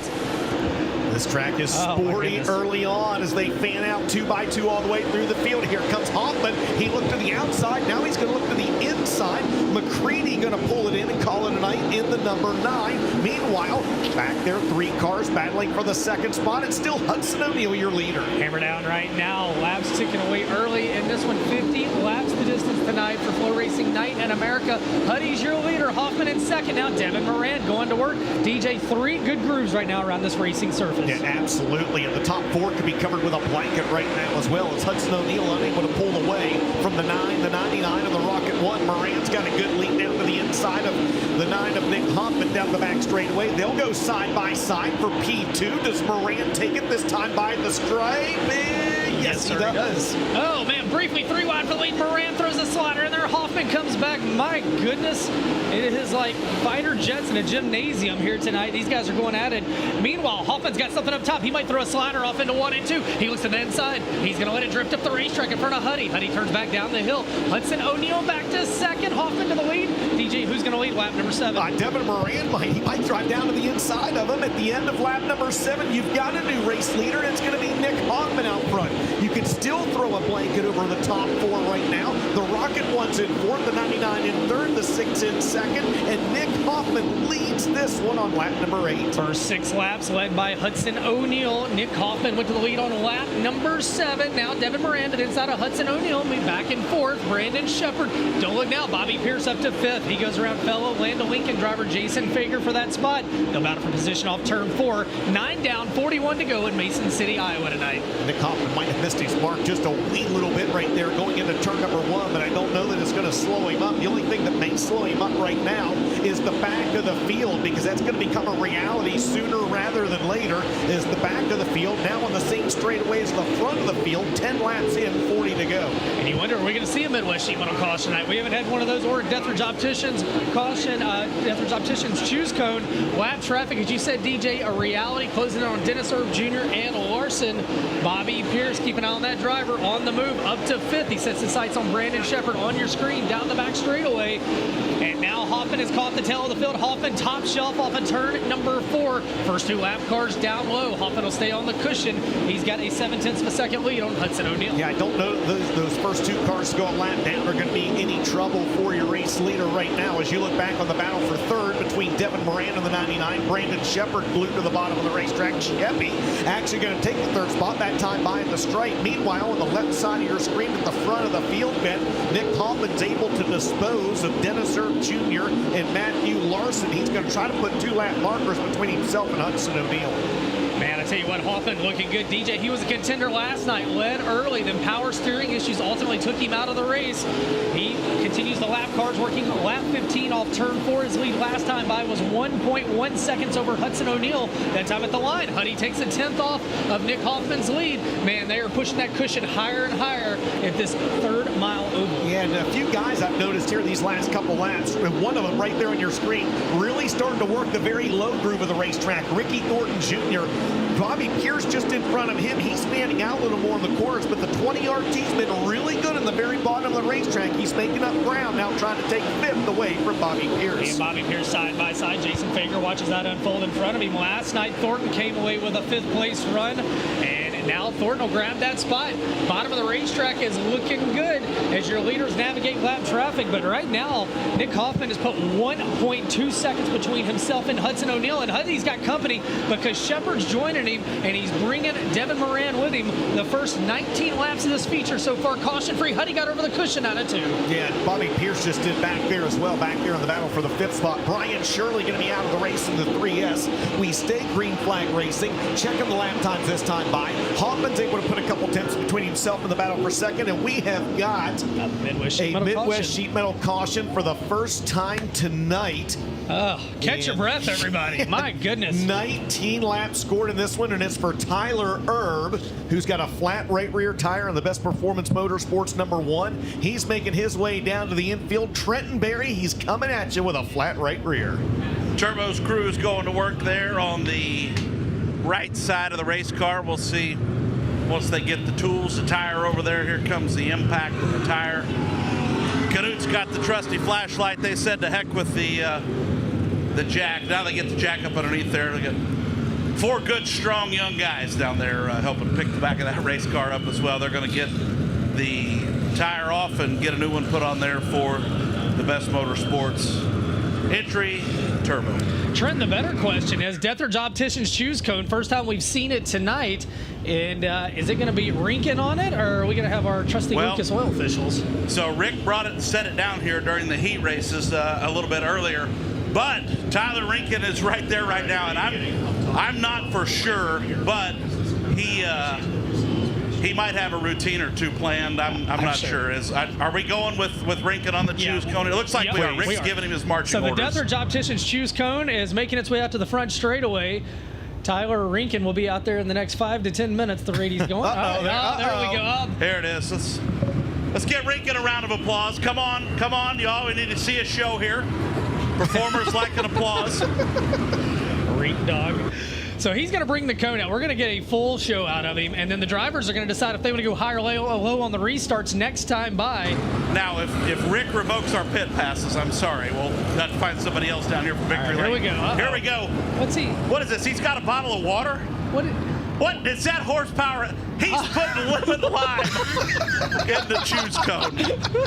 Attaboy. Oh, Tyler Rinkin. Oh, and then he threw the water. Attaboy, Well, Rinkin. Michael Rigsby got in his pocket. All right, Deathridge Opticians Choose Cone. The leader by himself on the front row. Second on back. They can go high, low, whatever they want. You don't have to do what the person in front of you does. And you see that Thornton follows Devin Moran to the bottom. Well, they're trying to run in the bottle of water and horsepower hydration that Rinkin spilled all over the front straightaway. I mean, yeah, way to go, Rink. It's a work night. Yeah, I don't. Who had Speedy drive for horsepower hydration on the front stretch on your bingo card? Look at Rinkin getting the cut. Look, ladies and gentlemen, give him a round of applause. Tyler Rinkin, the one, the only. He is a national treasure. Hey, I don't know. I mean, ladies, he is single. Well, not after that performance. I can give you his phone number if you want it. All right. Green flag is going to wave next time by as the Deathridge Opticians Choose Cone makes its first appearance of the night. Jake Tim, the early hard charger in this one, up 6 spots as we get ready to go back to green flag racing. DJ, Ben. he went with lemon lime, too. He didn't go with my mixed berry. He took your lemon lime out there. Yeah, that's all right. There we go. Well, I tell you what, it's been a good one so far. Lights are down on the Speedway. We'll restart in the Impact Race Gear restart zone, and it's up to Nick Hoffman to get back on the loud pedal, trying to get his second career FloRacing Night in America win. Got his first one at Eldora back in June. He brings the field back to the green, DJ. 31 laps to go. Huddy looks at the inside of Hoffman. Yeah, Hud's been running the high side. He chooses the inside, though, in that restart to think about a slider up front for the race lead. Instead, he may open up the door for the Rocket One. And I'm telling you, man, that 20 RT and some others are coming on the extreme low side here at Mason City. Man, Hoffman is really good up top. And I tell you what, Shepard's got a good run off of 2. It's not going to matter as Turbo goes around, and Turbo's tough night continues. He draws another Midwest sheet metal caution and a little bit of damage on the right side. Now, I don't know if that was from the last flat tire he had, but it's going around up there. Trent Berry, did you see what happened? Man, I didn't. Not until the Midwest sheet metal yellow waved. I turned right around. I was looking over on the other side. We'll see if Turbo's going to pull in. Looks like he is not right here, so maybe just going to the tail. Yeah, it's a little bit of a can opener action on the right side, that bottom right door trim. As we'll check the lineup, and then we'll see what Tyler Rinkin's second act is. Good thing he did his horsepower hydration, because cautions sometimes breed cautions, DJ. Well, that's right. Absolutely right. Hey, I have seen every once in a while that he plays the guitar with the cone. I've seen a few different things, so I'm very curious to see how Rink does here. Yeah, he did not. Well, nobody. James Essex wore it on his head. He was cone head, and we may have a Deathridge Opticians cone. Oh, look at him. He's a man on a mission. He's running. You see that?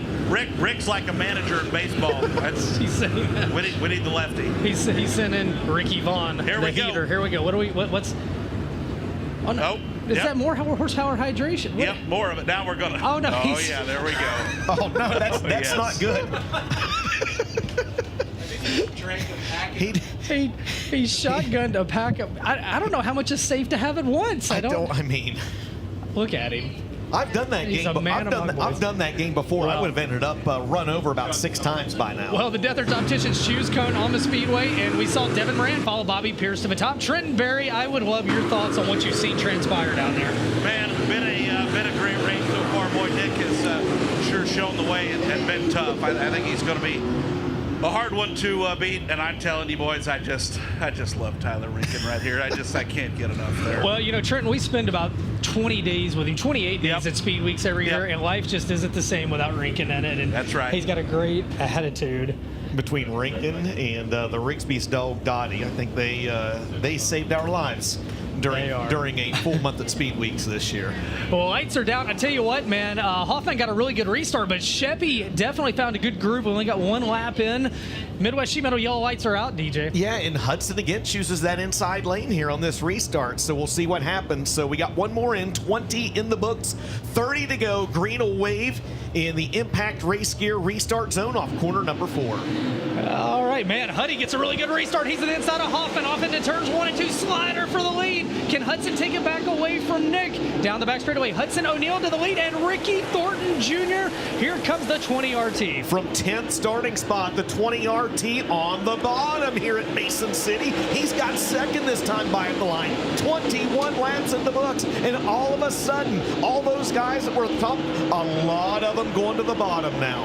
And hearing some possible sparks out of that 9 car. We'll keep an eye on it. The sparks that's the gas pedal going through the floor pan of that race car. You see the sparks shooting out of the back of it. Last night, power steering issues, but Hoffman, he's got a head of steam. Meanwhile, Thornton back to 3rd. Shepard's right there with him. DJ, 23 laps complete, 27 to go. It's been fun at Mason City. Yeah, absolutely it has as we get closer towards the halfway point. And that bottom group that was really good for the 20 RT, the 32 and the 25, after that restart, maybe going away from those guys a little bit. The high side now, as the grooves continue to shift here at Mason City Motor Speedway. At the front of the field, Ben, they'll come around to halfway this time, and Nick Hoffman reeling back in, your race leader, Hudson O'Neal. You know what? We don't have a halfway sponsor. Let's give it to Hellraiser Jacks tonight. Tim Sheets and the gang. They do a lot for racing. You get halfway tonight, Hellraiser Jacks.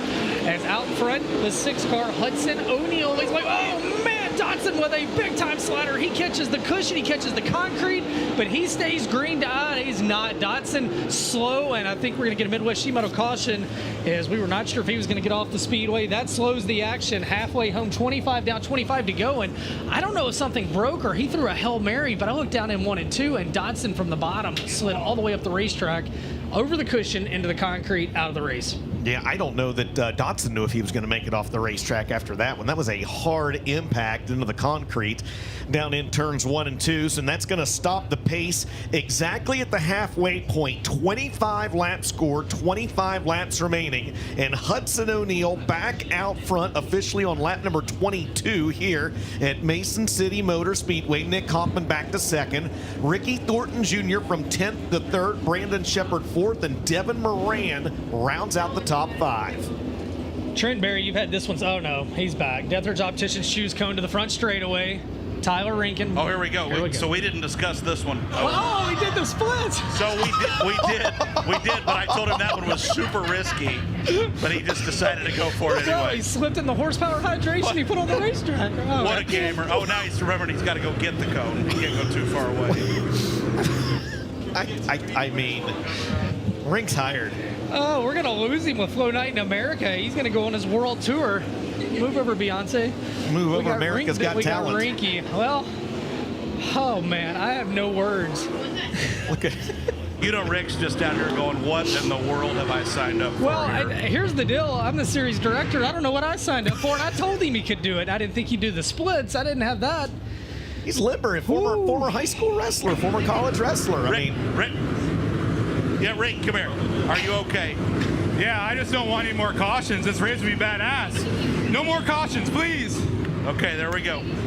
Rick says he doesn't know how many more we can sustain tonight either. Rick and Cullen for the James Essex PSG here in this one. Hey, how about a shout out to Jake Tim, by the way, up 9 spots from 21st to 12th. Green flag is going to wave in the Impact Race Gear restart zone. 25 down, 25 to go, and Ricky Thornton Jr. big run on the top side, but still some sparks out of Hoffman's car, but it's not slowing him down. And then inside of Hudson O'Neal, he can't get there.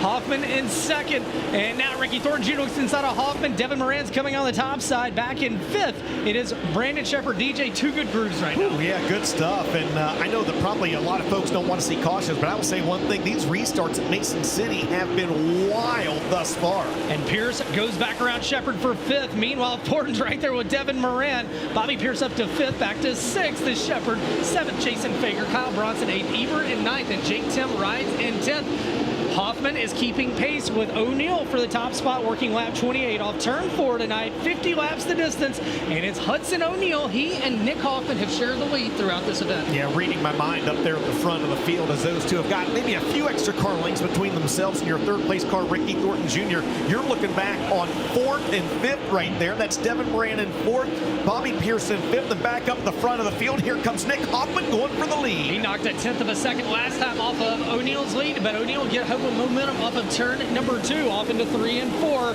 30 laps down, this time by 20 to go, and it is Hudson and Nick Hoffman breaking way out front. Thornton Jr. in 3rd, Devin Moran in 4th, Pierce in 5th. Man, that top is good. That cushion's gone all the way to the wall on both ends. That's the fast way around the speedway. I'm gonna do what our good friend James would say. Let's run another 50. Right? I mean, it's fun here at Mason City tonight, and these guys are still turning lap times in the mid 14 seconds, 14.6, 14.7 right now, as O'Neal stays out front. 32 in the books, 18 to go. It's got to make you wonder, though, DJ, have they built a strong enough curb up top that it's going to be hard to get off that thing for the final 18 laps? Early we saw low and middle, and right now hammered out. And as I say that, Nick Hoffman's going to try to answer the question. Good run off the bottom of 4. Last time by, the lead was 0.6 of a second for Huddy. That time, half a second. Nick found something down in turns 3 and 4.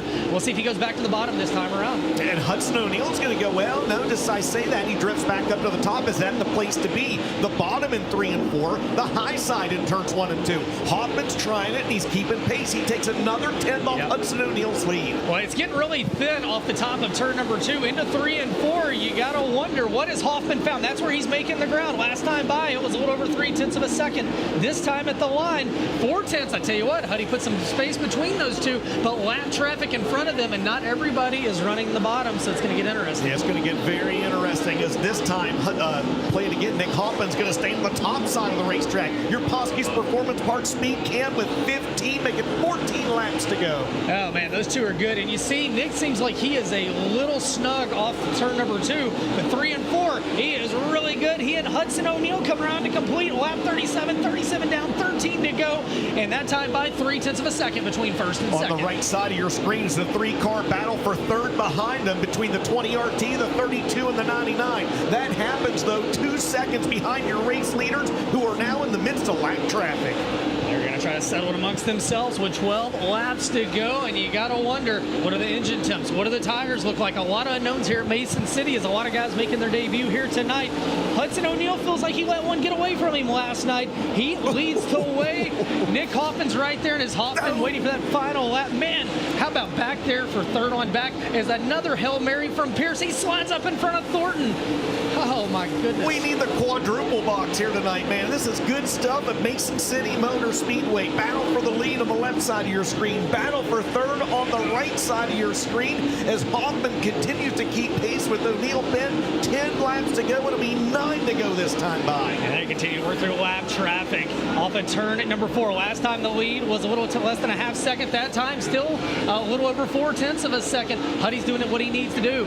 Hoffman's looking for everything. Meanwhile, Bobby Pierce would probably love a Midwest Sheet Metal caution. He is coming in a hurry. He's up to 3rd. He's running out of time, DJ. 8 laps to go with Hudson O'Neal leading the way over Nick Kaufman and Bobby Pierce in Iowa. Yeah, you're exactly right. Pierce is shaking himself free from Ricky Thornton Jr. and Devin Moran back there in that battle for the 3rd spot. Meanwhile, Nick Hoffman back down to the inside in turns 3 and 4. And I'm telling you, Pierce is coming in a hurry. The last lap, he was a half second better than both of them. That time by, he and Hudson's times were about even, but he's catching Nick Hoffman. You got to wonder if they told Hudson it's go time as Pierce closes in off into turns 3 and 4 on Nick Hoffman.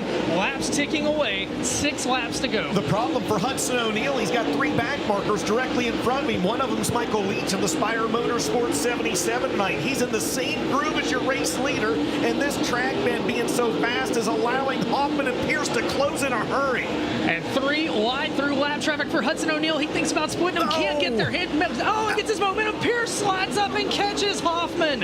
Hoffman will lose momentum. Somehow he keeps going. Pierce is hammered down. They're coming back to 4 to go. Hudson O'Neal's in heavy lap traffic. Is this one going down to the checkers? Man, they're bouncing off the wall, and Hud still having a hard time trying to work around the back of the field. This time by, there's going to be 3 laps to go. Pierce is 1.4 seconds back, and it's going to be closer than that this time at the stripe. That time at the stripe, 9/10 of a second. Pierce is trying to get there. You see the replay left side of your screen where Pierce and Hoffman got together as Pierce slid up in front of him. Meanwhile, off into 3 and 4. It's getting tighter, DJ. 2 to go. The separation was 9/10 of a second. This time at the line, 5/10. Can Pierce find a way around Hudson O'Neal? Can Hoffman get them both, DJ? We're racing back to the white flag. He's going to find a way around. I don't know where he's going to go because there are cars everywhere. This one's going to come right down to the last lap at Mason City. Allgaier Performance 1 to go. Ben, bring us home. On to turn number 2. Hudson O'Neal's got the lead. Pierce is close enough, but to your point, where do you throw a slider? Off into 3 and 4. Huddy goes to the top. Pierce down low. Hoffman to the top side of the racetrack. The winner of the debut of Mason City Motor Speedway, Hudson O'Neal. Nick Hoffman gets second. Pierce is third. And Hoffman hard into Jake Tim at the checkered flag. Oh, man, what a finish. Holy smokes. And incredible contact after the checkered flag as Jake Tim broke directly in front of the leaders. Hoffman had nowhere to go and careened into the 49 in a burner here at Mason City Motor Speedway. We're going to catch you up on that wild last 2 laps, including the contact at the finish where the 49 broke and the 9 got into him. But unofficially, it was Hudson O'Neal getting the win by 3/10 of a second over Nick Hoffman.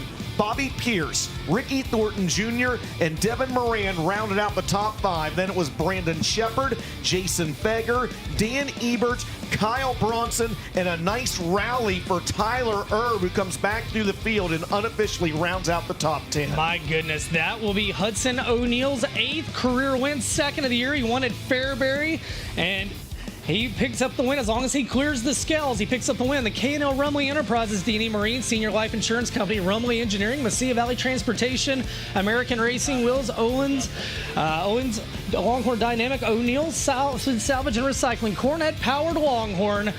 We will talk to your top 3. We'll see what Nick Hoffman thinks not only about the contact that he had with Pierce, you see Jake Tim's car, but also with Jake Tim having issues after the checkered flag, and then Bobby Pierce comes home in 3rd. Let's take a look back at the instant replay, and let's watch as they cross the line. And Jake Tim, oh my goodness, that was a hard blow for Nick Hoffman and Jake Tim. Tim had slowed, and Hoffman tried to get the car turned after he'd taken the checker, just could not get there. He had nowhere to go, and I don't know if we can see that again or if we can rewind that again or not. You had your 3 leaders and either 3 or 4 cars at the back of the field, all right there. And I know I use the phrase a lot, but you seriously could have thrown a blanket over them. They were that close together. So here, look at that. There's 1, 2, 3, 4, 5. There's 7 cars right there together, and Hoffman just simply put had nowhere to go. Jake Tim had broke. It wasn't his fault. Hoffman had nowhere to go in a wild finish at Mason City Motor Speedway. Hey, fans at Mason City, how many of you enjoyed that one with FloRacing Night in America? That's a pretty good cheer. I got a question. Who would like to see FloRacing Night in America back here next year? That's more like it. Trenton Berry, I'm going to throw it down to you, buddy. Victory Lane is all yours, and you got the 6 car joining you there. Man, it's going to be kind of a spirited one as well. There's a lot to unpack out of this race. Driving the Rumley, number 6, Hudson O'Neal sits down here in FloRacing Night in America Victory Lane. Rick Schwally giving him the hat. They got the big check, the confetti getting ready to go, the banners in place. One night after he beat himself up over a third place run, Hudson O'Neal sits here tonight, redeemed in victory lane. We're going to get him out of the race car here in just a couple of moments and welcome him here to all these great Mason City Motor Speedway race fans. We got second and third lining up here as well. Here he is, race fans, from the state of Indiana. How about it for the 6 of Hudson O'Neal?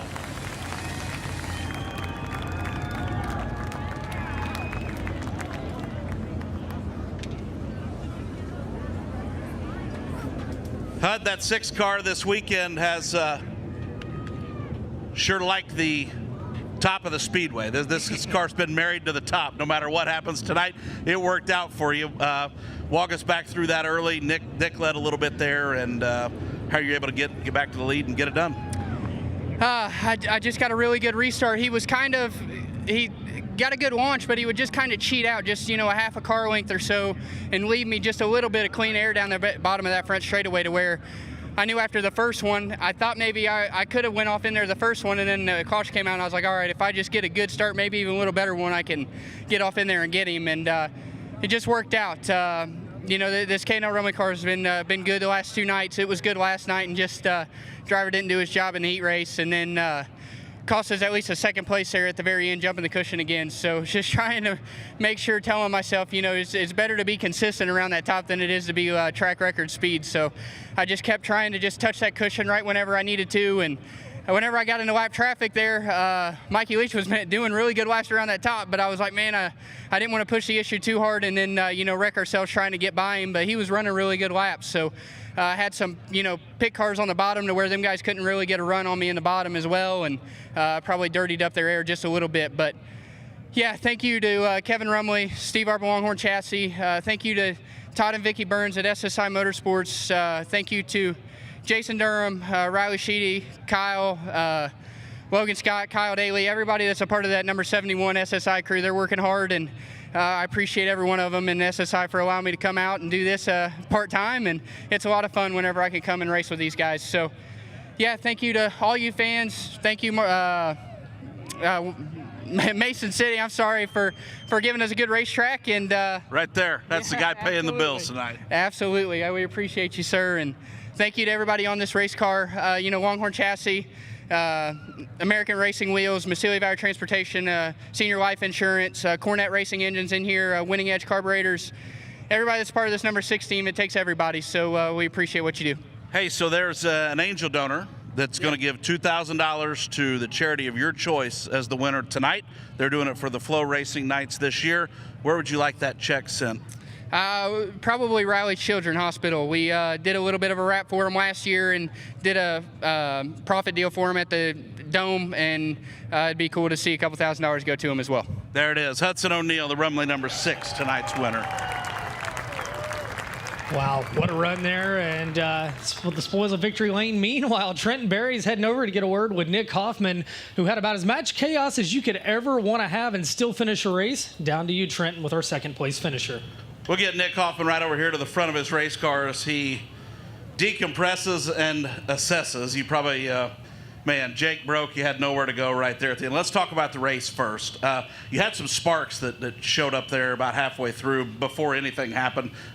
Did you feel anything different in the race car about the midpoint on? No, not really. I could smell brakes, and I had brake issues last night, so I've been racing long enough to know what smells like oil, what smells like brakes, what the issue could be. But it smelled like brakes under that caution. I was like, that's kind of weird, because I had brake pedal the entire race and everything. But just you put that behind you and just start gassing on it. And on that restart, his wheel spun down the front straightaway, and got myself vulnerable into one where he was able to slide me. So he gets out front, and then I just hustled as hard as I could to keep pace with him and keep him honest. And I could, dive to the bottom down here and at least show him the nose, at least show him that I'm there to see if I could get him to trip up just a little bit, and he just never did. So, I felt like we were really good. I could go kind of anywhere I needed to, and they just did a great job with the racetrack.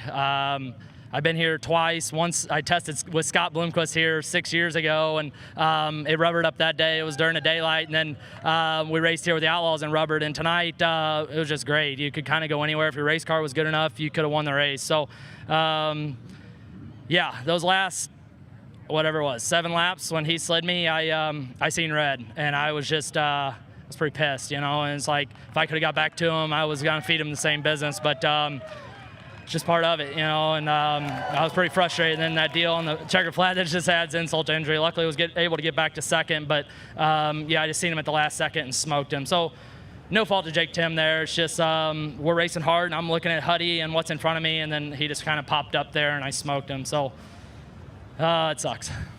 Great run tonight. Good 2 days here, and best of luck as you head over to the other side of the state. Yeah, I appreciate it. Thanks all you race fans for coming out and supporting us. Yeah, Iowa's been good to me here. I felt like we had a really good car last night and fought those issues, and then tonight we at least kept them honest. So our race car's good. Hopefully this one's not killed. Longhorn builds a great race car, and I'm going to assess the damage here. And I mean, I got a fuel line punctured and everything right now, so definitely got some work to do, and sucks going into a test day tomorrow.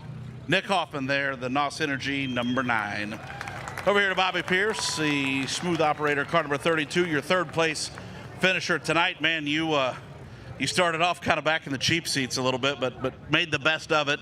Walk us back through your evening there. It looked like you were going to be second there for a long period of time. Yeah, I definitely wish I would have stayed on top of the last corner after all that hard work to get to second, and wanted to go for the win. I didn't really think the bottom had enough. I guess I was hoping the lap car would mess up Huddy, but congrats to him on the win. Drove a heck of a race, and yeah, just like I said, man, I wish I would have ran the top on that final corner just to finish second. But all in all, pretty good night for us, and a good start to our week. And really excited to go to Maquoketa tomorrow, get some practice in, and then race Friday and Saturday, and just keep this hot rod going. So I got to thank all the people for their help, whether it's my crew and just everyone with Longhorn Dynamics and all my sponsors on this car, and just everybody, man. Thanks to everybody. I don't want to stir drama, but the slider with Nick, you just obviously thought you were probably a little more clear than you were. No, well, I saw Dotson slid Devin, and he.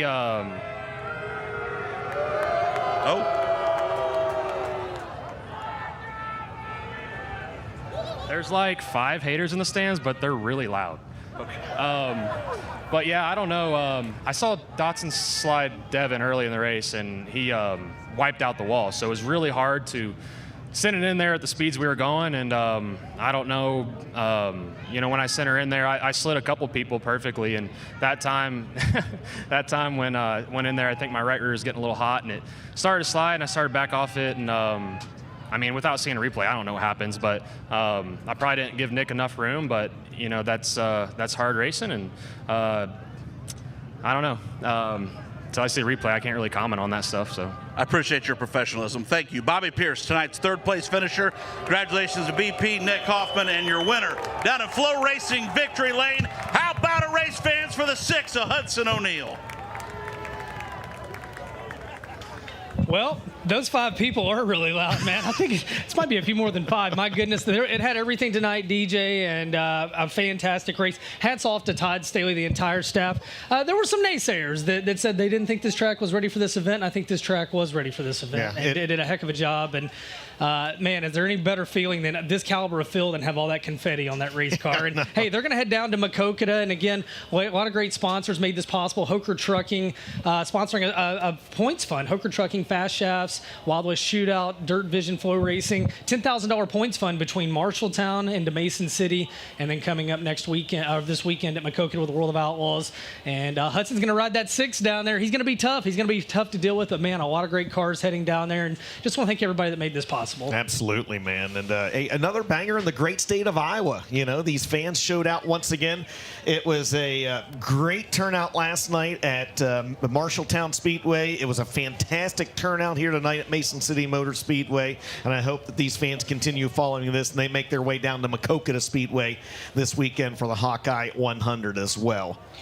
Well, fantastic night. We've still got one feature to go and some talks down there on the podium. We're going to step aside and we come back, rounding things out with the USRA Hobby Stock main event from here at Mason City Motor Speedway. FloRacing Night in America. One race to go here tonight.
Welcome back to Mason City Motor Speedway for FloRacing Night in America.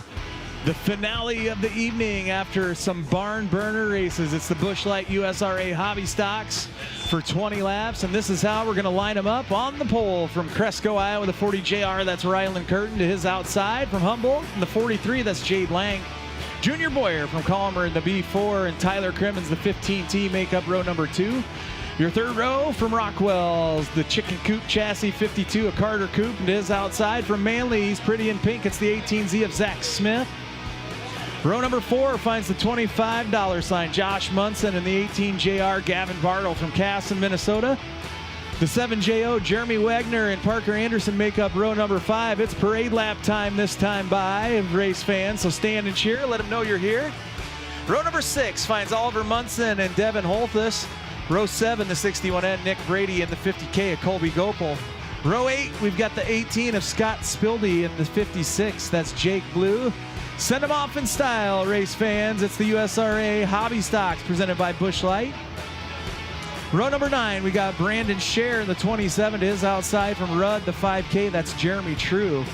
Row 10 from Waterville, Iowa, the 26 is Max Jones, and the 3JR, that's Jace Hansen. Jacob Munson, the 25, and Shyla Erickson in the 14th are your 11th row starters. Your final row finds the 83, Scott Doble, and the 57H of Jonathan Hines. 24 cars, 20 laps, $700 on the line. The Busch Light USRA Hobby Stocks coming to life. Rylan Curtin, Jade Lang, here we go, showtime.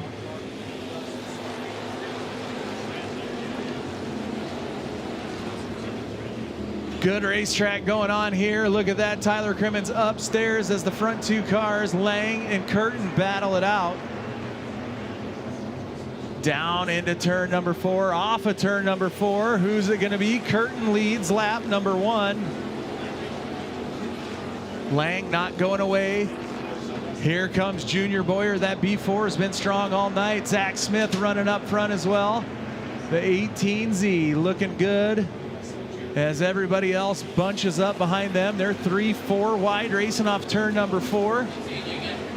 Lang going all the way upstairs to the cushion. The 43 going to lose a little bit of momentum there as Rylan Curtin, the 40 JR, out front in this one. And here comes Junior Boyer to the inside. Lang left the door open and Boyer takes advantage. Zach Smith coming along for the ride as well. The 18Z to the inside, the top 4 pulling away a little bit from the other cars. Some strong runners running back behind them. Josh Munson trying to work on the 18 JR. Parker Anderson, the 47P there as well. Everybody battling for position. Good side-by-side racing throughout the field. Wagner and Gopel back there doing battle as well, but all Curtin so far in this one to start things off.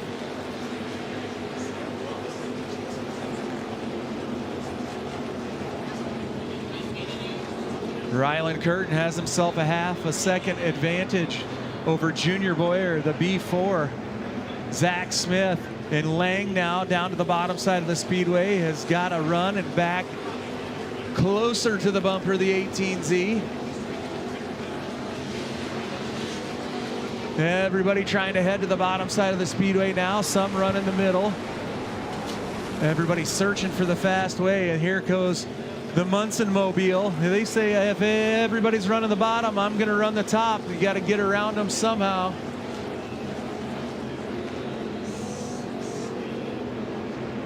Rylan Curtin pulls away to a 3-4 car length advantage as we go to lap number 8. As the yellow comes, yellow, yellow, yellow.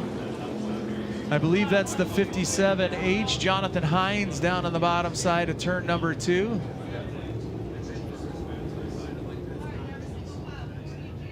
So Hines brings out the caution light.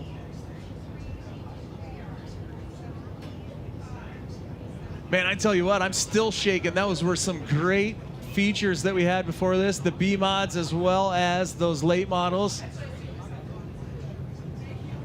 Just very proud of all the track crew and everybody that helped put this race on to get this in and have a great facility here and to put on a good showing for all you fans watching far and wide. shout out to my old buddy,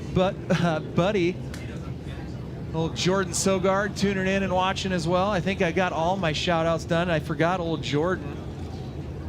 How could I forget you, old buddy, old pal, tuning in from Ames Way. So the crew checking out the 18 JR down on the infield. He's get the thumbs up, all clear. We'll see if he's going to let the field catch up or try to circle around as we get the lineup squared away. 13 to go in this one as 7 laps down. Rylan Curtin has been the class of the field, but you and I know as well, a caution can change everything. If you liked what you saw for racing here tonight at Mason City, we ran every Sunday night. We start the program early. We're generally out of here by 8 o'clock. If you want to come see a good, fast, great racing program on Sunday nights, come on out to the Mason City Motor Speedway.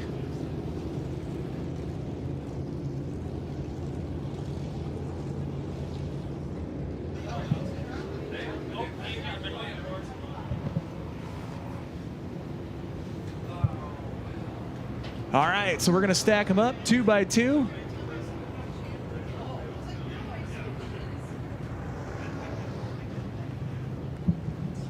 Get the lineup squared away and back going.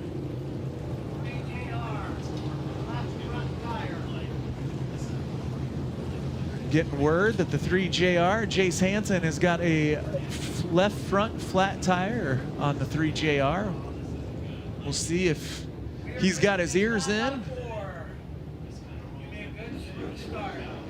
All right, caution lights go down. 13 to go. Rylan Curtin wanting to hang on from start to finish in this one. A few cars behind him might have something different to say about that as the caution lights are off. Kyle's going to look him over. Curtin going to set the pace off turn number 4 down on the bottom, and showtime again at the Mason City Motor Speedway.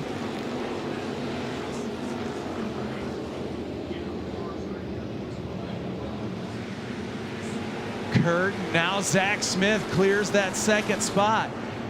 Good start there out of Zach Smith as he gets by Boyer and goes to the second spot.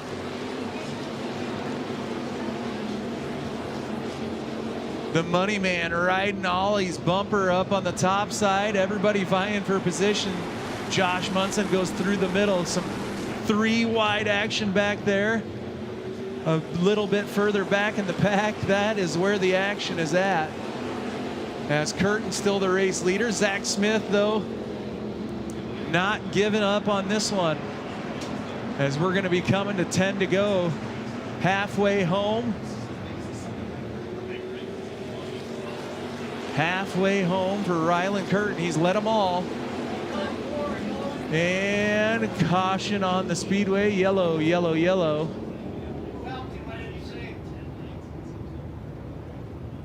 As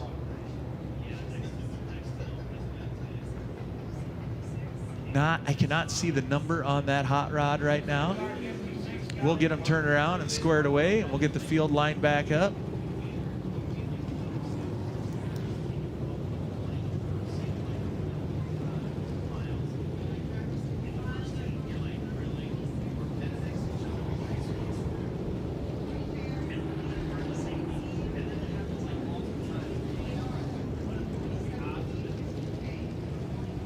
So Jake Blue going to cycle to the back, the 26 machine. Might get the spot back. Max Jones going to go searching for his spot back, I think. So he had some help.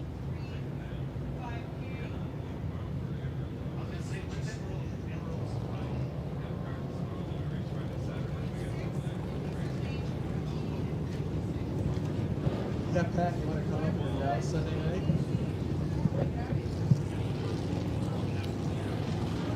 All right. Caution lights are going to go down. We're going to double them up. We're going to go back green flag racing here. The Renegade checking in. I saw Reed and Heather down there. I bet the Renegade wishes they were racing stock cars here tonight. Drummer's in attendance too. I saw him earlier. Caution lights are down. Green flag is up. Here we go. Better start for Boyer that time, but Zach Smith pretty strong in the 18. Josh Munson rim riding around in the $25 car. Gavin Bartle now to the inside as well. Look at this. Parker Anderson, everybody bunched up front. Rylan Curtin, you have got company. Boyer to the inside. Zach Smith one higher. Off the bottom of turn number 4. Boyer going to take a peek. He's got his nose inside the fender. Has to do the brake check. Not a lot of room for error there. Is Zach Smith going to power back by? He grabs that second spot, but look at the old $25 sign. The money man on the move on the top side of the speedway. I told you, if anybody's going to go where they're not racing, it's that man right there. As Zach Smith now going to work to the outside into the race lead at the start-finish line. They're all doing battle. And here comes Munson on the top. Look at that. A gaggle below him. 4 cars on the bottom side. The money man's upstairs. Rylan Curtin back to the race lead at the start-finish line. A 4-pack on the bottom, and the money man stalking his prey on the top side. He's got the high ground. And he is just riding that in, driving it in, letting it hit the cushion, and gets the car turned as Zach Smith back to the lead this time by. I don't know how many lead changes we've had, but it's been great so far. The money man now inches up into that 3rd spot.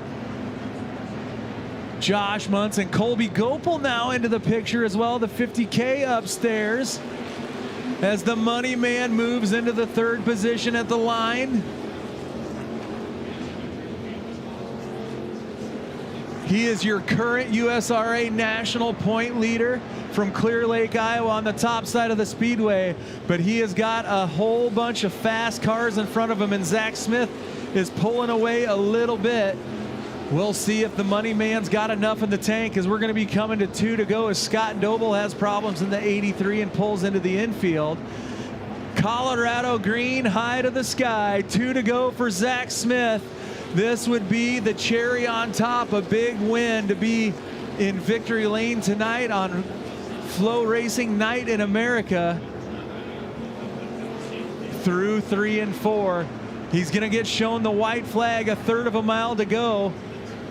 Zach Smith has got 1 lap to put it in the books around the bottom, but here comes the money man on the top side. He gets a run off the top of turn number 2. He's going to have 2 more left-hand turns to try to get it done. Zach Smith needs to protect the lead, powers it down the front stretch, and double checkers. Zach Smith gets it done.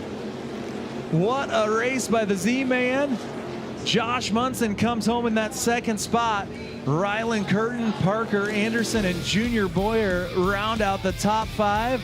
He's pretty in pink, and he's going to be pretty in victory lane. Zach Smith getting it done tonight.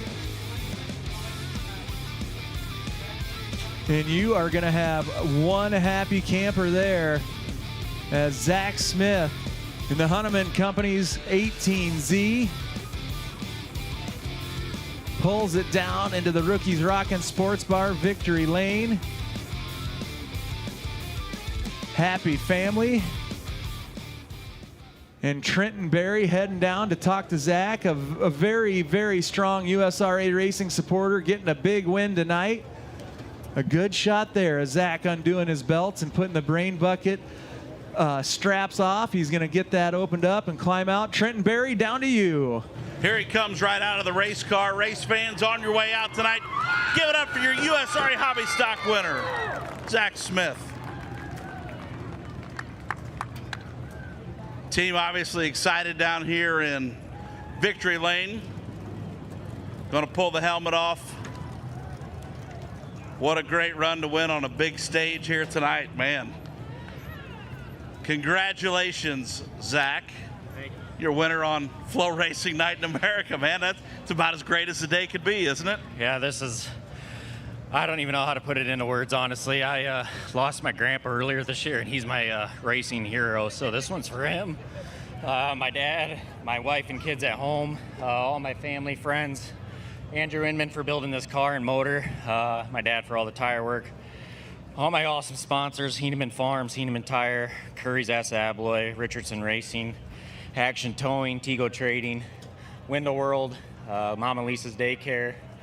I'm sure I'm forgetting some, but to do it in front of the home crowd with such a big crowd, which was awesome. Then Flo, this is cool. Man, that's great. Zach Smith down here in Victory Lane. That'll wrap it up tonight. From everything down here trackside, thank you all you race fans for coming out. And boy, did Mason City Motor Speedway ever show out tonight in front of the entire country and beyond. Everybody on Flow Sports, everybody watching on Amazon Prime as well. What a great night here from Northern Iowa, from the Staley family's Mason City Motor Speedway here at the North Iowa Fairgrounds. Denikus? Thank you, Trenton. Great job down in the infield. Rinkin, you were a star tonight as well. Again, thank you, everyone, for coming on out. You can see weekly racing right here at the Mason City Motor Speedway. Again, thank you for joining us. Everybody, drive home safe and God bless.